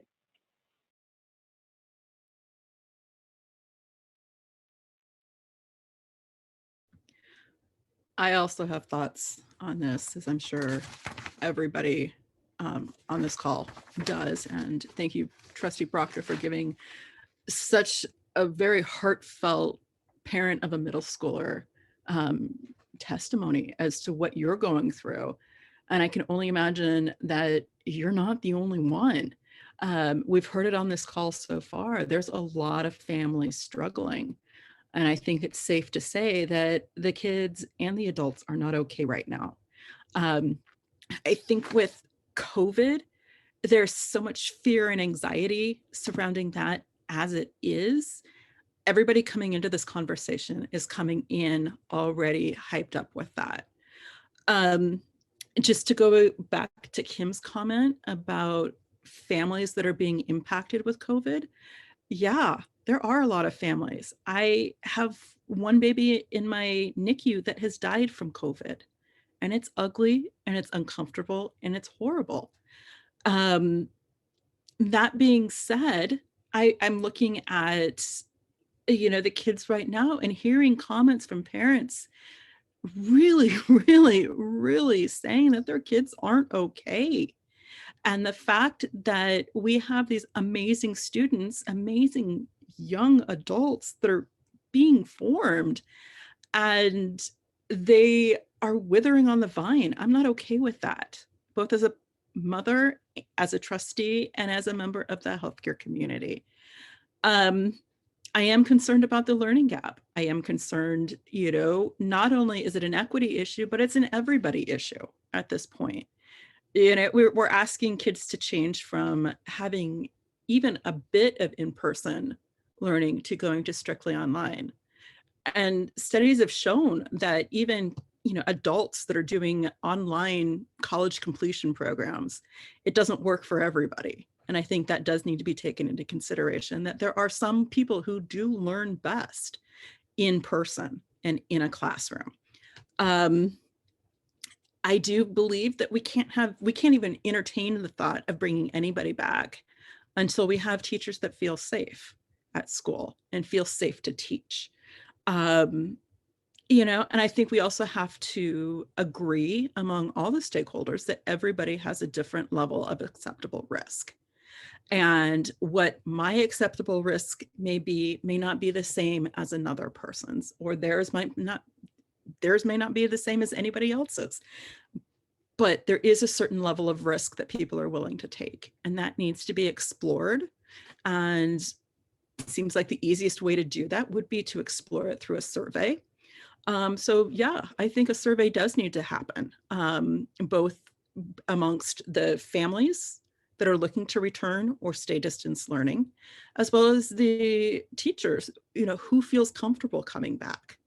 As we've discussed earlier, it is wonderful that the vaccine is becoming more and more available. It is highly encouraging that that teachers and instructional staff are being considered worthy of being just right behind the healthcare employees and healthcare workers in receiving this vaccine. Now it's just a case of really supply. But it does make me feel better knowing that behind doctors, nurses, healthcare providers of any type, they're right up next. Also, I realize that the vaccine isn't yet approved for children under the age of 16, although there's some talk about extending that down to age 12, but I believe that's still way off in the academic pipelines. But Moderna is looking for people with children 12 to 16-year-olds to participate in vaccination trials. So if there's parents interested in that, that would be my plug for that. If you feel like you need to get your child vaccinated as your comfort level, there's a potential there. I think that while yes, we need to be really strongly considering the academics, I am also incredibly, incredibly concerned about the social emotional status of our middle schoolers. I think I personally have blocked out every memory I have of middle school because it was just not a fun time.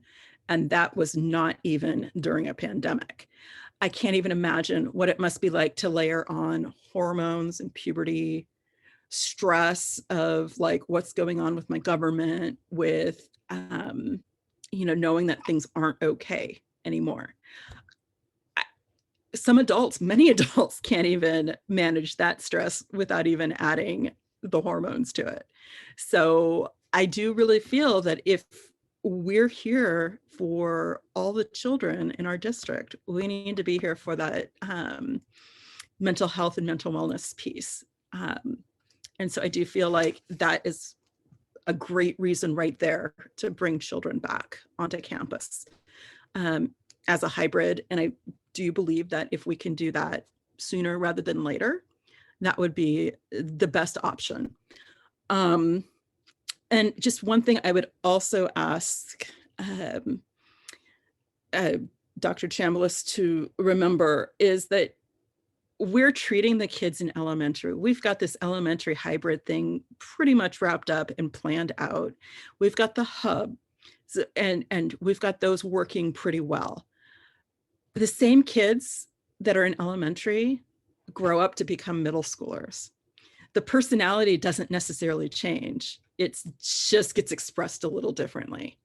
So if we are identifying kids in elementary school that are the type of learners that need to be in a classroom and need to have that interpersonal relationship and interaction with the teachers and with the other students, I feel like we need to find a way to help those children succeed. And I think that would be best served most likely in a hybrid or whatever form that takes. I don't think one day, twice a month is going to be enough. I'm also in agreement with Trustee Proctor in saying that it's fall seems so far away. I know realistically it's not, but in the world of COVID, it really is, because the CDC could release data tomorrow that totally negates everything we've just been planning. WHO could come out with new guidelines. Department of Public Health could come out with new guidelines. So it is fluid. However, I don't think that means that we should not be making any plans. We need it. In the world of the ICU, we have plans for our plans for our plans. We have plan D in case the first 3 plans fail. I don't see why this can't be any different. I don't see why we can't come up with multiple different plans. And then when the time comes, let's pick one, what fits best for that situation then. And just obviously with the realization that things can change on a dime. Okay, thank you.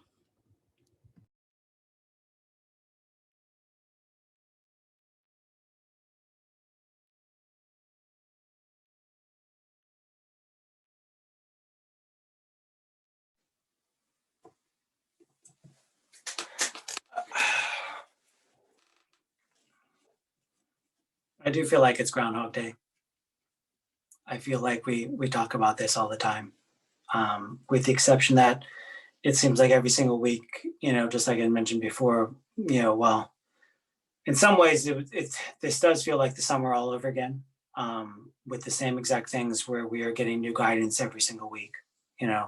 Whether last 2 weeks ago we got guidance from Governor Newsom and his plan, which we're going to talk about in the next item, or whether or not last week it was new guidelines and revised guidelines from CDPH, California Department of Public Health. So I definitely feel like it's Groundhog Day all the time in some ways. this is a really tough situation. I also feel very frustrated. But the frustration kind of comes from, that maybe we haven't been able to solve this problem, but it's because the rules keep changing in some ways. I also looked back at last July, and when we had made the decision to start in distance learning for everybody, and at least go through to fall break, the meeting right before that was in some ways the introduction of the 4 pillars that Superintendent McGee had started. And, I think at that time, especially back in July, well, it is like Groundhog Day, and we're all probably going to go to 1 a.m. again, just like back in July for the meetings. We just know more. I mean, we know more now than we did before. And I think that's what happened. Last time, back in July, we were fighting a time issue, where a time and a fear factor as well. But time, we just didn't know, and knowledge. We didn't know anything in some ways. I mean, we knew we were in shelter in place in March, but back in July, there was a PPE shortage, right? Nobody knew. We were all scrambling for PPE. There was no discussion about vaccines or anything like that, because that wasn't even on the horizon. We couldn't even think about that at that time. But things have changed so much now, where, as Nancy McGee and other people said, mask wearing, social distancing, I think, that's all part of, our new world at the moment. And I think that has helped change in terms of, how we have to look at, the cohorts and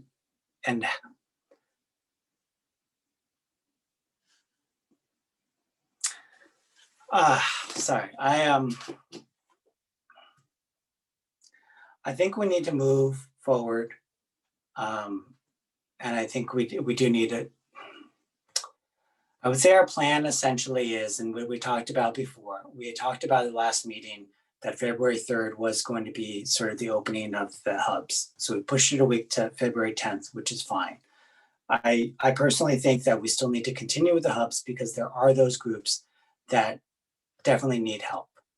We know that there are vulnerable students that are not getting on, that need help. But I also think that we do need to go ahead and move towards a hybrid schedule. And so I don't necessarily know whether or not that is in some ways completely possible with our master schedule and everything else, and whether we have to just scrap the whole thing. I do understand the complexities of our teachers' credentials and, trying to get everybody on and the campus, and middle school as being like high school, it's extremely difficult. And I don't think, for those who don't, sort of understand the master schedule, it's extremely difficult. I also think that, in comparison to other districts who have done it, they've all done it in different ways. And whether or not they had brought in additional credentialed teachers, or maybe they're using people who aren't credentialed to actually teach, I think sort of more power to them, whatever worked for them. I think we are different. I think, just as I said in the public comment, we have a middle school that only has like 100 kids versus, Burrell that might have over 1,000 students. So those are the extremes that we deal with. It's kind of what makes our district unique. But I honestly feel like we do need to move forward. We need to move forward, bring the kids that really need the help in, so that they can get some FaceTime and get some help and actually learn in person. We also need to move towards hybrid, and how that works and when that works, I don't know. It's in terms of the clarification of when we can move, into hybrid, it's only in the red because that is the current guidelines right now, So whenever we get into red, then we can actually bring kids back, but we need to plan for that. And we need to bring the kids back this year is what I really would suggest. Next year is very difficult, You know, I know that the reason why it was brought up right now is because we actually do start planning for the next fall, like now. We're actually even we started in November, December by asking, you know, parents if they plan to enroll in the next fall, in next school year. So we do need to plan for that.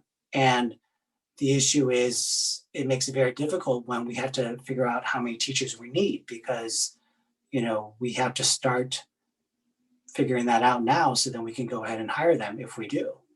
If we do change the master schedule, if we change anything up, if students leave, or if more people come to a certain campus, we need to plan for that now.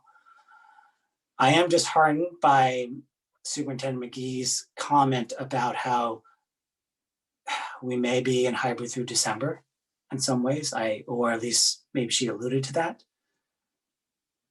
But, you know, understanding, you know, the COVID situation that we have been in, sort of nothing surprises me now. You know, just like Trustee Warren had said, you know, next week, you know, WHO could come out with new guidance, or the CDC could say, scrap everything, or, hey, we just found a ton of vaccine and we're going to vaccinate everybody. I mean, that's how it's been operating. That's how we've been, in some way, having to be, just dealing with this. So I don't know. I'm sorry. I am not as, you know, it's 11 o'clock hits, you know, I think we all end up not being as eloquent as we'd like to be. But generally, I think that we need to move forward, and we need to get the kids back in school.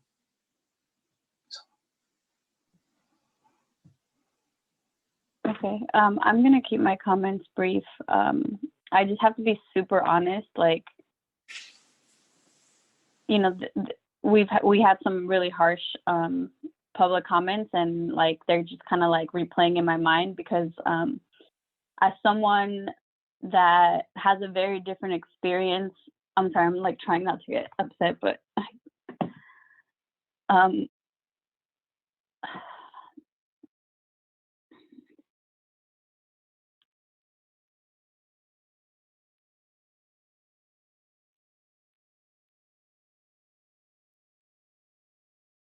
I think the reality is that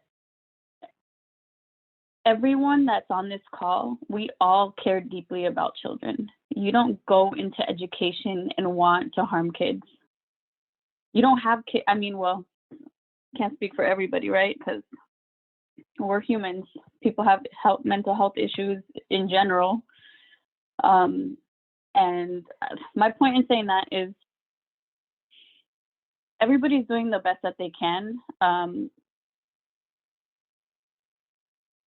And I heard, you know, okay, trying to center myself here. Everyone on this call cares deeply about kids. Our district and our board, we have an obligation to care about all kids. This pandemic has created this situation where we all have to become like public health experts, and, you know, nothing is super clear. And yes, we have the 4 pillars and we have guidance, but our district is unique in different ways. And what makes it even more unique is that we have decided to walk down a path where we really focus on equity. And I heard a lot of people say that they care about that, and then go not 2 seconds later and say things that basically contradict that. And sometimes the reality is like, you can't have both. You know what I mean? Like, you either care about equity and you're going to act on that, or you're not, or you're going to care about yourself and your own experience. And everybody is struggling, right? Everybody is struggling. There are kids struggling, but there are kids struggling with different things. I already had COVID. I have had COVID. My whole family had COVID. I have friends that have people in their family die from COVID. My community is very impacted by COVID in a different way than other people. So if you want to talk about privilege and you want to talk about how much people are struggling, like I feel the need to say that because it's not like,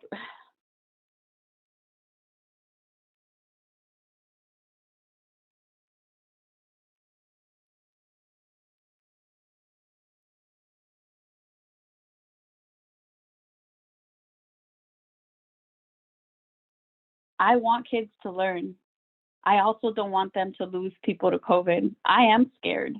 I'm not gonna lie about that. I'm scared for people. I feel a lot of responsibility, not just to my own, my own community, but to our entire district, our entire community. And I don't want kids to be struggling and to be behind, but I would rather them be behind than to have long-term effects of COVID, like I might have, like my son might have. And so that is part of my personal hesitation. People have very different living conditions. So when you're thinking about, having kids when I think about having kids and having 120 contacts, I don't just think about what's happening in that school setting, everything that we can control. I think about like everything else that's going to happen in our community because kids are back in school. And what I mean by that is that like us giving that direction, and that is going to give a signal to our community that it's okay now, that it's safe, that you can relax. Oh, the schools are opening up again. Oh, like that's part of my thinking, because I know my community. You know what I mean?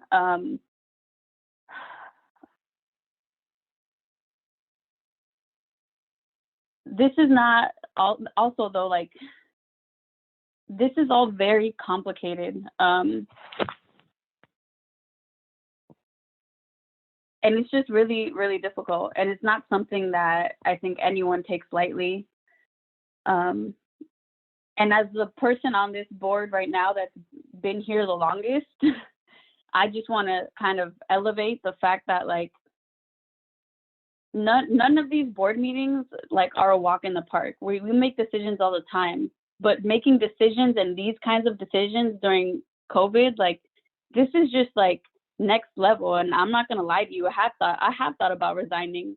Like I'm concerned about my own mental health half the time. But I have a responsibility, and I was elected for a reason. And part of my commitment to all of our kids and all of our districts and all of our community is that I'm gonna show up as best I can, because me even being on this board is like not the norm. I'm 30 years old. I'm a single mom. I grew up in poverty. My parents are not from this country. I was an English learner, and so I'm not always gonna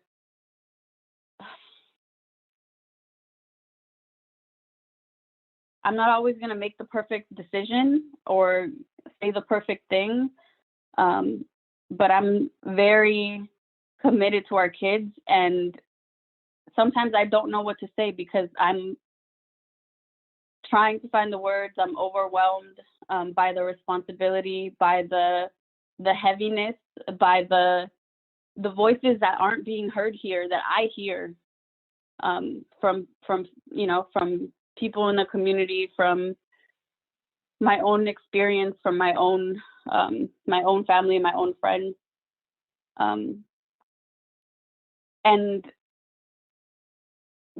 So I just wanted to say all that, but at the end of the day, I want to be super clear.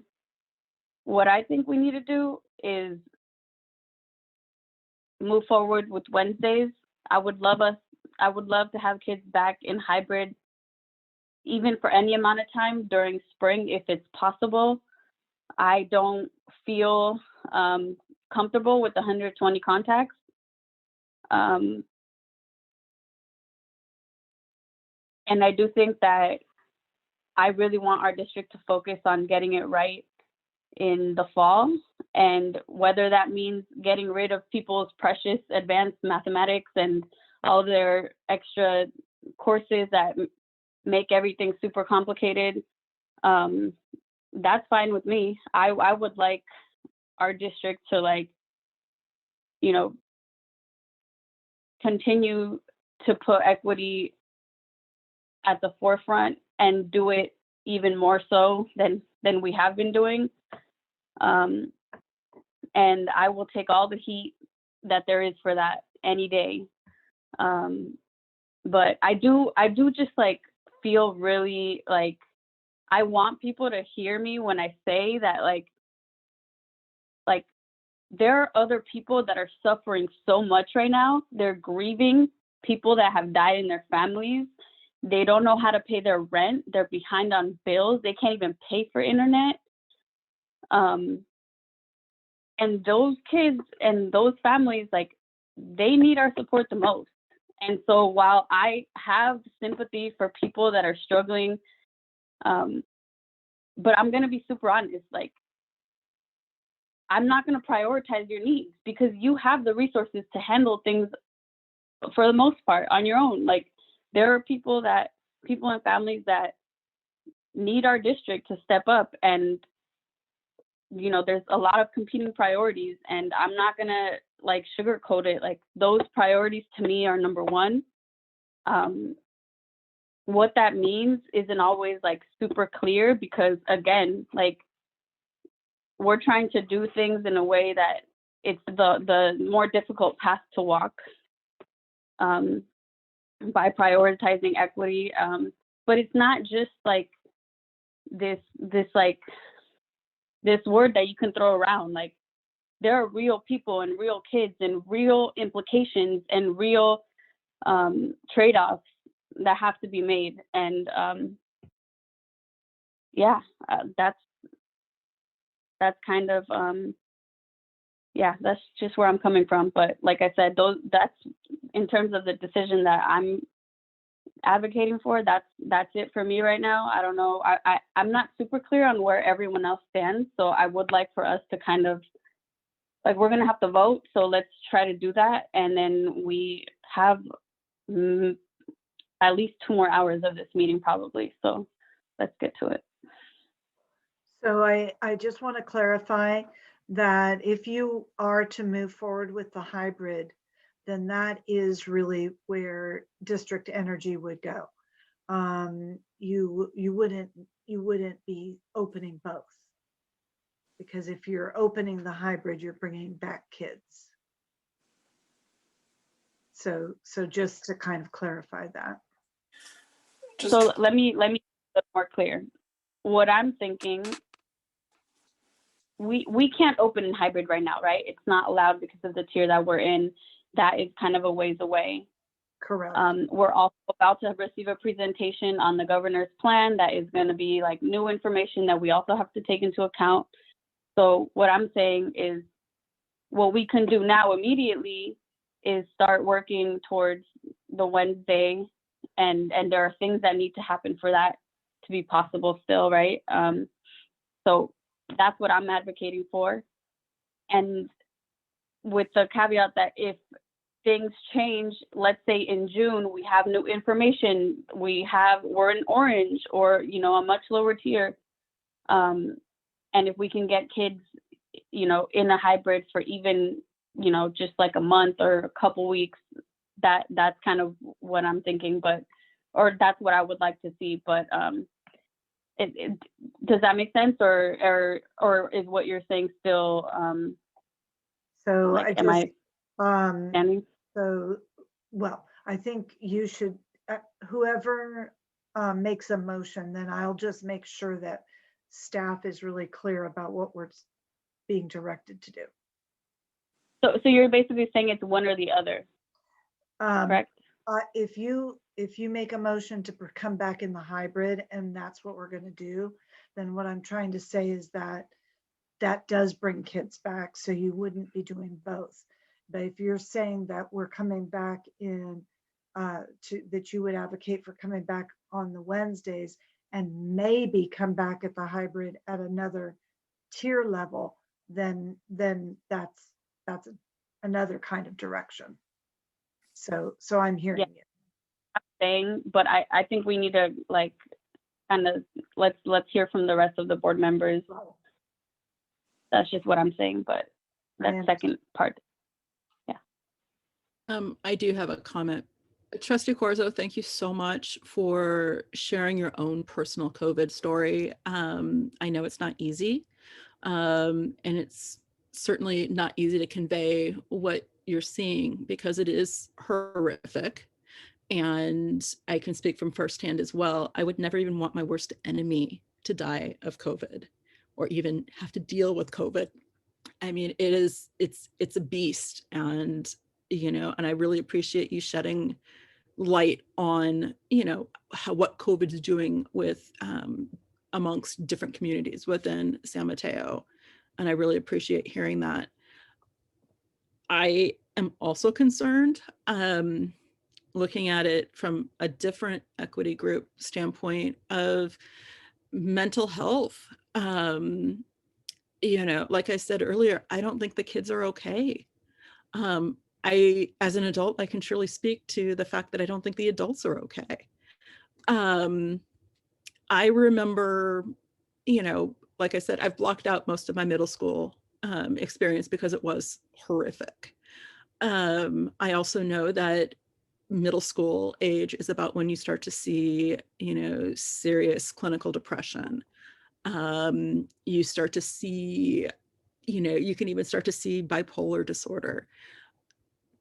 Parents aren't necessarily all going to be psychiatrists or psychologists. All they can say is they see that there's something's wrong with their child, or their child's not anywhere close to where they used to be.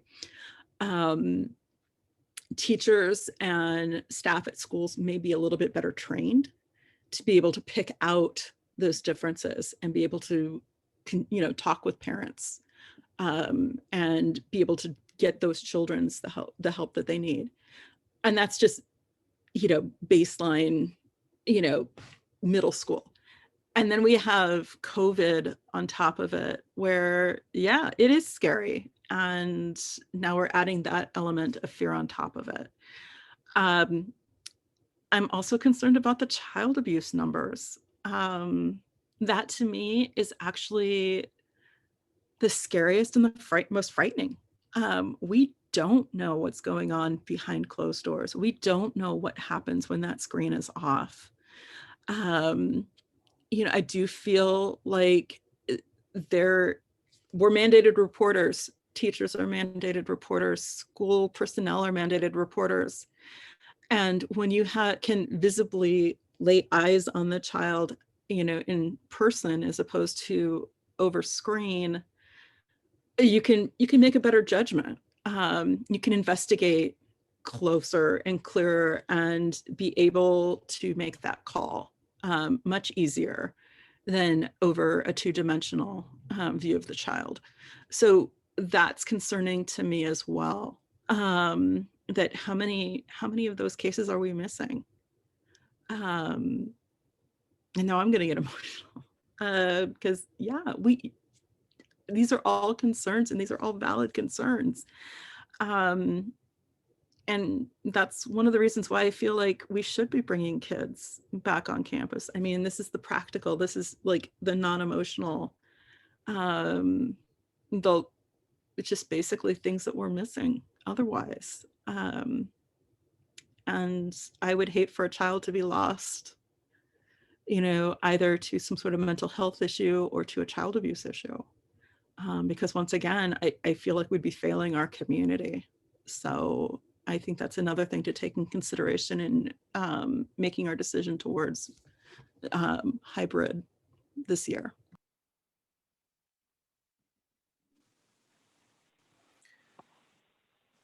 Trustee Proctor, do you want to sum things up or? Yeah, no, I just want to say that I guess I didn't realize that it was possibly one or the other. And so my wish would be that we do start with the Wednesdays as soon as possible with the students that have the most urgent needs and get them on campus. If their families want them to come back, then I think we need to do that. But also as the next step, build in some sort of hybrid model that's safe and brings kids back to campus. So I'm all for starting with the kids that need it the most. But I want to get there eventually to where we can bring more students on campus. And so I would propose that we do both as soon as we can. Okay, so we have to vote on the actual Wednesday and the hybrid, but we also need to provide direction for next fall. I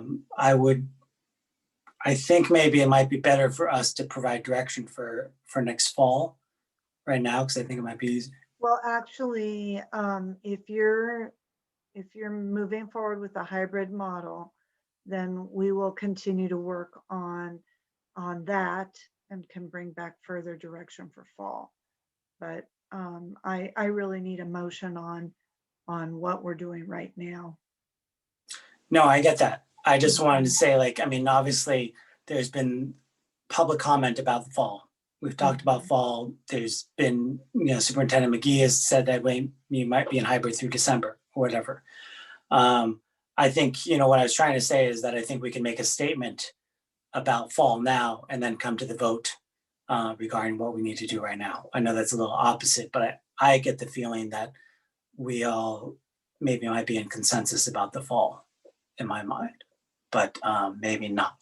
So I will start and just say that for the fall, because I know that we need to start planning now, is that there's nothing more that I want is for us to go back full time, because that is what we know, that is what we can do. But if we have to plan for hybrid, then I think we actually need to plan for hybrid. I think it's it's easy for us to say, let's go back to normal, because we know what that is. And I think that would be easy for us to pivot back to normal. But I think what we do need to think about, just like what Trustee Warren says, we have to have plans, and we need to have plan after plan. And the reality is, at this point, we need to plan for hybrid, but hopefully that doesn't happen, is my thought.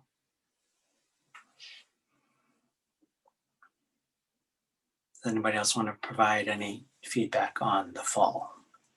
I guess for fall, I was just curious. Oh, sorry. Is there a way to build the schedule so that we can go back full time if it's safe, but if we had to pivot to hybrid, the schedule would still work? I don't really think I know enough about all that. Should I jump in on that, Dr. Rosas? Please. Well, you're saying it would depend on the scenario. There are some versions of the hybrid where you could transition relatively straightforwardly. That may not be the best hybrid model. So I would want to have an opportunity to work with the team and the community about that and bring the best recommendation for you. And I was basically, and Allison took the words right out of my mouth. Trustee Proctor, you and I must be on the same wavelength. Dr. Chambliss, I would like to see some of those plans. When do you think we could start looking at potential fall plans? We're doing I guess you would call the building scenarios right now. Okay. I think it would be important that we bring you a recommendation with the context of how we arrived at that recommendation. I wouldn't want to show up to you with, well, we could do A, we could do B, that kind of thing. I want to make sure that we bring you a recommendation and how we arrived at that. Mm-hmm. There are real advantages to us following the January, February, March normal pattern. You know, it would be important from a staffing point of view and things like that, that we would be bringing to you the suggested model and the staffing implications of that, you know, within that February, March period of time. Okay. Sue could, or Sue Weiser could speak to some of the kind of statutory stuff that we have to follow, but they're interrelated. Yeah, so what I'm hearing you say is that we could potentially have recommendations to be presented to the board as late as March, sometime between February and March. Is that what I'm hearing correct? Yes. Okay. And we would need to bring you a recommendation, you know, in that time frame. If there are going to be any staffing changes, we need to address those now. For example, if the recommended plan requires some teaching positions and some positions that we may not need for next year, that's going to have implications, as there are timelines in the ed code about possible layoffs. We also, there may be implications for hiring. So perhaps the recommended plan requires more positions, and we would actually need to hire more teachers. And then there's also the financial cost of that too. Of course. So like, refresh my memory, because, you know, until last board meeting, I've been on the other side. So I don't necessarily fully remember, but what exactly, like, whenabouts does that generally come up annually? Do those recommendations come up at at the end of March? Do they come up at the beginning of March, or even sooner? So the district's been fortunate in that, you know, typically what we do is in the ed code for certificated positions, there is a March 15th date. And so the board, if there is going to be a reduction in positions, the board would need to adopt a resolution. And typically, because we have to provide notice by March 15th, the board would need to adopt those resolutions several weeks before, so we can prepare all of the notices. And so we typically would bring you a certificated layoff resolution at your February 18th board meeting. Okay. Classified, you know, reductions, we need to provide 60-day notice. So we would probably bring that to you at your March 11th-ish board meeting. And this would, you know, I mean, depending on the plan, again, you know, I don't want to say we have to do any layoffs.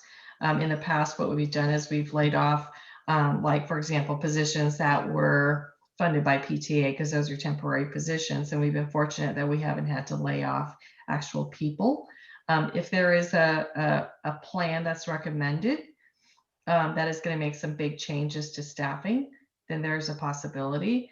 On the other hand, if there's a plan that's recommended that requires increases to staffing, then we want to make sure that we have enough time to hire, as this is a very different situation we're in this year with the pandemic, and we just don't know how hiring will go, as it will be difficult.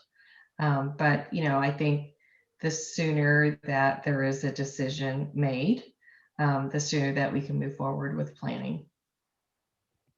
Thank you. Yeah, I agree. And I very strongly think that we should be looking at maybe a couple of different scenarios for the fall, one being the hybrid, and a hybrid schedule that can be pivoted to a full return if, you know, situations and, well, basically if COVID allows us to do that. And I also think that we should, you know, consider what might it look like should we be able to return. I think one of the important things about if we are going to have a fall schedule, it would need to be one that can pivot with existing staff. It would be very difficult to do a different model that requires different staffing in the middle of the year. Oh, agree.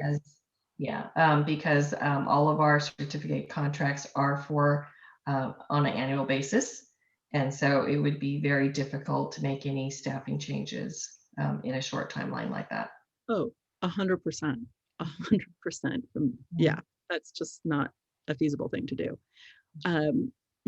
But that's why I'm just wondering if we can get, even some sort of a scenario, even if it's more of a recommendation than a scenario, just so that way we are presented with all the information and that we can make an educated decision, as opposed to thinking about this as, well, it could work like this or it could work like that, or we're not having the same meeting after meeting after meeting.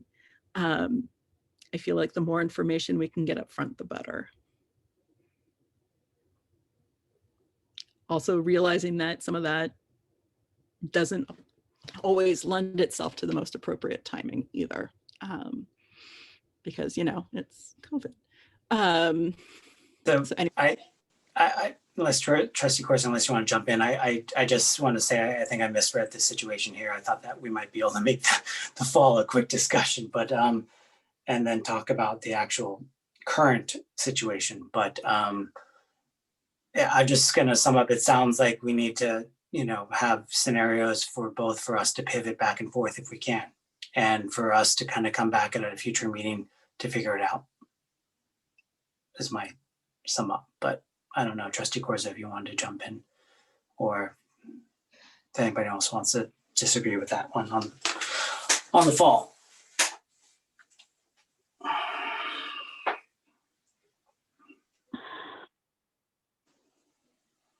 I think that I'm wanting to focus more on, like, are we gonna do Wednesdays, or are we gonna, like, I know, yeah, do high? So that's fine. Yeah, I'm sorry again. I misread it. So let's just go into, what do you guys want to do? Wednesdays, hybrid. We need to vote. We need to move on. Yeah. So I'll repeat. I think it's important that, we recognize that we're still, there's still a lot of risk. 120 contacts. Come on, we're talking about middle schoolers. Like, they're not going to do things perfectly. They're going to take any chance they can get to, like, break the rules. And I mean, at least that's what I'm thinking. Maybe I'm wrong, but the middle schoolers I know, let me tell you, I'm concerned about that. I think that, we can get kids on campus on the Wednesdays. I did, looking at, like, the schedule, I think it'd be, like, much more age appropriate to flip that schedule around and not have them come at 8 or 8:30 in the morning. Like, we can have them come later. Like, that's just, kids are more awake, they're better rested. That's what I'm thinking. I really want us to focus on the students that need the most support.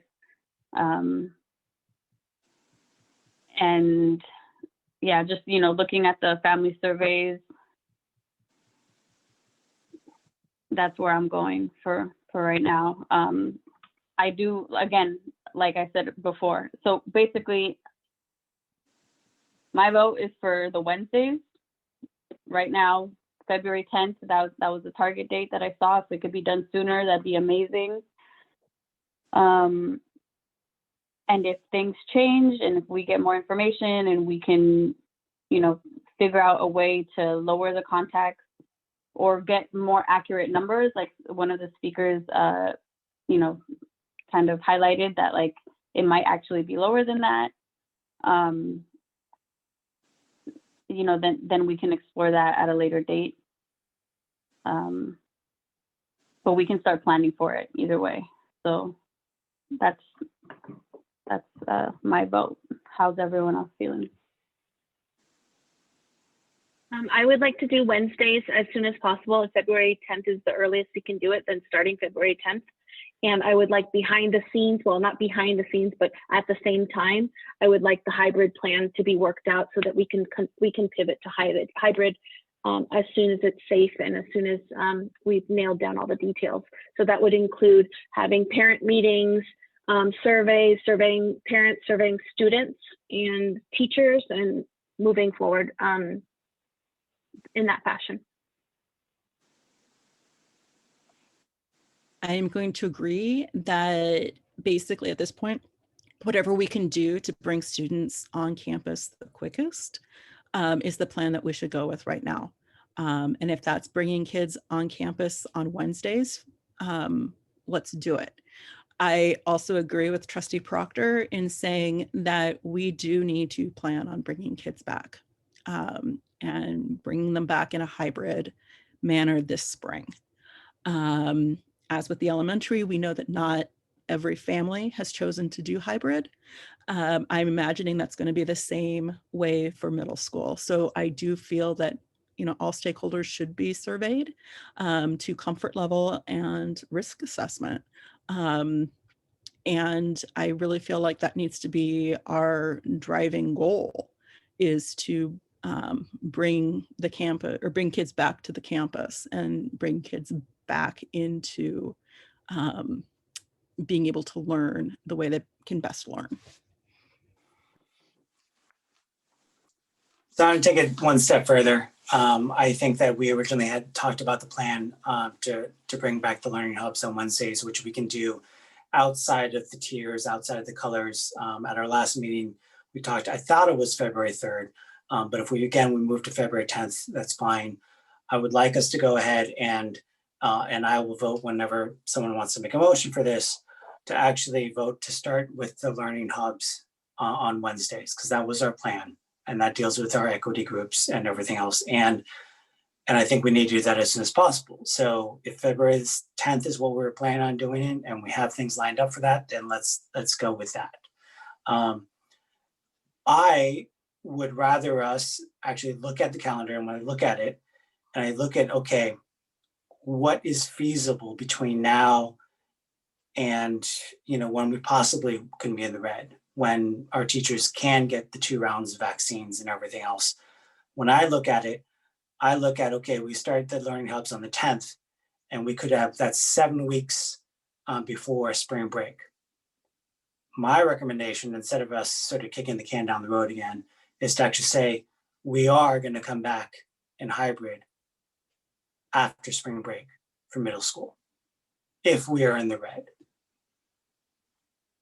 And then therefore we actually have a date and set, because I do feel like we do keep planning. And again, something could drop from the skies tomorrow or next week. But I think we need to set a date. I think that we need to say, look, within the 7 weeks, including spring break, I think we can get this done, you know? And, you know, if we can't, well, I mean, I really think we could probably do it. And maybe I'm wrong. Maybe that date doesn't work. But we need to get our kids back in school. And I'd rather just say, let's go ahead, start with the learning hubs, because that's what we're planning to do. We are not restricted by any color-coded tiers. We're not restricted by the 25, cases per 100, and start with that. And then really say we need to start with hybrid. We need to have the kids back in school. So my recommendation would be we need to set a date.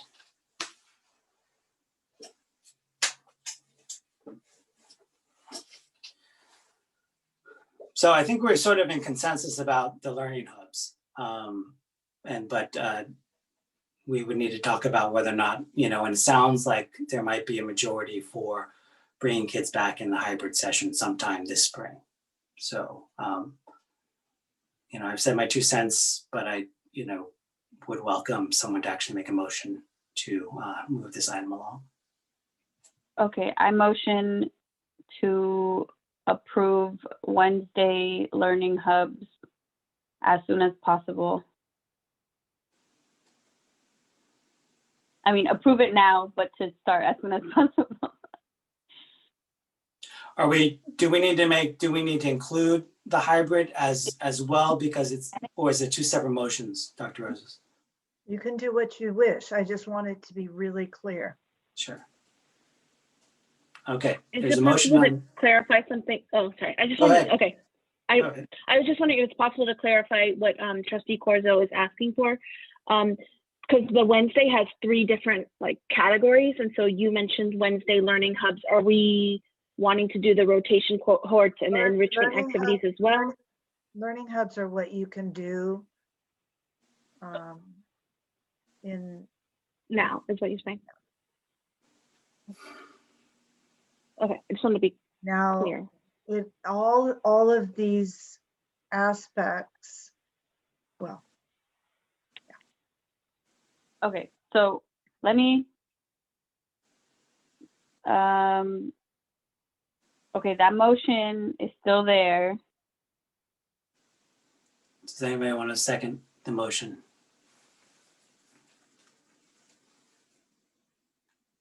I'll second. Great. Any further discussion before we call for the vote? I want to discuss one more thing. I'm sorry. Yep. So are we giving up the Wednesday rotation cohorts and the enrichment activities that might come at some later time? Are we giving that up by saying we want to do hybrid? Because what if we can never, for some reason, can't get to hybrid? Or I just want to make sure that what are the next steps after the learning hubs? Do we just hybrids next, or would there be any scenario where the Wednesday rotation cohorts could happen, but hybrid could not? Can we get a clarification for that?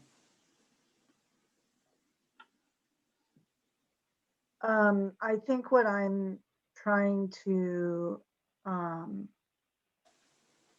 work with is the number of different aspects that you're asking to have completed with staff and with our colleagues, the teachers who have to implement this.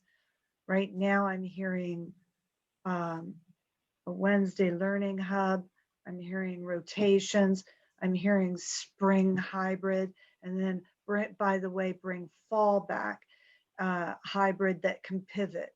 So I think we need to think about what is our priority here. I mean, you can do anything, you can do everything, but you can't do everything at once. So what is the priority? I guess that's what I'm looking for. I think learning hubs is kind of what we've prioritized. Yeah. My opinion. I'm going to retract my motion real quick because I want to read this and then we'll start over. So, strategic support cohorts include phase 1, the most important and what I'm motioning for, Wednesday academic hubs for struggling students to start as soon as possible, potentially February 10th. Wednesday rotating cohorts for community and connections they're phased in after hubs start. And then planning pending in-person after-school enrichment activities. So in my mind, these are lumped together. That's one option. That's the option I'm in support of to begin, as soon as possible. So that's my motion. My motion is to approve strategic support cohort plan.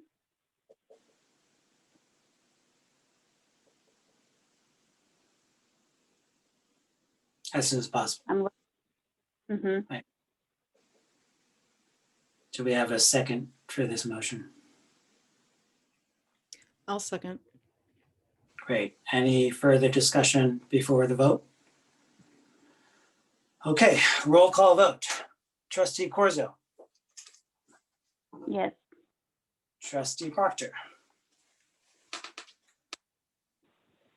Yes. Trustee Warren. Yes. And I will vote yes as well. So passes 4-0 on that motion. The other second item is about the hybrid. Does anyone want to further discuss? Go ahead, Trustee Corzo. Let's clarify that. So we're talking about hybrid still during spring potentially, and we know that there are some obstacles with that, which include the up to 120 contacts. And I mean, that's accurate. It's up to 120. It's potentially less. How to solve uneven grades, challenges with electives, that best students sees each teacher twice a week. So before we vote on this one, I think so if we have already voted on the other, I forgot what it's called now. What was it? Strategic support cohort. Strategic support cohorts. And that already has some planning that needs to happen, specifically the third piece, which was, sorry, let me find it again. The in-person after-school enrichment activities, which could potentially still happen if we did decide to do a hybrid.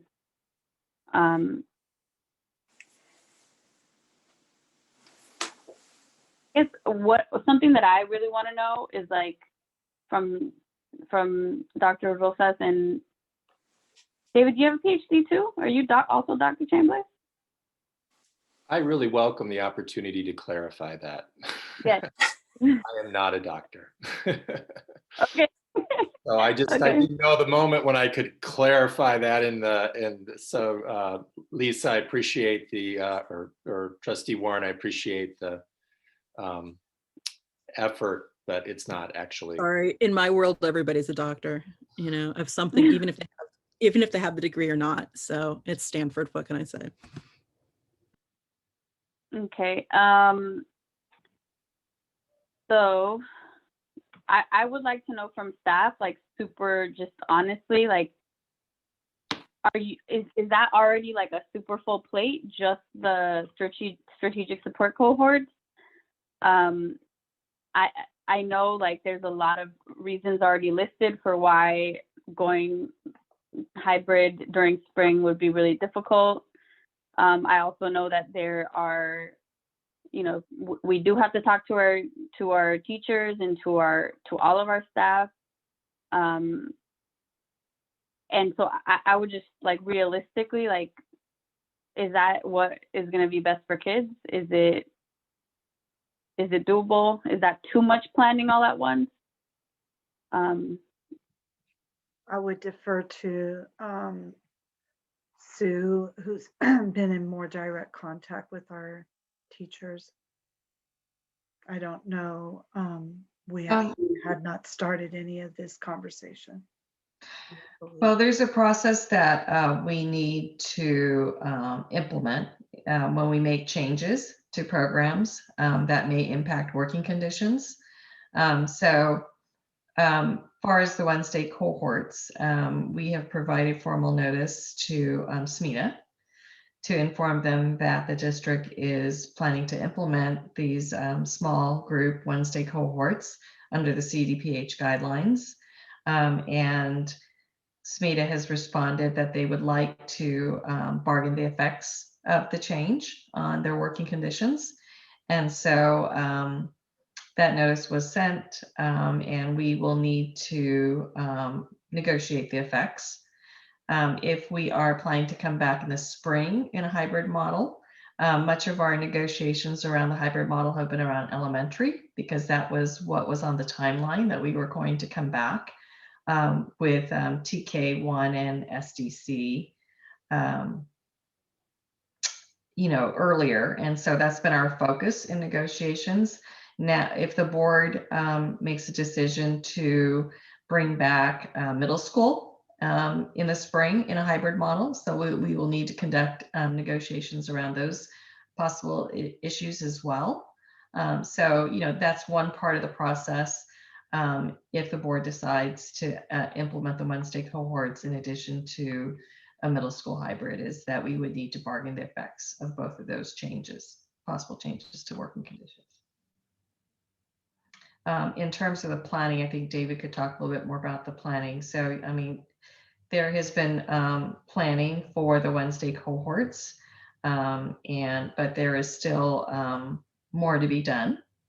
when you talked about the possibility of bringing back middle school hybrid in the spring, there were many things that the board had recommended that we need to survey all families, that, you know, we are going to need to reconfigure classes.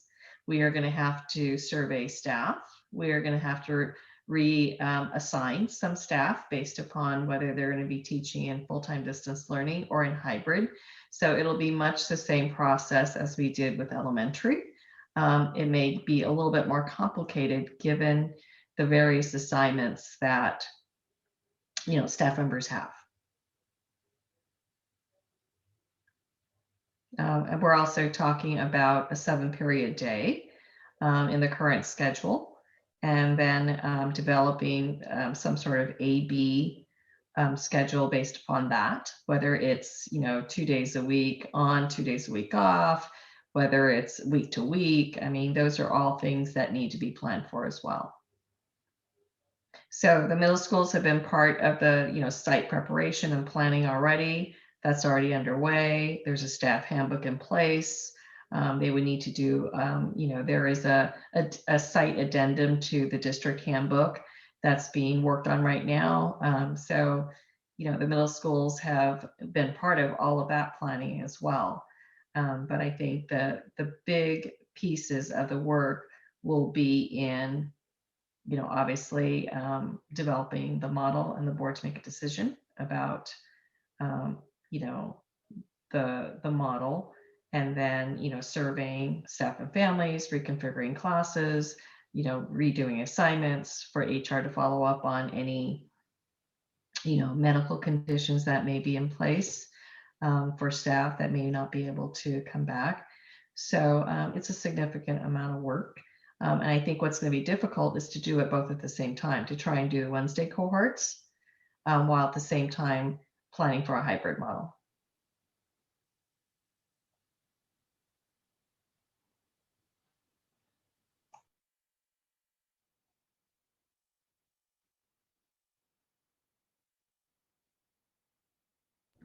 Well, I'm hearing that, yeah, it's difficult. Is it impossible? It doesn't sound like it. And again, if we're maintaining our focus and our true north of doing the best for our students in our district, I think that needs to be our guiding light. So again, coming from a standpoint of concern about potential child abuse and about mental health, I do feel like that, to me, is going along with that that true north of looking out for the best of the students within the district. And I'm not talking about just certain students, I'm talking about all students. And it does seem that, you know, from an elementary school standpoint, we've got it nailed. And we have, I mean, we've been talking about it for a very long time. And I know my children are thriving as I'm still at the elementary level. It just feels like there's this big, like, black hole between elementary school and high school right now. And, you know, if the high school's considering bringing back at some point, I mean, I think the tier level, I mean, we have to work within the law. I mean, I don't think anybody's going to say bring them back now, even though we're, you know, not ready for it in a public health standpoint. But I would be advocating for figuring out some way where we can start with the Wednesday cohort, and then looking at the hybrid model for, as Trustee Chen had mentioned, after spring break. And I fully believe that having an opportunity for the teachers and the staff to, like, physically lay eyes on children and physically be there, and for children to physically be at school, I feel like that's the only right thing to do, in however we can make that happen. And I feel like by spring break, we should be able to, based upon the work that's being done in site preparation, the work that's being done in terms of ensuring everybody who can be vaccinated is vaccinated, in terms of the adults returning to campus. I feel like that's where this discussion needs to be headed.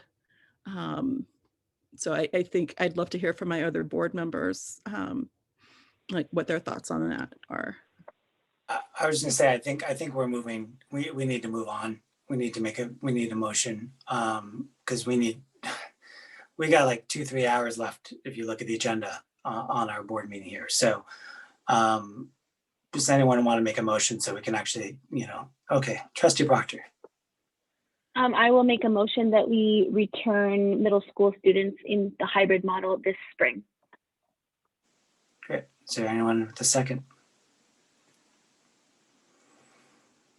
Is there any way we can make that more specific, that motion more specific, Trustee Proctor, and maybe give a date or a potential date that we even review where we are at from a public health standpoint? Because I feel like leaving it open till the spring is a little too vague. So I guess I don't know how long it takes, and I don't know what tier level we'll be in, but if you want to set this like returning when spring break, when we come back from spring break, that's fine with me. So are you officially amending your motion? Yeah, I'll amend it to come back to hybrid when spring break is, when we return from spring break. I'll second that. Okay, we have a motion and a second from Trustee Proctor and Trustee Warren. Any further discussion before the vote? Questions? Now's the time. Okay, let's call for a vote. Trustee Corzo. No. Okay, Trustee Proctor. Yes. Trustee Warren. Yes. And I will vote yes as well. So that motion carries, and we have, do we need to have further discussion on the fall, Dr. Roses, or do you think there's sort of a consensus there? You want to repeat what the consensus is? I believe it was, we need to have a plan in place where we can pivot between hybrid and full-time. Am I correct? Anybody else?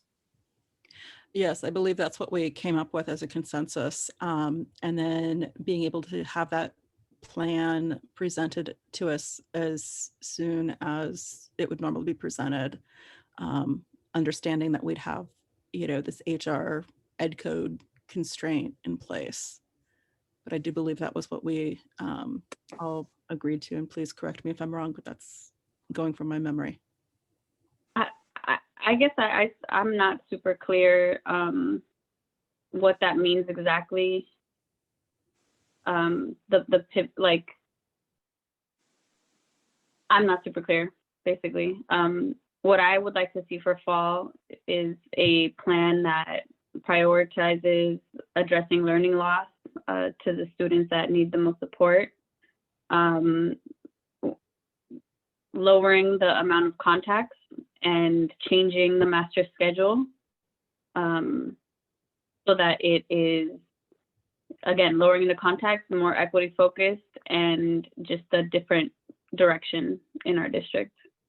That's what those are the priorities for me. The pivoting, you mean like pivoting between hybrid and the full-time? I'm sorry, I may have missed that. I was kind of in my head at that time. I think I used the word pivot first. So I think in my mind, and I don't know how, I don't know if this works out on paper, but if there's a way to, I guess, limit like the $120 student, thing, if you could minimize that in a way that, I guess you could go back full time. Let's just say for some reason you can keep the same sixth graders in multiple classes so that it minimizes that number.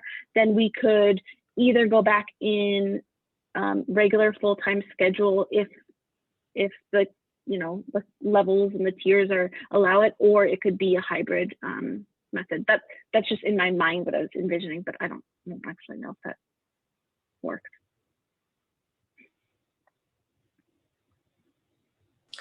Dr. Roses, is there a way for us to come back at the next meeting to talk about the fall?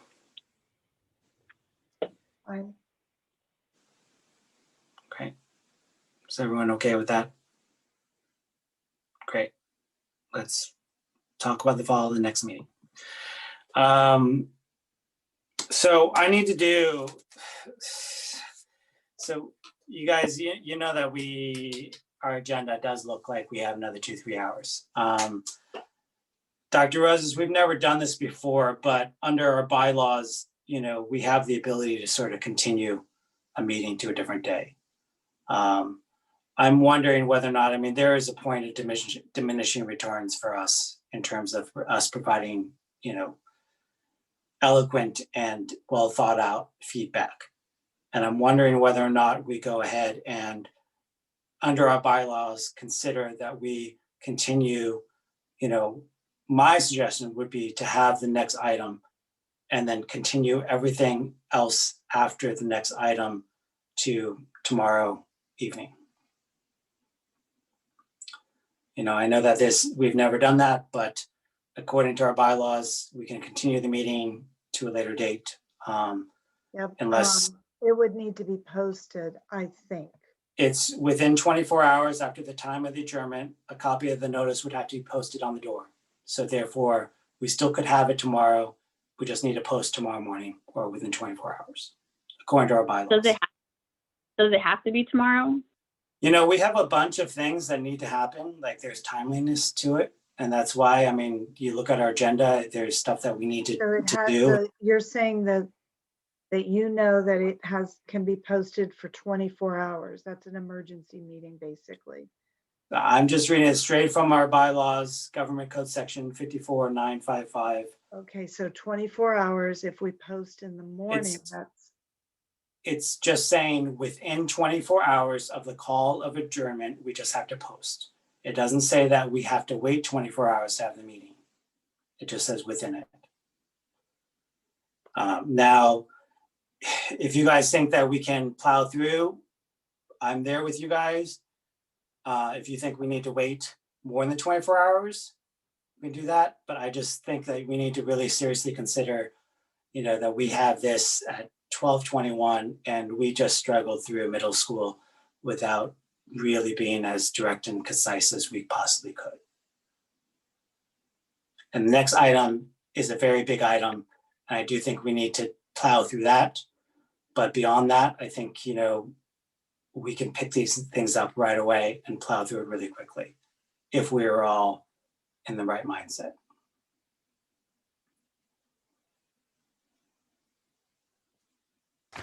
I do not support meeting tomorrow away from our staff's weekend or our own weekends. I think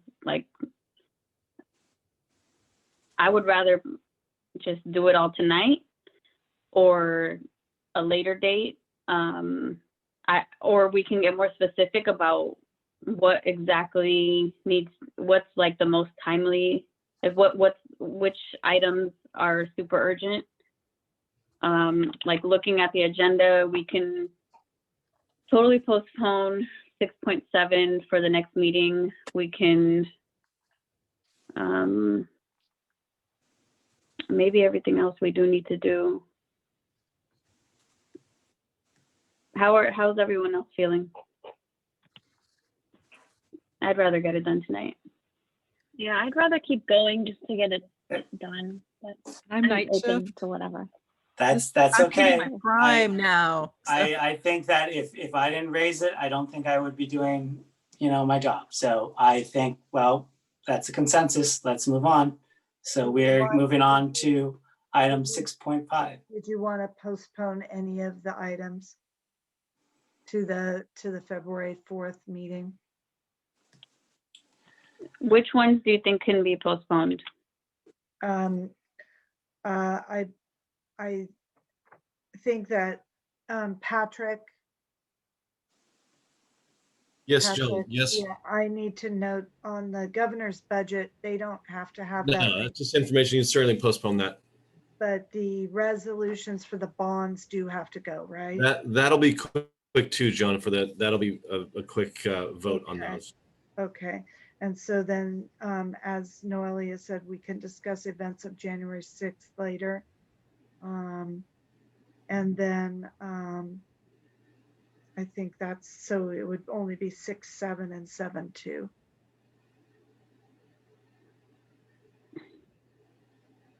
Someone want to entertain a motion there, or I'll entertain it, but does anyone want to make a motion? So are we saying, I'll make the motion, but so we're saying 6.1 events of January 6, 2021 can be postponed. 6.7. Oh, 6.7, yeah, sorry. I'm like reading it, I still read it wrong. And 7.2. 7.2? Mm-hmm. Just, so those are the only two that can be postponed.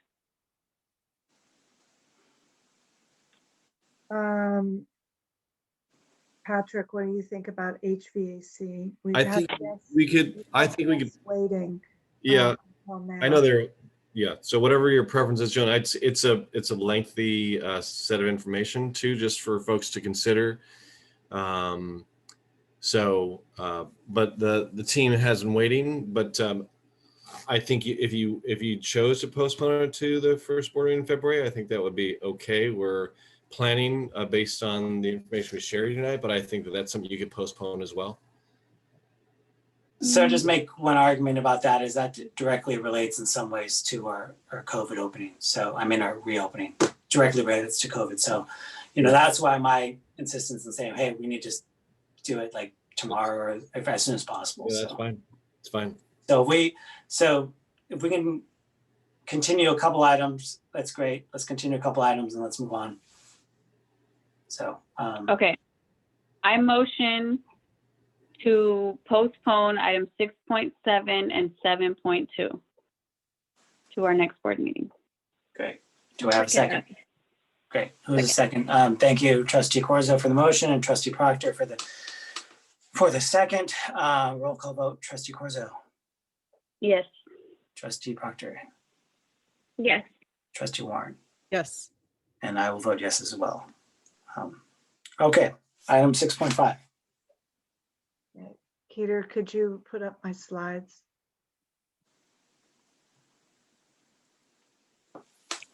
Yes, give me one moment. Thank you. And I'm going to turn my camera off and just stretch for a second. Me too. While Peter's getting those slides up, I'll go ahead and start. This is the Governor Newsom Safe Schools for All plan. Next slide. One of the things that I really want everyone to understand is that at this writing, the plan has not been passed by the legislature. So aspects of the presentation are subject to change. I want to repeat that. This has not been passed by the legislature. So aspects may change. I know there is a lot of conversation around this plan, and the legislature is not looking at it until January 25th. So just know that. Should it pass, however, districts may apply either February 1st or March 1st. Please note those dates. Applications submitted by February 1st, you get an allocation of $450 per pupil. Applications submitted by March 1st is $337.50. Now, Resource Hub has already been set up. It's called California Safe Schools for All Hub. So you can look at information on COVID there. Next slide.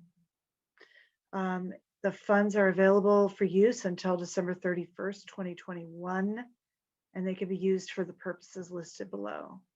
Salaries for in-person, social mental health support, COVID-19 testing, personal protective equipment, and ventilation or other site upgrades that are necessary. Next slide. Now, this reiterates what Superintendent Nancy McGee was saying. K-6 schools in counties in purple with case rates above 25 may not reopen. Districts can go ahead and post and submit the COVID safety plan that's required to apply for the Newsom grant here, but you're not permitted to resume until the adjusted case rate is 25 or less for 5 days. Okay, next, please. So the requirements of the plan are the submission and posting of the district's prevention plan and the school guidance checklist. These two pieces of information are requests for much of the same information that is found in our San Mateo Foster City School District reopening plan, which was then upgraded to become a waiver and would be then used for this. However, it does require a couple of other things. Consultation with labor, parent, and community organizations with respect to this plan, student testing protocols, and certification that students have computing devices and internet. Next, please. So if we submit on February 1, which is just a few days away, and I don't have anything but the two pieces of guidance that I just talked about, the prevention plan and the checklist. If anything changes in the legislature, it would mean that there'd be a change to this submission. But right now, those are the two items that would need to be submitted February 1st. February 16th, the district must provide in-person instruction. Now, unless we are still over the case rate of 25. If that's the case, we have to wait until we can. But if we're under the case rate, we have to start with in-person instruction for the following students: students with disabilities, youth in foster care, homeless students, students without access to computing devices, TK to second grade. Now it can be phased in. It doesn't have to be all grades at once, but you have to start. March 15th, the district must provide further instruction for pupils enrolled from third grade on up. Now let's look at March submission. Then that's the next slide. The March submission is the same. You still have to do all the postings, but by March 15th, the district must provide optional in-person instruction consistent with the COVID safety plan if your case rate is 25 or less. So this now is that you submit March 1st, March 15th, you bring back all these groups. Again, it can be a phased approach, but you do have to start. Next slide, please. Now there are some additional considerations. You do have to provide distance learning for students who request it. And again, what I said before, you do have to initiate a phased implementation of hybrid, and these are different ways you can do that. Okay, so it's not necessarily all at once. Next slide. There are some additional health requirements. And this part of this is already being done, where we have to notify the local health officer of student or employee that tests positive. We do that now. And then beginning January 25th, so we just received the template for this. All public and private schools must notify the California Department of Public Health of information related to school closures, as well as numbers of students served in in-person instruction, hybrid models, and distance learning on a twice monthly basis. So we're going to be starting to fill out a template. Now, I haven't had a chance to look at the template. I just received it this afternoon, but this is the information I'm understanding is on it. All right, next slide. So if this plan is approved by the legislature, we are requesting board direction as to whether to submit this application.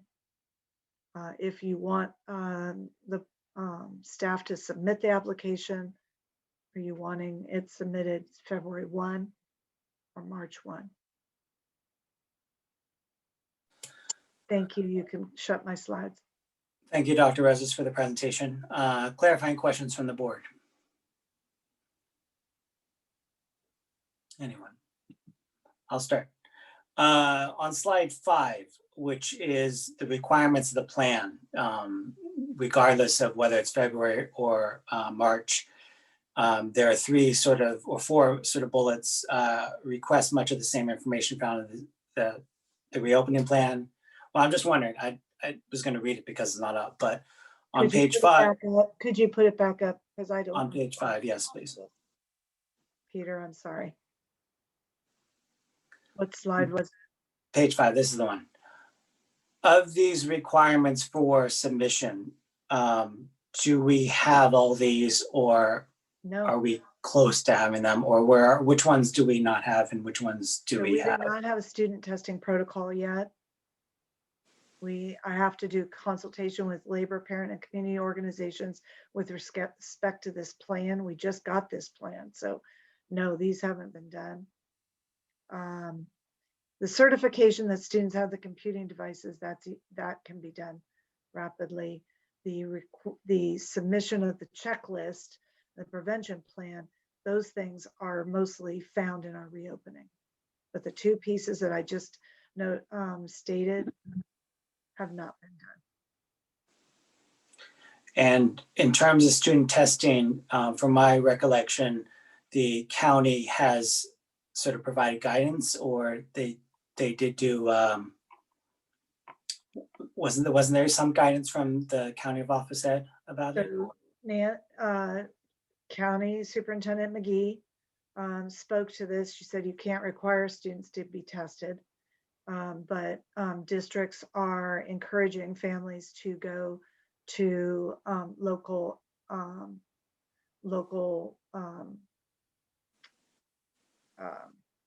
setups, Sure. that the county has set up. So that though, those protocols are not in place right now for us. So does the requirement actually require that students be tested, or just that protocols You are set can't up? require student testing, but it requires a student testing protocol. So in other words, you would give information to the students of where to get tested. Of course, we do that for families, but this would have to tighten that up. So in general, we can do what other districts have done, which is sort of direct them to the That's my county event center. understanding. However, again, this hasn't been fully vetted, and I don't know if something else will come out of this. So this is what I'm understanding right now. Great. And then there's the other bullet about the labor, parent, and community organizations. That would have to be done. That would have to be done. Okay. Okay. Thank you. That's all the questions I have. Anyone else have any clarifying questions? I had a question about, is there information about like, it just says like, so in-person learning, but it doesn't, does it specify like the frequency or like how many hours or minutes or? Yeah, good question. No, it's hybrid model and they don't specify. Interesting. That's interesting. Okay, so technically our learning hubs could qualify if we added K through second. No, because you have to offer, it has to be a hybrid model because of the distancing. So you have to offer your hybrid model to a grade level. So the learning hubs do not qualify for in-person learning in this particular plan.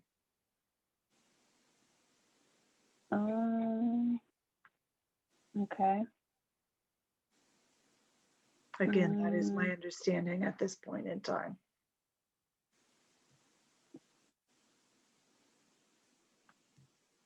So it's for a full grade level. That's what you're saying?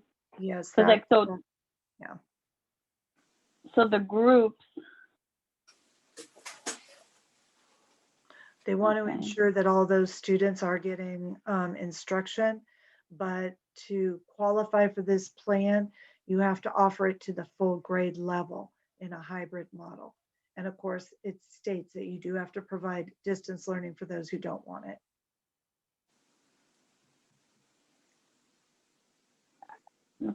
So, but that's the, okay, that's an additional health requirements, right? No, I'm sorry. There was, okay, I'm trying to find the slide where it says that, because I remember seeing that. Peter, I don't have it up. Can you put them back up? I'm just gonna.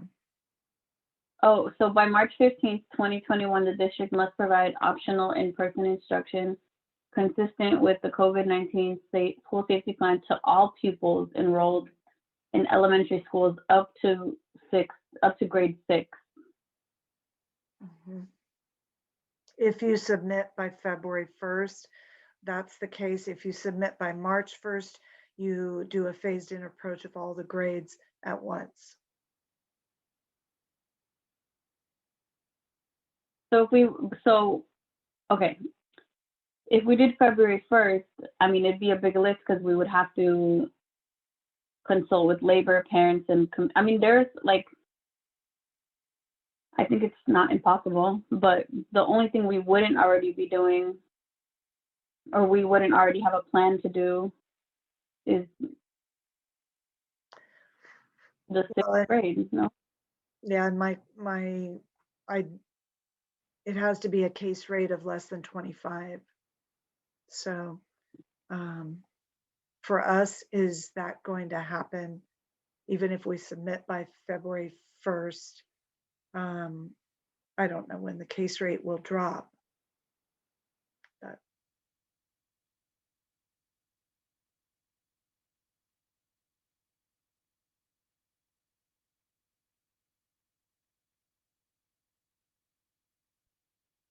I guess because it says like as applicable, my understanding is that like if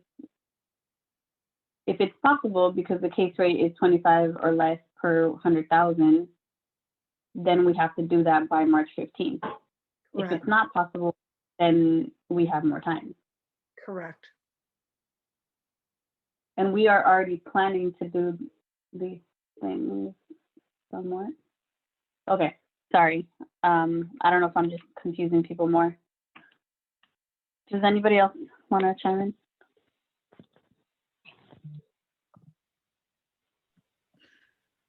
I kind of see where you're going with this, Trustee Corzo, is, and clarify this for me too, Dr. Rosas, just to make sure I understand completely. We're talking about just delivering a plan at this point. Everything beyond that right now, in terms of like returning to school by February 16th, is sort of moot at this point because of where our case rate is for the county. Am I understanding that correctly? Yes, it would be up in the air. But this is only January 21st.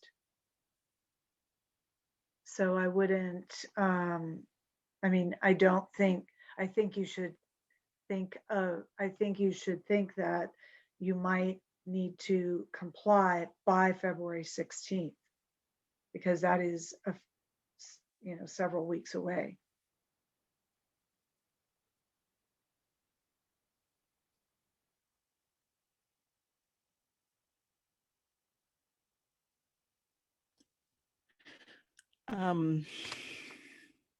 What did she say the case rate was today? I was going to say, I don't remember the exact number, but I do remember Superintendent McGee's prediction that it would be about a what? 31.4. It's Yeah. 31.4 today. I couldn't hear her. That's when she was fading out. Mm-hmm. I think she predicted it would be at least a couple of weeks to a month before we actually got back down below 25 cases per 100.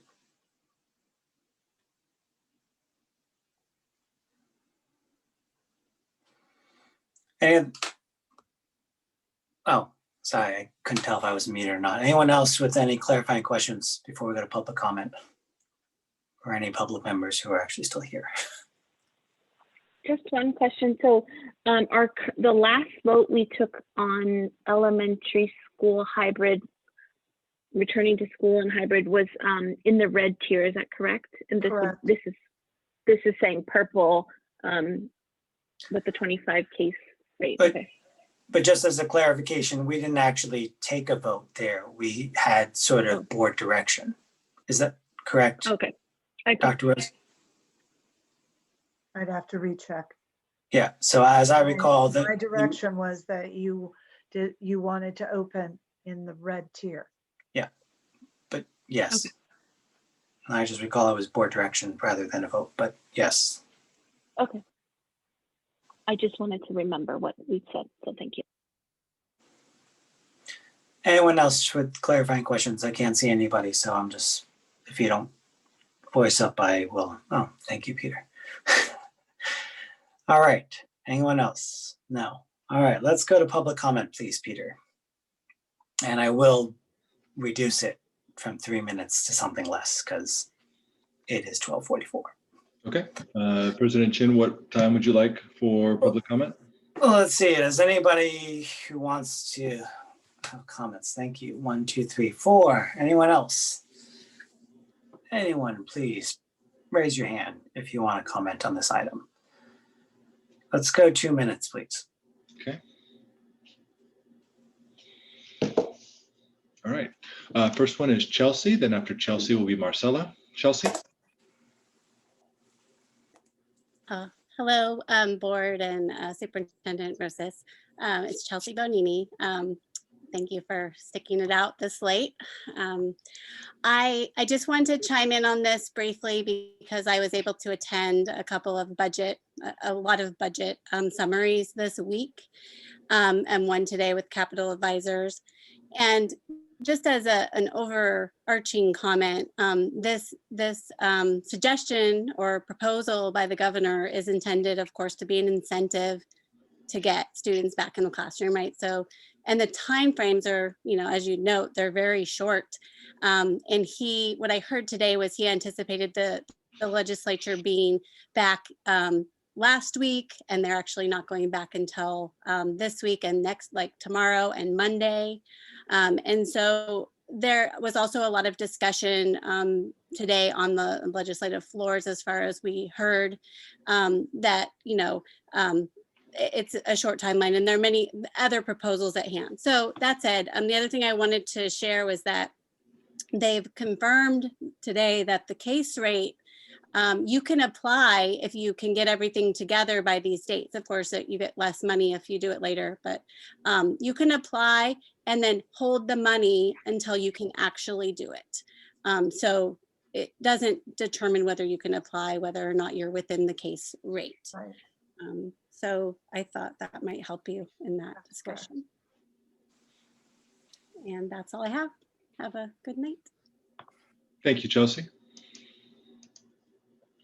Next, we have Marcella. Then after Marcella will be Sandy. Marcella.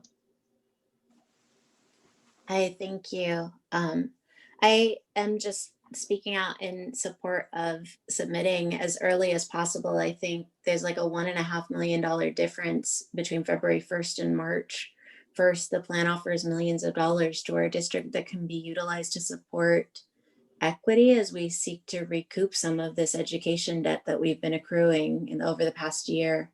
I love that it keeps in mind the case rate, so we're not being forced to go back before it's safe.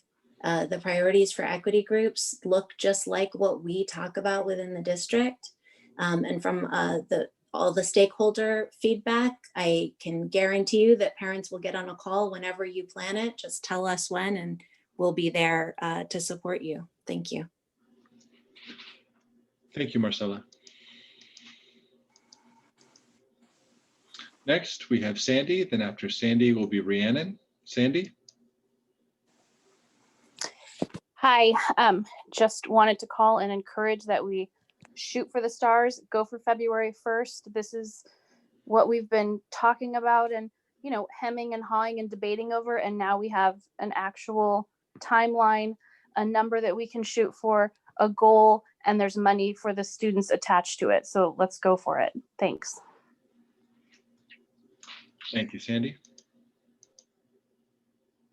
Next, we have Rhiannon. Then after Rhiannon will be V. Rhiannon. Hi, this is Robert again. Basically in favor for the early date. I please stress you guys to please adopt some sort of plan to getting our kids back in school. You guys haven't adopted a single one. all the parents that have advocated for in-person learning, you've taken their request and you've just thrown them to the side. So I advocate for you guys going after the date. I'd also like to bring up the topic that board member Proctor brought up and hit the nail on the head was the vaccine. The vaccine is getting rolled out. And one of the things when you guys talked about making multiple plans is if the vaccine is going to roll out, it was brought up that the teachers have not been surveyed who's going to take the vaccine. And if the vaccine is offered to the teachers and the vaccine is administered and we have kids that want to go back to school, then that should open our schools. And I realize there'll be a fluid situation, another bridge we'll have to cross. But if we have vaccines administered, which could be as early as February, and kids wanting to go back to school that have advocated through their parents, it would open up in-person learning. And I think you should look into that and be ready for that and have a plan for that.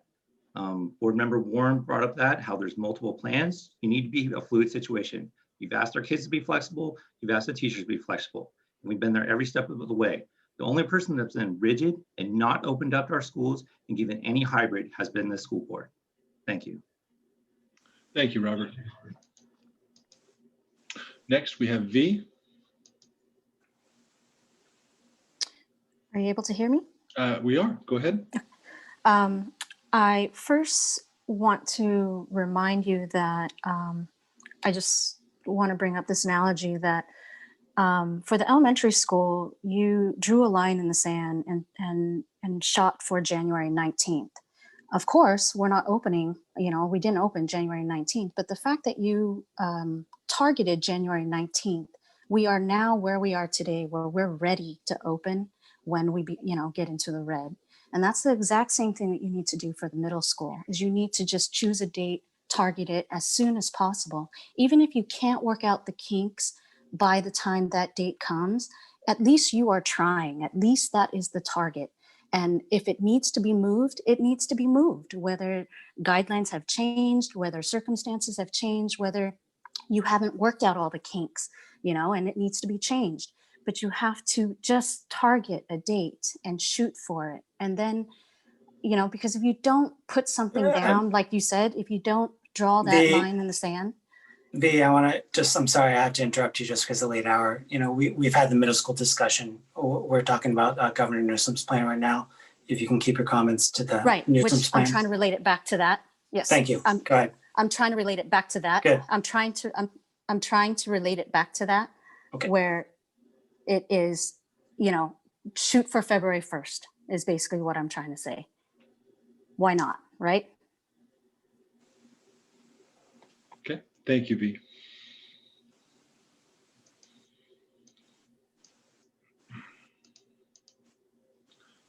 Okay, President Chin, we have no other hands for public comment at this time.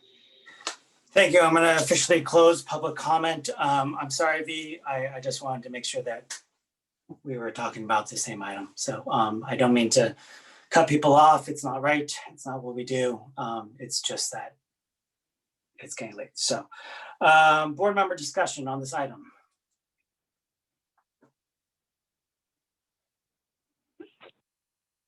Anyone want to go first? I'm going to be quick. I think we can make it happen for February 1st. I think we already have a lot of components. I think what we saw is very open to interpretation and flexible. So let's not miss out on, the possibility, the option of, having more to give back to our students. So I don't know if anyone else wants to discuss, but I'm ready to make a motion. Great. Any other comments? Thank you. I feel like I'm right alongside Trustee Corzo on this one. I remember when I was reading through this the first time, and even in my own research, going back to the statements made by the governor. And I just remember just going check, check, check, check, check. We already have this within our framework of trying to bring back students. So to me, this just feels like a formality of sending in and submitting this plan and actually getting some money for it and getting that money that, for what we're already doing and what we've already planned. So I don't see why we shouldn't be able to file the plan on February 1st. Thank you. Any other comments? I'll make my comment. Yeah, I honestly completely agree. I actually felt, without, knowing what everyone else was going to think, I was thinking we weren't going to settle on this. My opinion is that, just like back at our last board meeting, I was ready for us to go back, still hold the January 19th date, and luckily, we wouldn't have been able to go back anyways because of the cases. But, the idea is that this has that target. We have the ability, we will get some money. It is purely an incentive. Governor Newsom is dangling that carrot out in front of us to try and get moving. I think that we were almost there anyways.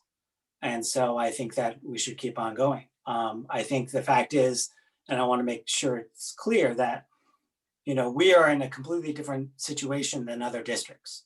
When I came on, we were deficit spending and we were projected to deficit spend $13, $20 million a year. So this carrot of dangling $450 per pupil, which is huge for districts like us 3 years ago, 4 years ago, whatever it was. Now it's not. I think we're in a different place because of the voters, because of Measure V, because of Measure T. I think our financials are a lot more solid.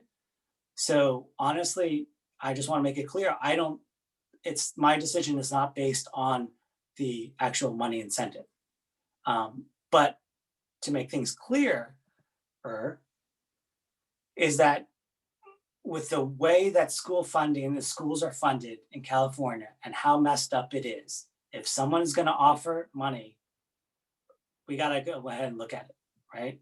And so, to be honest, I would take that money. I know maybe I'm talking out of hand, but I would give it to everybody who's been working their butts off this past year. We know what we can use it for, so let's just take that money and give it to them. But anyways, sorry, it's getting late. All right. Do we have anyone who want to make a motion? I motion to approve for February 1st sorry. I don't have the best words right now, but should I be more? Yeah, let me be more clear. Let me look at it. Okay. I motion to apply for the Safe Schools for All plan with the goal of February 1st. Do you have a second? I'll second. Okay, discussion before the vote. I'll just make one comment that it's very clear that, this is a what if in some ways. We had to wait if, the cases drop below 25 for 5 consecutive days. It's a what if whether the legislature actually passes it as well without any amendments. But I'm supportive too. So roll call vote. Trustee Corzo. Yes. Trustee Proctor. Yes. Trustee Warren. Yes.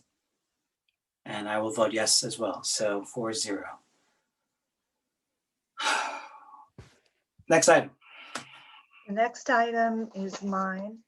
It's entering the election into the minutes for Measure T. An election was held in San Mateo Foster City School District on November 3rd, 2020. And it was an issuance for the sale of general obligation bonds for various purposes, infrastructure work in our district, maximum amount of $409 million.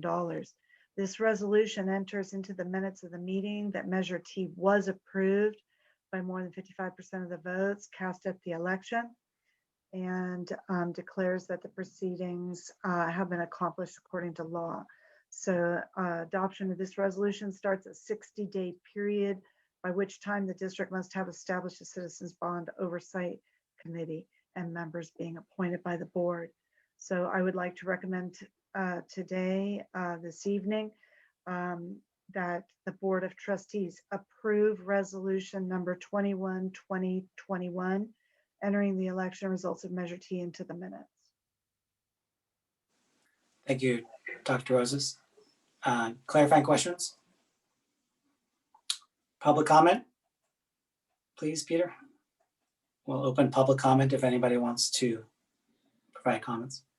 Okay. Anybody who would like to make public comment on this item at this time, please use the raise your hand functionality within Zoom now.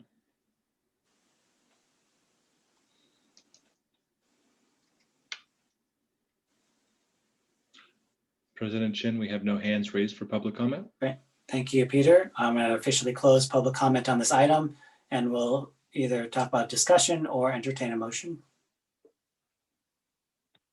I just want to thank our community for supporting our measure and investing in our kids and in our facilities. They really, we really do need Measure T in order to also address COVID. So with that, I motion to approve Resolution 21, 2021, entering Measure T election results into the minutes. I'll second that. Thank you, Trustee Corzo for the motion and Trustee Proctor for the second. Before we vote, I just also want to thank the voters. I know it's late. I'm sure no one's probably listening, but it was a huge thing. And I think it's going to set us up for decades in some ways to really improve our situation with our facilities. So, sorry, loss of words for everything, but roll call. Trustee Corzo. I'm hesitating because I see Tish. Tish, are you on the next item or this one? I think Peter brought me in for the next item. Okay, yes. My vote is yes. Trustee Proctor. Thanks, Noelia. Yes. Trustee Warren. Yes. And I will vote yes as well. Passes 4-0. Next item. Hello. Good morning, Tish. Good morning. Good morning. Good morning. I'll dispense with by just saying good morning to everyone. And I want to give you a quick overview with Peter's help of tonight's presentation on the HVAC and air filtration study. This is on the board agenda for information and any direction that you want to give us. Next slide, please, Peter. There are going to be 4 parts to this presentation. Basically, I want to give you just a little bit of background, and then from there go into where the HVAC and the air filtration fits within the immediate priorities for the facilities master plan. That will be followed by a presentation by ADIS Architects and its team of mechanical and electrical engineers about the highlights of the report, the way the study was done, and then its recommendations. And then I'll come back with recommendations from the administration regarding next steps. Next, Peter, please. All right, so I think it's important to go back a little bit in time and very quickly to just talk about where the concern about air filtration and particularly HVAC came from. So in the last decade, there was the beginning of the concern about climate change and what was happening around the Bay Area with increasing temperatures and across the United States and probably the world. Then in 2017, that concern grew even greater with the advent of the wildfires, what we've had every year since 2017, and the smoke that has been surrounding the Bay Area during those fires, and the need to protect classrooms then from smoke. And then in 2020, of course, as you've been dealing with for the last 10 months, the impact of the pandemic and other possible future viruses on the need for improved air and air conditioning. So this led to, then you can go onward. This led then to the facilities master plan for the new decade, which the board adopted in July 2020. And among the immediate priorities were air filtration and HVAC. But without the adoption by the voters on November 3rd of Measure T, a lot of what is being recommended could not be accomplished because these things are fully 1/3 of the bond measure. of a cost, and you'll see that the projected cost is less than what was in the facilities master plan, but it's still $128 million that was set aside in the facilities master plan. I think it's important to point out these 4 particular things from the facilities master plan that are in the immediate priorities. First of all, adding air conditioning with air filtration, new HVAC units where there are none. So every classroom, every space has HV, heating, ventilation, but many spaces in the district, the vast majority, do not have HVAC. Then beginning the replacement and upgrading of existing HVAC units with those schools that have 6th to 8th grades and all the pod schools, for example, Audubon and San Mateo Park, which are the elementary schools that are outside of the 6th to 8th grade priority. And then to add and improve air filtration on existing HVAC systems and upgrade the electrical systems where needed to support this massive endeavor. Peter, please go on. Oh, please don't go on. Sorry, Peter. With that, I'd like to introduce Thang Do, who is the principal architect with ADIS Architects, who we provided a professional services agreement for them to do an implementation study and report for the board and the district about the next steps toward implementing the immediate priorities financed by Measure T. Peter, did you bring Thang on? I am on, Tish. And is Metin and John on too? Yes, they are. Okay, great. Thank you. Yes. This is Thang Do, with whom we've been working. Yes, can you all hear me? You're good, Thang. Okay, great. Yes, good morning, trustees, and thank you, Tish, and Superintendent Rosas.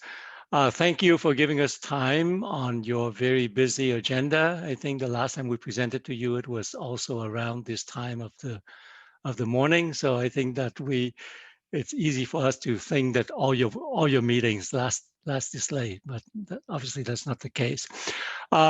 So I wanted to introduce the 2 other key members of our team. First is Metin Setung.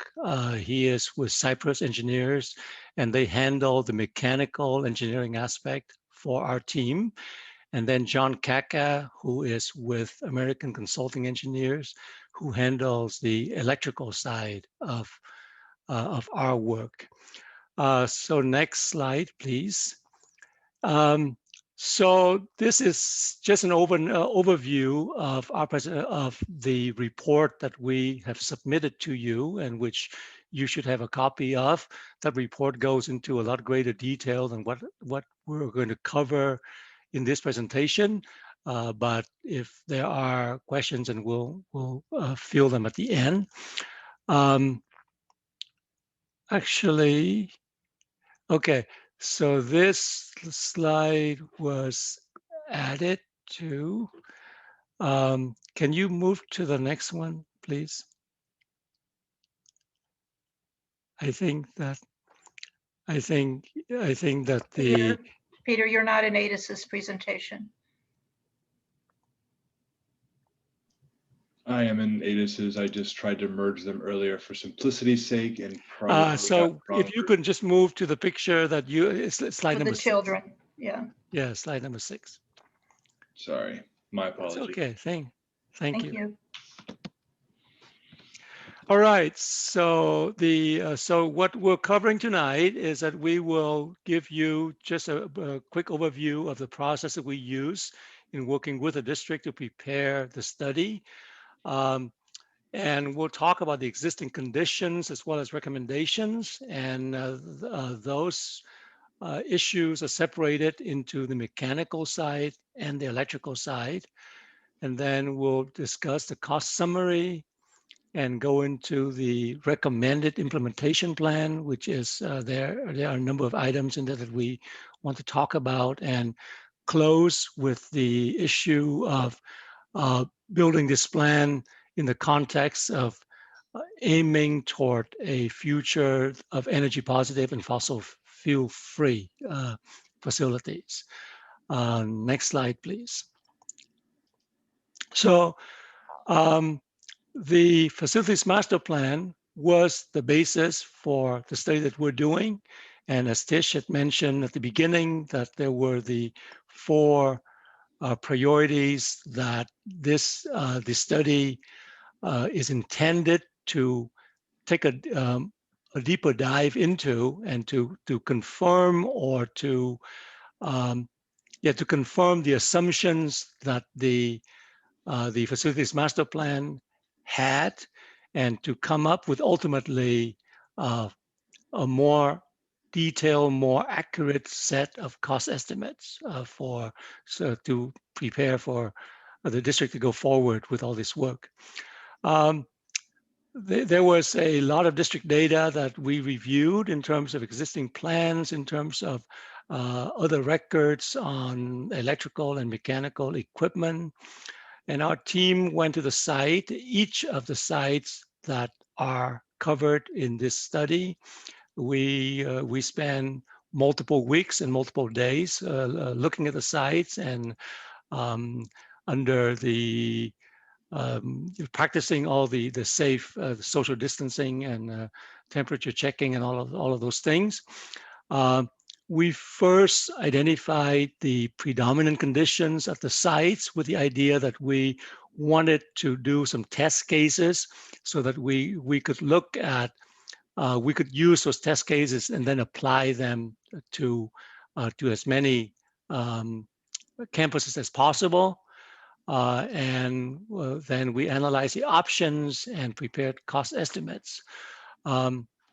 We contracted with a third-party cost estimator to do a peer review of the costs that our team comes up with. So the costs that we're presenting to you are data that have been peer reviewed, and so it represents a reconciliation between our engineering team and the the peer reviewer. We held some consultation with DSA to, again, since this is an implementation study, we wanted to iron out any approval surprises with DSA as much as possible, and finally came up with a recommendation on an implementation plan. Next slide, please. So the existing conditions in the district from a mechanical side are there are the predominant conditions of essentially there are more or less 2 kinds of school floor plans. The first one is the wing style floor plans, where another word for it is a finger plan with long wings that are parallel with one another. And classrooms are in a row. The other type, which is not the predominant type, is the pot type, which comes in polygonal or circular shapes. So the predominant condition are the wing-style classrooms, and the classrooms mostly have furnace units that are located inside the classrooms without air conditioning, and they have a sheet metal enclosures. So aside from that, there are also buildings that have equipment that are on the roof. So these are called packaged rooftop equipment. The figures to the right are illustrations of these different types of equipment. You also have a fairly modern system called VRF, which is variable refrigerant flow, and it's used primarily at the administrative offices. And it makes a lot of sense, and we'll go into that in a little bit. You also have some heat pumps. These are primarily units that are at the portable buildings, but some of the permanent buildings also have them. And then some other miscellaneous equipment types. The one key point we want to stress is that most sites have a mix of systems. So it's not as though there's a single type of HVAC equipment for all the buildings at a site, but rather there are different types of systems at any given site. Next, please. So when we looked at the predominant conditions, we evaluated a number of options, but narrowed them down to two main options. And the first option is to replace the existing furnace unit with something similar to that and in the same location. So in other words, we're also putting in the new unit in an enclosure inside the classrooms. The downside to doing this is that it takes up the classroom space, which it already has taken up that space. And if maintenance personnel needs to access the unit, they have to go into the classroom to do that. So that's an inconvenience, but that's an existing inconvenience already. It is the option that is easiest and fastest in the sense that we can execute this faster than the other option, and it's also the least expensive option to implement. The second option are the rooftop units. So instead of having these units inside the classrooms, we would put these units on the roof. The advantages are that we free up the classroom space. It's easy for maintenance personnel to get to them. These are expensive, and in our full cost summary in your report, you can see the difference in cost between options 1 and 2. And not only is the option more expensive, it may also trigger a structural upgrade because we're adding weight to the roof. And so DSA may require some structural upgrade. And those are the kind of surprises that may be both costly as well as time consuming for the district. And then it also may impact any future plan to install solar panels on the roof.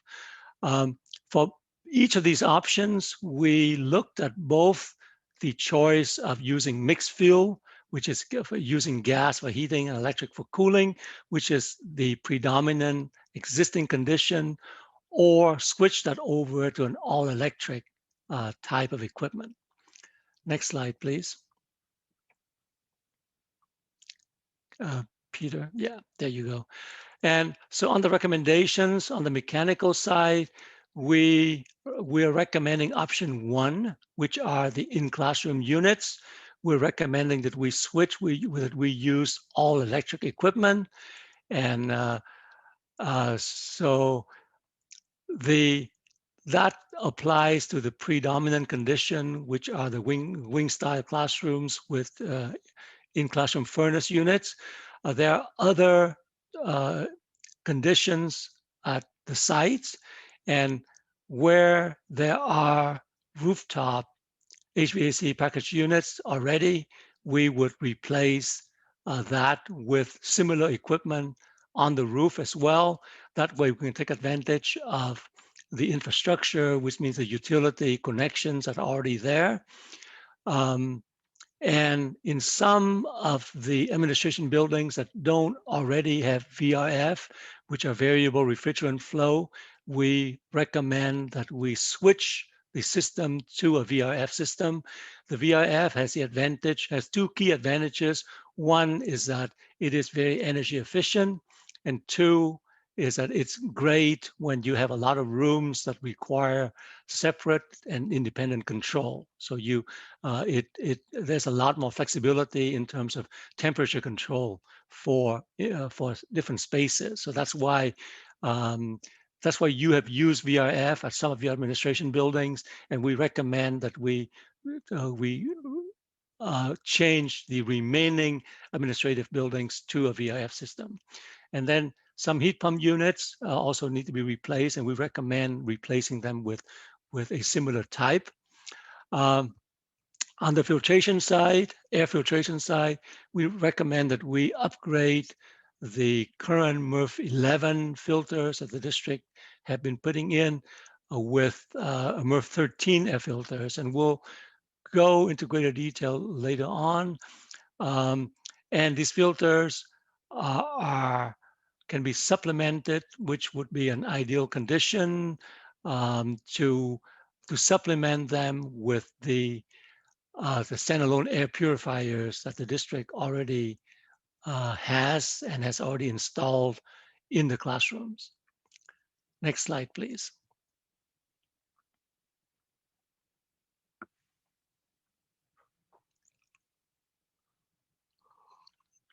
So electrically speaking, most of the sites require an electrical service upgrade to support the addition of air conditioning. At multiple elementary school sites, the district is also planning for multi-purpose buildings that will be coming down in the next few years, and those would also require more power and therefore service upgrade at those sites. Some of the sites, in addition to needing additional power, the equipment also need to be replaced because of rust, and they're just old, and some of them are not serviceable. The power distribution, which is the on-site distribution system for electricity, also needs to be upgraded. And if we go with an all-electric HVAC equipment, then that would eliminate the need to have CO sensors, which is carbon monoxide sensors that would be required. We would use gas equipment. And this last point, by the way, I wanted to say that we added some minor text to this presentation, which create a slight difference from the presentation that you have in your board packet. The changes that we added are highlighted in yellow, as you can see here. So we wanted to make the point that we did check with DSA to make sure that when the district does this kind of HVAC upgrade, it doesn't trigger other surprises that DSA may impose on the district, because surprises can be costly, and we wanted to vet those things out as much as possible. The biggest concern was whether DSA was going to force some kind of a fire alarm upgrade on the district, and the answer from DSA is that the HVAC work should not trigger such an upgrade. Next slide, please. On the recommendations, so most of the sites will get an electrical service upgrade, and we recommend that the district start the PG&E process as soon as possible. PG&E has a rather cumbersome and lengthy, and if I may say, unpredictable process. So we recommend that we start the application process and we pay them the deposit fees that are required and all of that. Our team, that we plan the service upgrade, we size these upgrades jointly with the teams that are working on the multipurpose buildings, on the design of that. We've sized the electrical service upgrade to accommodate future water heaters, even though the water heaters are not part of our study here, but we have allowed for that in the sizing of the electrical service. And we recommend that the district look at, which the district is, at the potential of adding solar power to these sites to offset the increased electricity use, because we're switching equipment from gas over to electric.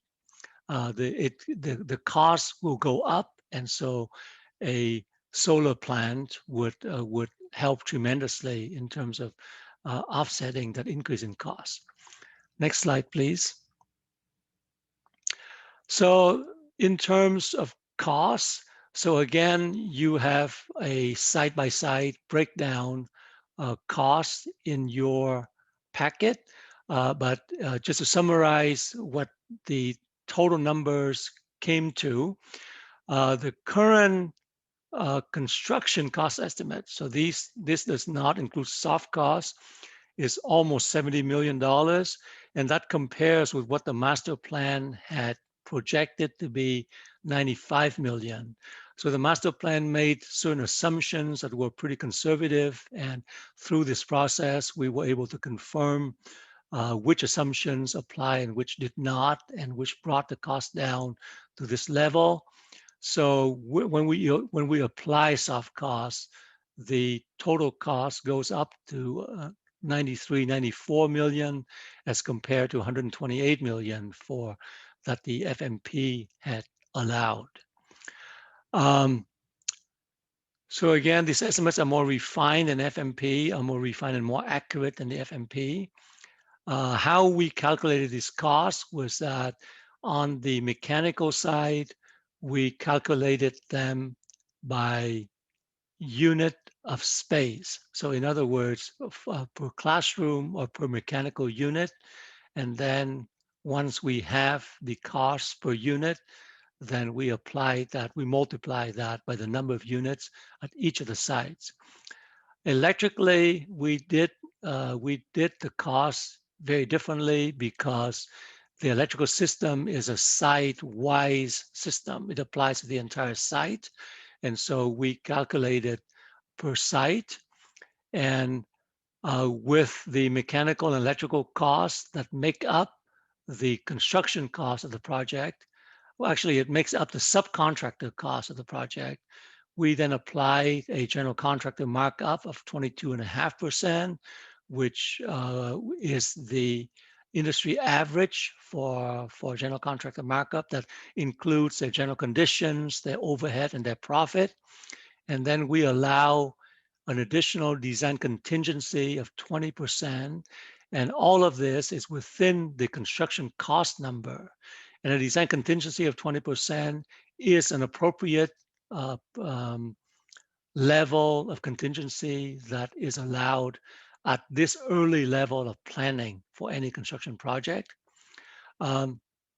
So another change we made to this presentation here on this slide is that on the presentation you have, it says that no soft costs or escalation are included, but that's an inaccurate statement. The soft costs should not be in there because soft cost is already included in the total project number. But we did not include any escalation costs in these numbers because these are projected to be 2021 dollars. And the district, we understand that the program is going to be implemented rather quickly or as soon as possible. And again, the costs are below what we projected in the FMP. Next slide, please. So our recommended implementation plan has a number of items, and we will go through some of these items very quickly, and some we have additional slides to expand on them. So number one is that we've had a fair amount of discussion with the district in terms of what this work mean in terms of the additional responsibility that is going to put on district staff and primarily the facilities and maintenance and operations staff that already have their current load. And when we're implementing a construction program that is in the $70 million range, and which would happen within a fairly condensed period of time, that's a lot of work, and that's a lot of dollars to try to manage, and a lot of construction work to manage, a lot of decisions to be made, a lot of interfacing with the design team and construction teams, and all of that. So we're recommending that the district looks into expanding your project management capacity. And in our report, we list a number of options that you could look at.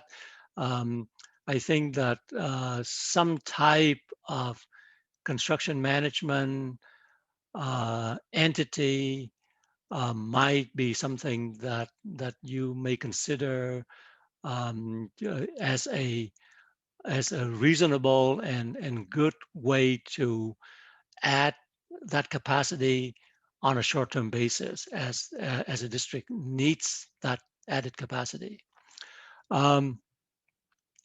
We've also presented a number of project delivery methods in our report, and again we're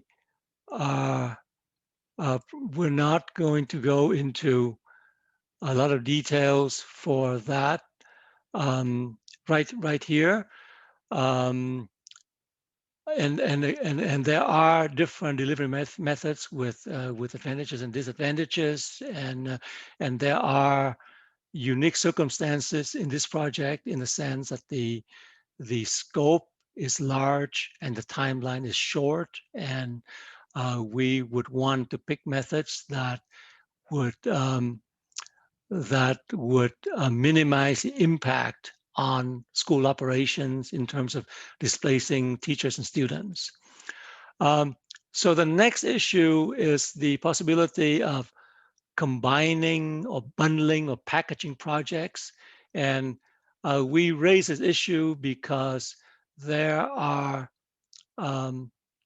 reasons why the district may want to consider doing this, and there are slides subsequent to this that will get into that in greater detail, as well as project scheduling. And the last of these major issues has to do with pre-procurement of equipment. We're recommending that because the district will be purchasing significant quantity of equipment, that the district could leverage that purchasing power by perhaps doing some pre-purchasing of this equipment in bulk on its own, rather than going through a contractor that may mark up for that kind of equipment and all of that. Next slide, please. So the reasons that we recommend combining projects or packaging projects are that number one is that it may make the work more attractive to some contractors, especially the larger ones that have the bandwidth and the know-how and the capacity to handle this kind of work, that they may be interested in getting a contract that includes multiple sites rather than a site-by-site contract. And also by doing so, we could also realize some economy of scale by having the same project management team from a construction company and allow them to leverage more economy of scale. So we have come up with a tentative recommended set of groupings, and we've done so based purely on the kind of engineering work, that the similarities of engineering that the sites have.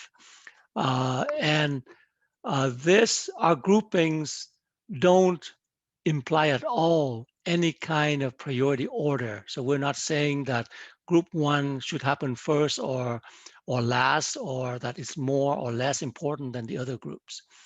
We came up with 4 groups total, or really in a sense it's really 3 groups, because group one is essentially the filtration replacement program that would happen at all sites. And that program has happened with the district replacing filters to a MERV 11 level air filtration, which is a significant improvement over what the district had before. And then that would continue. We're recommending that the filters get replaced again to a MERV 13.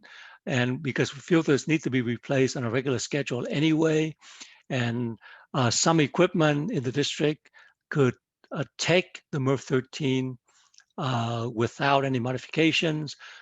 Others, we aren't completely sure, so they would need to be tested before the MERV 13 filters could be installed.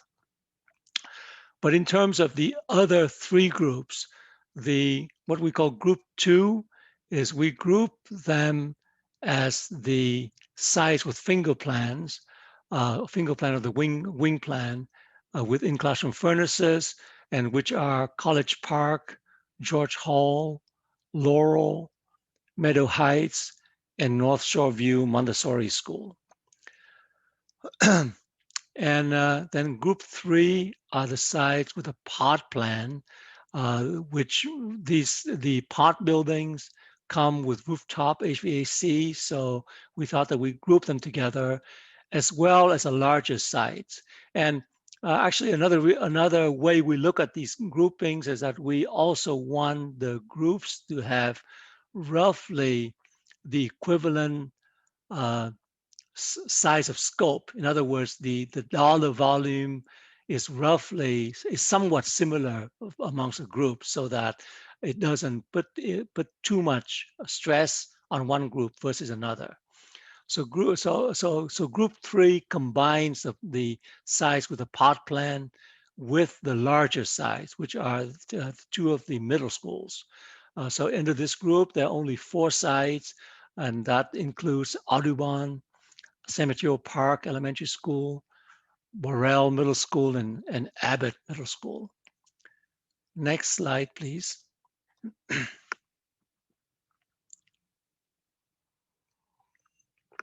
Under the next group, which is group 4, we're looking at sites.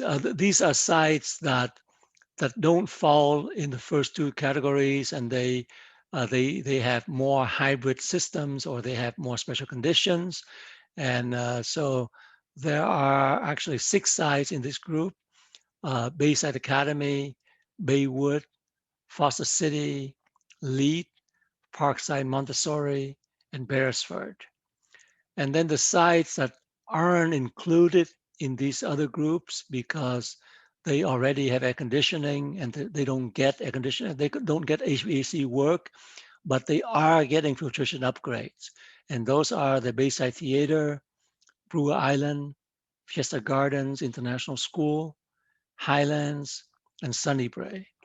So those are the groups that we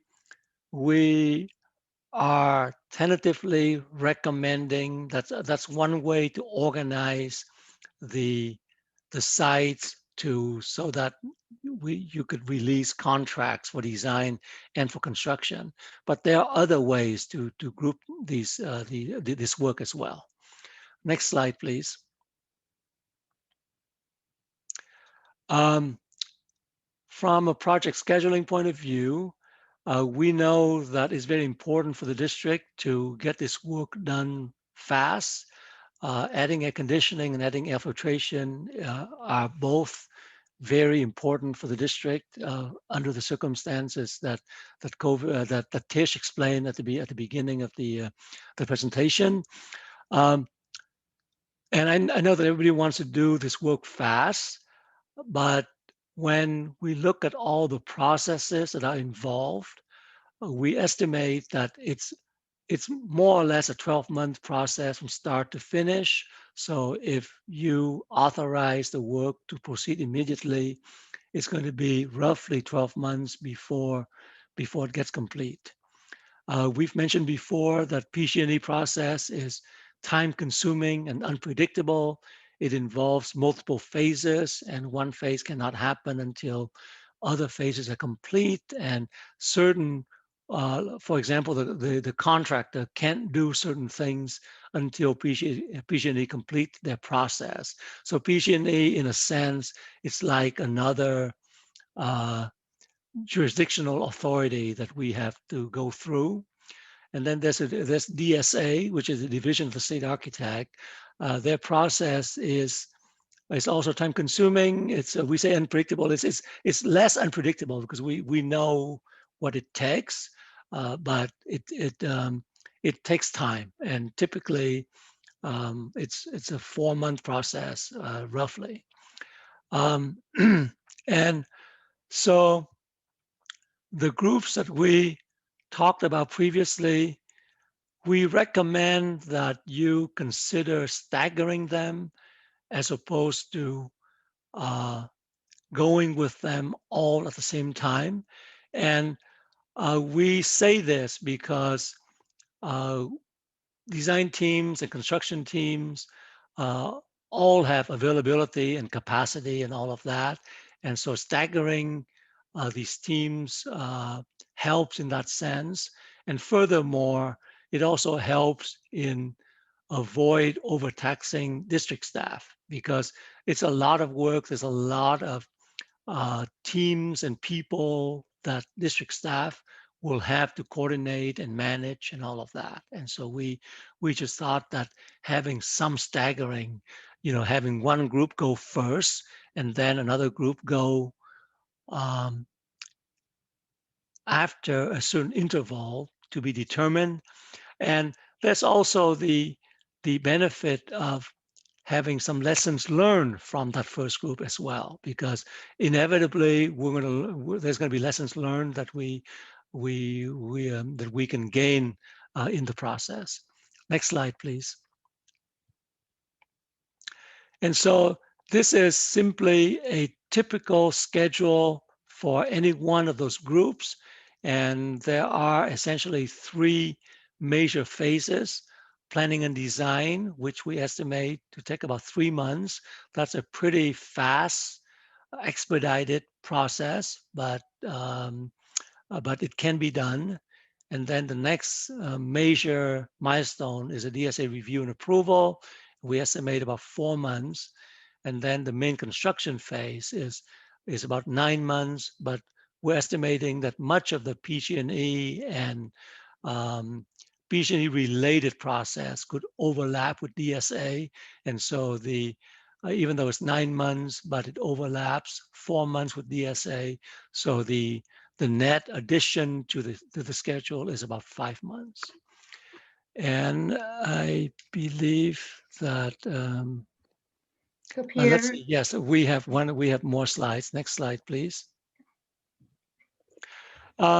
So when we were doing the facilities master plan, the board had stated that the board wanted the district to look at a future of being zero net energy, being fossil fuel free. And so we've done the study within that context. And from the get-go, we felt that an all-electric system is preferred wherever we could, wherever we could do it. And one of the limitation was going to be that it would, an all-electric system, trigger an electrical service upgrade while staying with gas may not. And the answer is that it does not, because by adding air conditioning at most of the sites, that requires the service upgrade anyway. So going with an all-electric does not make that significantly different from just adding air conditioning. And that adding solar is really a very wise thing to do. And we're happy to see that the district is already embarking on looking at that potential. And I think that's should be sort of a related part of this implementation plan. And so I think that with that, I'm going to turn back to Tish. But before I do that, I just wanted to say that I really want to thank the district for engaging us in doing this work. And I want to thank district staff with Superintendent Rosas and Tish and Mr. Patrick and others that have provided us with the access and the information and the guidance, the feedback that allowed us to do this work. We really enjoyed having produced this for the district. So, thank you. Thank you, Thang. Before we go to back to the board for their questions, I want to end with our recommendations regarding next steps. As you've just heard and have read in the report, this is a very exhaustive study that's been done. You can see site-by-site analyses, and they've recommended a number of next steps, but we want to go deeper on those next steps. So first of all, we're suggesting that the board give direction, whether tonight or at a later time, with the following ATIS recommendations: that we replace equipment in current locations with like locations. So if we have in-classroom heating and ventilation now, and we're replacing that with HVAC, it go into the classroom. And I don't believe that Thang mentioned that that is with additional ductwork in the classroom. And if it's a rooftop HV or HVAC service now, that we replace that with rooftop where the replacements are being made. Then secondly, that we go with the all electric standard because that is the prevalent standard in our community across California and where the rest of the nation is moving. And that we upgrade the air filtration, of course, which is group 1, and that can be started immediately, with a lot of units already being able to take the MERV 13 and other units needing to be tested to make sure they have the capacity to take the MERV 13 in the meantime. And then to do the upgraded electrical systems, which would make all of this work happen.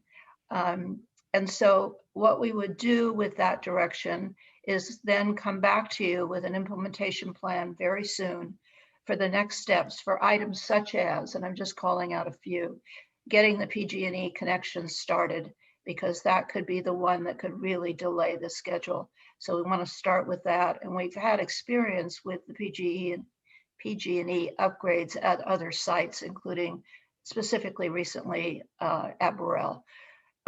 Also coming back with a recommendation about project delivery. And right now the ATIS recommendation is to go with a construction management firm.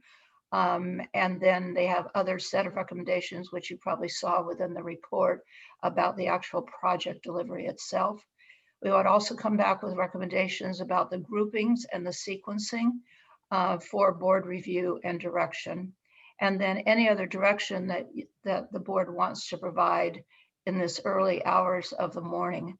I also want to end by saying that in the report, you hopefully saw that Bowditch was omitted from the study for very important purposes. First of all, Bowditch HVAC is probably the most recent replacement within the district, with the exception of the administration and music buildings. And secondly, because of the rebuild, renovation, and new build projects that are going on and that will start soon in terms of planning for Measure T, that the considerations about HVAC and air filtration will be part of that study. So I wanted to make that clear, and it is clear in the report itself. So with that, I think we conclude our study. I want to really thank the team. They've been wonderful to work with. And we're very excited that these more specified cost estimates based on the site-by-site analysis has come in well under, at this point, the funds set aside in the facilities master plan, which if this turns out to be the case, which we hope it will be, when the bids go out or come in, excuse me, that will free up funds to do other the remaining immediate priorities, because you may well recall that your immediate priorities total 455 million, and we have 409 million to work with in Measure T. So with that, President Chin, turn it back over to you. Thank you everyone for sticking with us. I'm going to combine my questions and comments after public comment, so I will open up the rest to any clarifying questions from the board members before we move to public comment. Clarifying questions? Nope. Great. Let's move to public comment, please. Anybody liking to make public comment on this particular item, please use the raise your hand functionality within Zoom now. President Chin, we currently have 2 attendees with their hands up. Do you want to continue with the 2-minute time limit? Please. Okay. First, we have Randy, and then after Randy, we have Eric. Randy? Hello. I was encouraged to see one of the references listed in this presentation was the UC Davis white paper entitled Proposed Ventilation and Energy Efficiency Verification Repair Program for School Reopening. I hope that you also consulted with the CDPH publication from their indoor air quality section published on September 1st, 2020, titled The Role of Building Ventilation and Filtration in Reducing Risk of Airborne Viral Transmission in Schools, illustrated with COVID. It is a very thorough study. I was also hoping that there would be a plan included to accelerate parts of the process in this design in order to apply for funds provided by Assembly Bill 841. The legislation that was signed on September 30th, 2020, and that was motivated by the UC Davis white paper. AB 841 provides up to $600 million for public school ventilation work in California schools. Reimbursement is for work contracted and performed after August 1st, 2020, and applications for grants are due by April 1st, 2021.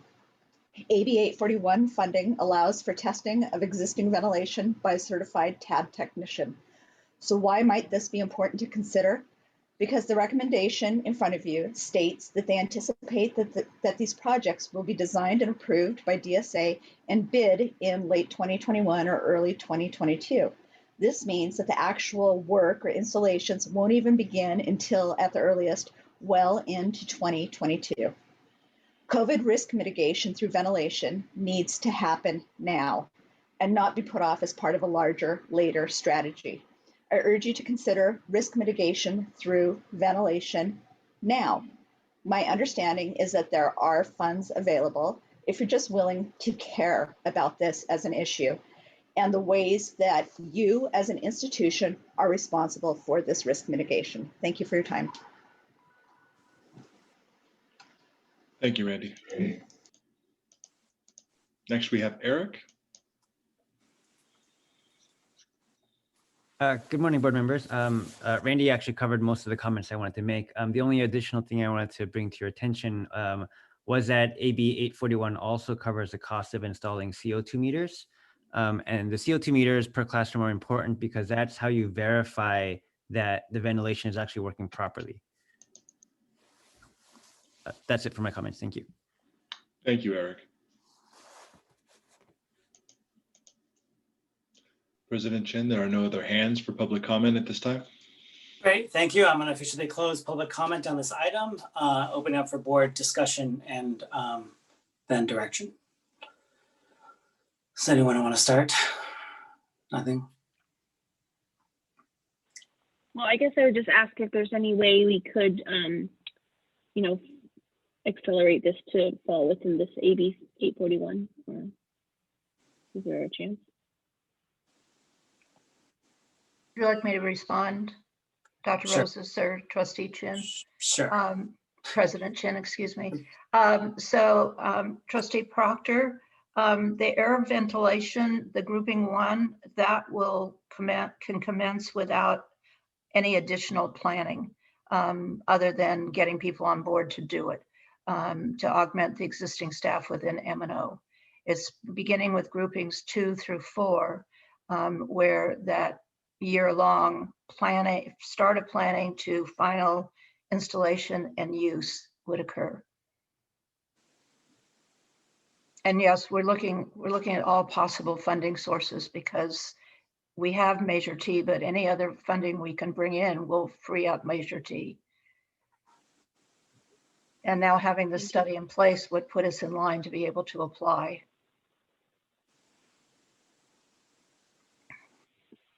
Great. Anyone else comments?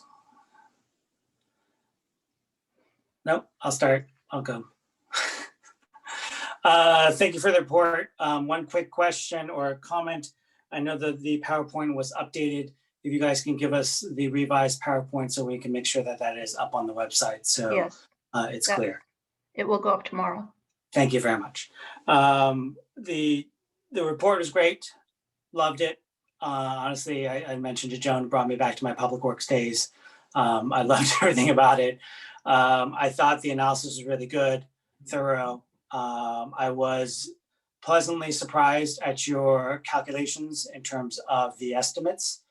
I will say that for the escalation costs, when you guys come back, I actually would, considering that we are under what the FMP called out for or estimated what it would be, I would throw that back in so that when we talk about it, we actually have a little bit of buffer.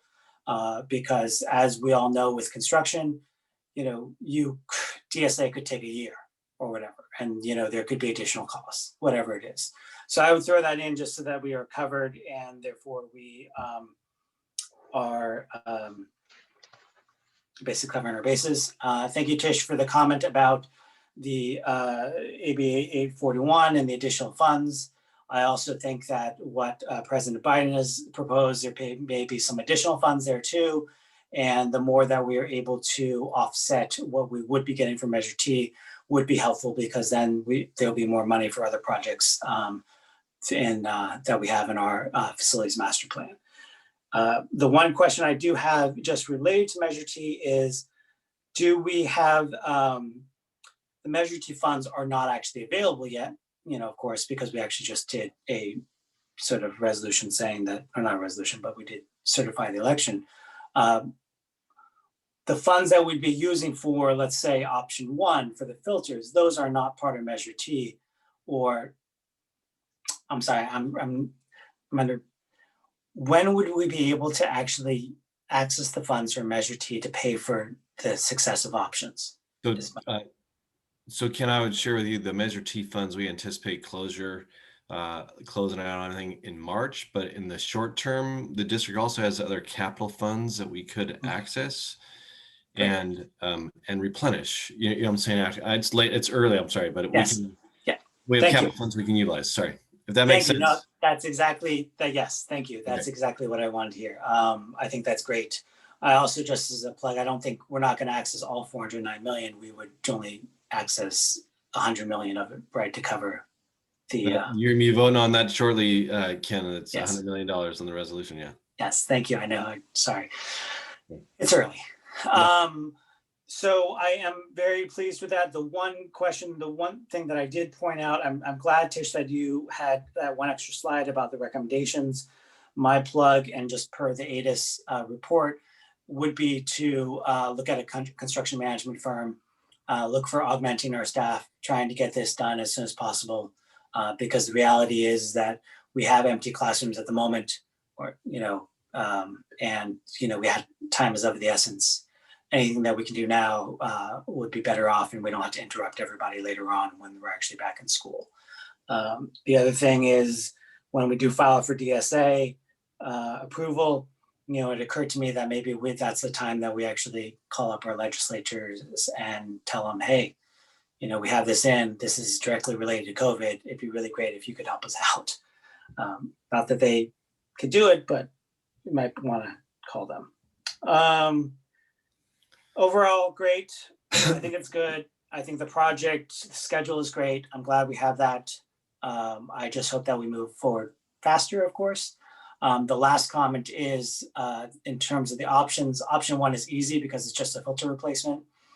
The option number 3, which included Abbott and Burrell, those were always, Burrell specifically was always one that when we looked at sort of air conditioning and air filtration, that is where we got the most complaints from a lot of our teachers over the years. And so the idea is, when we look at sort of prioritizing that,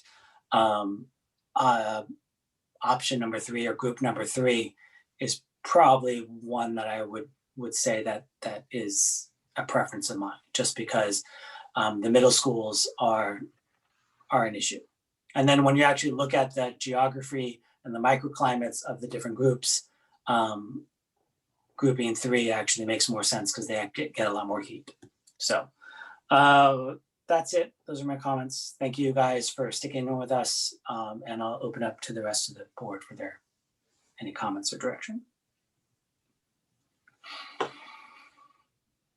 I don't have any comments. I think the recommendations are good and we go with that, and yeah, let's get it done ASAP.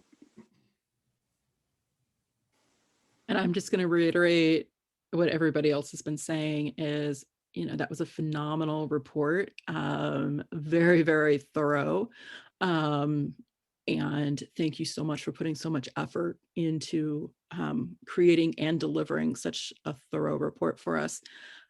I do agree with President Chin that we need to figure out what we can implement the quickest and start that implementation, especially given the other things we have been discussing earlier this evening in terms of getting kids back on campus as quickly as possible and, just creating a safer environment. So it does, from the report that you submitted to us, that it appears, starting with the filtration is a good place to go. And that's definitely something we can easily turn around and implement. From what it sounds like, definitely takes the least amount of outside, I can't even think of the word. I am so sorry. I'm usually not having to think this hard this late at night. But yeah, I think we should just go with what we can implement first and now, and then get everything else on the books with PG&E and the DSA review. Great, thank you. Do you guys have everything you need from us? Yes, could I just take a moment to reintroduce John Kaka, who did the electrical part and working with ADIS and has been all over our campuses in terms of looking at the electrical power distribution. And to Metin Setunik, I'm sorry, Metin, I think I've mispronounced it again, who did all the investigations with ADIS of our HV and HVAC systems. And it's their work with ADIS that really has brought us to this point. And so I'd say, gentlemen, you stayed up into the early morning hours, but I think it's a testament to the fact that the report was good, that there weren't a lot of questions. I just wanted to add a couple of things. During the discussions, I will try to answer one of the questions that public made, and you guys can answer it. And the other one just happened right now. You guys have a building management system, Delta Controls. All the sensors have CO2 sensors, most of them. We already discussed with your maintenance staff. So I think one of the parents was worried about it. So you already have most of the classrooms have CO2 sensors. That's it. Fantastic. Thank you guys. And thank you for staying up so late for us. Maybe we just need to schedule our next meeting with you guys at 2 a.m. on our next board meeting. We'll move on to the next agenda item, assuming you guys are okay, right? You got everything? Yep, great. We've continued item 7.2. We're moving on to 7.3. Yes, this is the first 3 resolutions for you this evening. This is resolution 18/2021. This is for us to proceed with the sale of $45 million related to Measure X Phase 2 projects. This is 45 of the remaining $74 million from Measure X. And so it's a recommendation of the superintendent that the Board of Trustees approve resolution number 18/2021, authorizing the issuance of San Mateo Foster City School District, San Mateo County, California, election of 2015 general obligation bonds, Series B, and actions related thereto. Fantastic. Thank you. Any clarifying questions? No. Public comment, please, Peter. Anybody who would like to make public comment on agenda item 7.3, please raise your hand in Zoom now.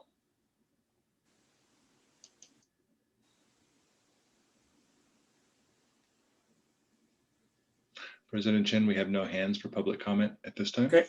Close public comment on item 7.3. Open up for board discussion or a motion. I'll make a motion to approve resolution 1820-21. Thank you, Trustee Proctor. Do you have a second? I'll second. Great, thank you, Trustee Corzo. Roll call vote, Trustee Corzo? Yes. Trustee Proctor? Yes. Trustee Warren? Yes. And I vote yes as well, and that is passing 4-0. Moving on to item 7.4. Yes, this is resolution number 1920-21, resolution of the Board of Trustees authorizing the issuance of San Mateo Foster City School District, San Mateo County, California election of 2020 general obligation bonds Series A and related actions thereto for an amount not to exceed $100 million. So this is the first issuance of Measure T funds, and we had lengthy discussions about the dollar amount that we wanted to pursue for the first issuance. So it's our recommendation to move forward with approving this resolution. Thank you, Patrick. Any clarifying questions? No? Okay, public comment, please, Peter. My apologies. If anybody would like to make public comment on 7.4, please use the raise your hand functionality within Zoom now.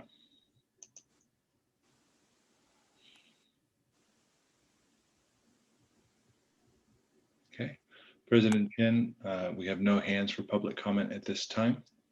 Great, thank you. Any board member discussion, comments? Anything? Anyone want to make a motion? I'll make a motion to approve resolution 1920-21. Thank you, Trustee Proctor. Do we have a second? I'll second. Thank you, Trustee Warren. A roll call vote, Trustee Corzo. Yes. Trustee Proctor. Yes. Trustee Warren. Yes. And a yes for me. And I'll just make one comment that it's pretty amazing that we've gone this far so quickly. So thank you, Patrick, and everybody who's helped out with this, because, you know, it was just November 3rd that, or whenever it was that we voted. So next item 7.5. Yes, this is resolution 20-2021, designated a citizens bond oversight committee for Measure T, Measure L, and Measure X, and approving the amended and restated bylaws thereof. It's recommendation to the board that the Board of Trustees approve resolution number 2020-21, designating a citizens bond oversight committee for Measure T, Measure L, and Measure X, and approving the amended and restated bylaws therefore. Thank you. Any clarifying questions? Nope. Okay. Public comment, please, Peter, if any. Anybody wishing to make public comment on agenda item 7.5, please use the raise your hand functionality within Zoom now.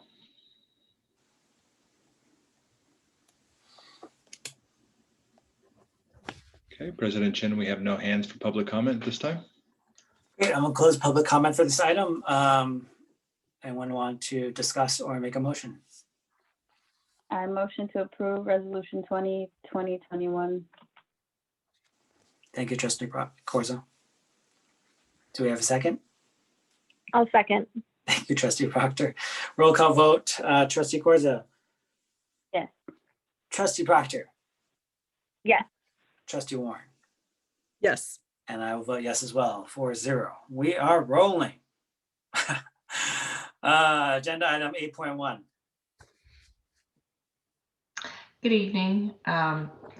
This agenda item is for the renewal of employment contract for the chief business official. Assistant superintendents and chief business officials typically have 2-year contracts, and Mr. Gaffney's contract will end on June 30th, 2021. And so we are requesting the renewal of the CBO's contract for another 2 years from July 1, 2021 to June 30th, 2023.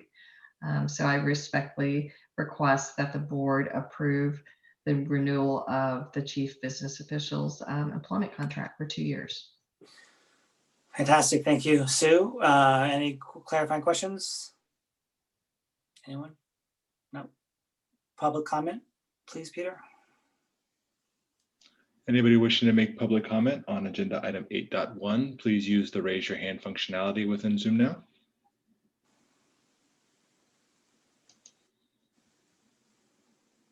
Okay, President Chen, we have no hands raised for public comment at this time. Great. Thank you. Anyone want to discuss or make a motion? I would just like to say that time has flown by very quickly.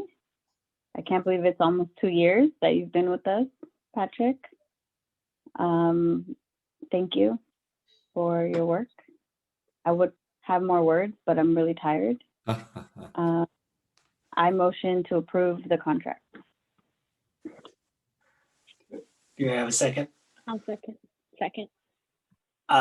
Okay, great. Thank you, Trustee Corzo and Trustee Proctor. Roll call vote, Trustee Corzo. Yes. Trustee Proctor. Yes. Trustee Warren.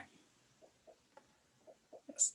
I saw the mouth say yes, but do we need a verbal? Sorry, you're on mute. And I thought I had muted. I'm just going to chalk it up to the time of the day. My computer's on it, working on its own brain power. Yes, I vote yes. Yes, and I will vote yes as well. It passes 4-0. Patrick, thank you. You've been a fantastic addition to the team, and thank you for everything. Thank you so much. Appreciate it. Okay, item number 9, board member statements and requests for future agendas. Does anybody want to say anything? Yeah, very, very late right now, but I do want to thank Joan for all of her years of service to our school district and all of the dedication and long hours and energy and compassion and patience and everything that she's given to our community.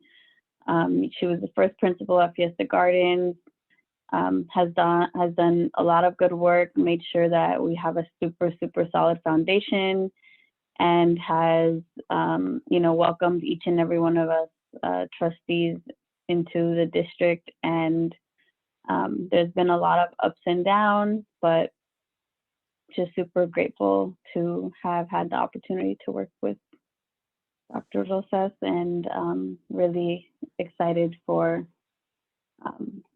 her to have, okay, I lost my screen. I don't know why. Can you guys hear me?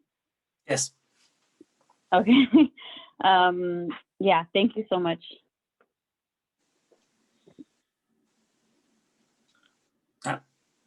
She left. Oh, no. Just to let you guys know that Drop the mic. Ooh, she is here. So Dr. Rosas was having some technical difficulties, but I do think she is on the call now. Oh, I'm sorry. I was referring to Trustee Corzo because it looked like she just disappeared. I am on the call. My internet completely went down at the house, but thank you very much for your kind words. Great. Anyone else want to make a statement or talk about future agenda items? Yeah. I also want to echo Trustee Corzo in saying thank you so much for everything you've done for the district, Dr. Rosas, and also everything you've done for me as I've been onboarding into this role. There's been days where it's just been really daunting and so unlike anything I've ever done before. And knowing that I can text you and you're just a text away has been very reassuring. So thank you so much for all of the onboarding you've done for me. Another thing I would like to remind, especially special education parents, is that for certain health conditions that your child has, you are considered a healthcare worker and you do fall under Tier 1A. Department of Health and Human Services was sending out letters to families that can qualify to get vaccinated, and I would take advantage of the opportunity to get vaccinated to help protect your own children and your family and everybody around you from potentially spreading COVID. And also, I know that there's been a lot of talk about mental health and mental wellness tonight, and recognizing the fact that we are almost at a whole year of shelter in place and distance learning. I just want to remind everybody just to practice some self-care, even if it's just, sipping a cup of coffee without anybody around, or looking out the window and finding something decent about the day. Self-care is so important right now, and it will definitely help us adults stay in a good spot so that we can also be in a good spot for our family and our children.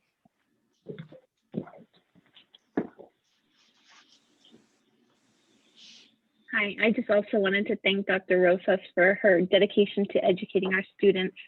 I really appreciate your leadership, empathy, courage, and passion for supporting all of our kids, and have really enjoyed getting to know you and working with you, and I'm just so appreciative. So thank you so much. And I know we're not done. We have quite some more time left, but just wanted to congratulate you on your announcement, and I'm excited for you.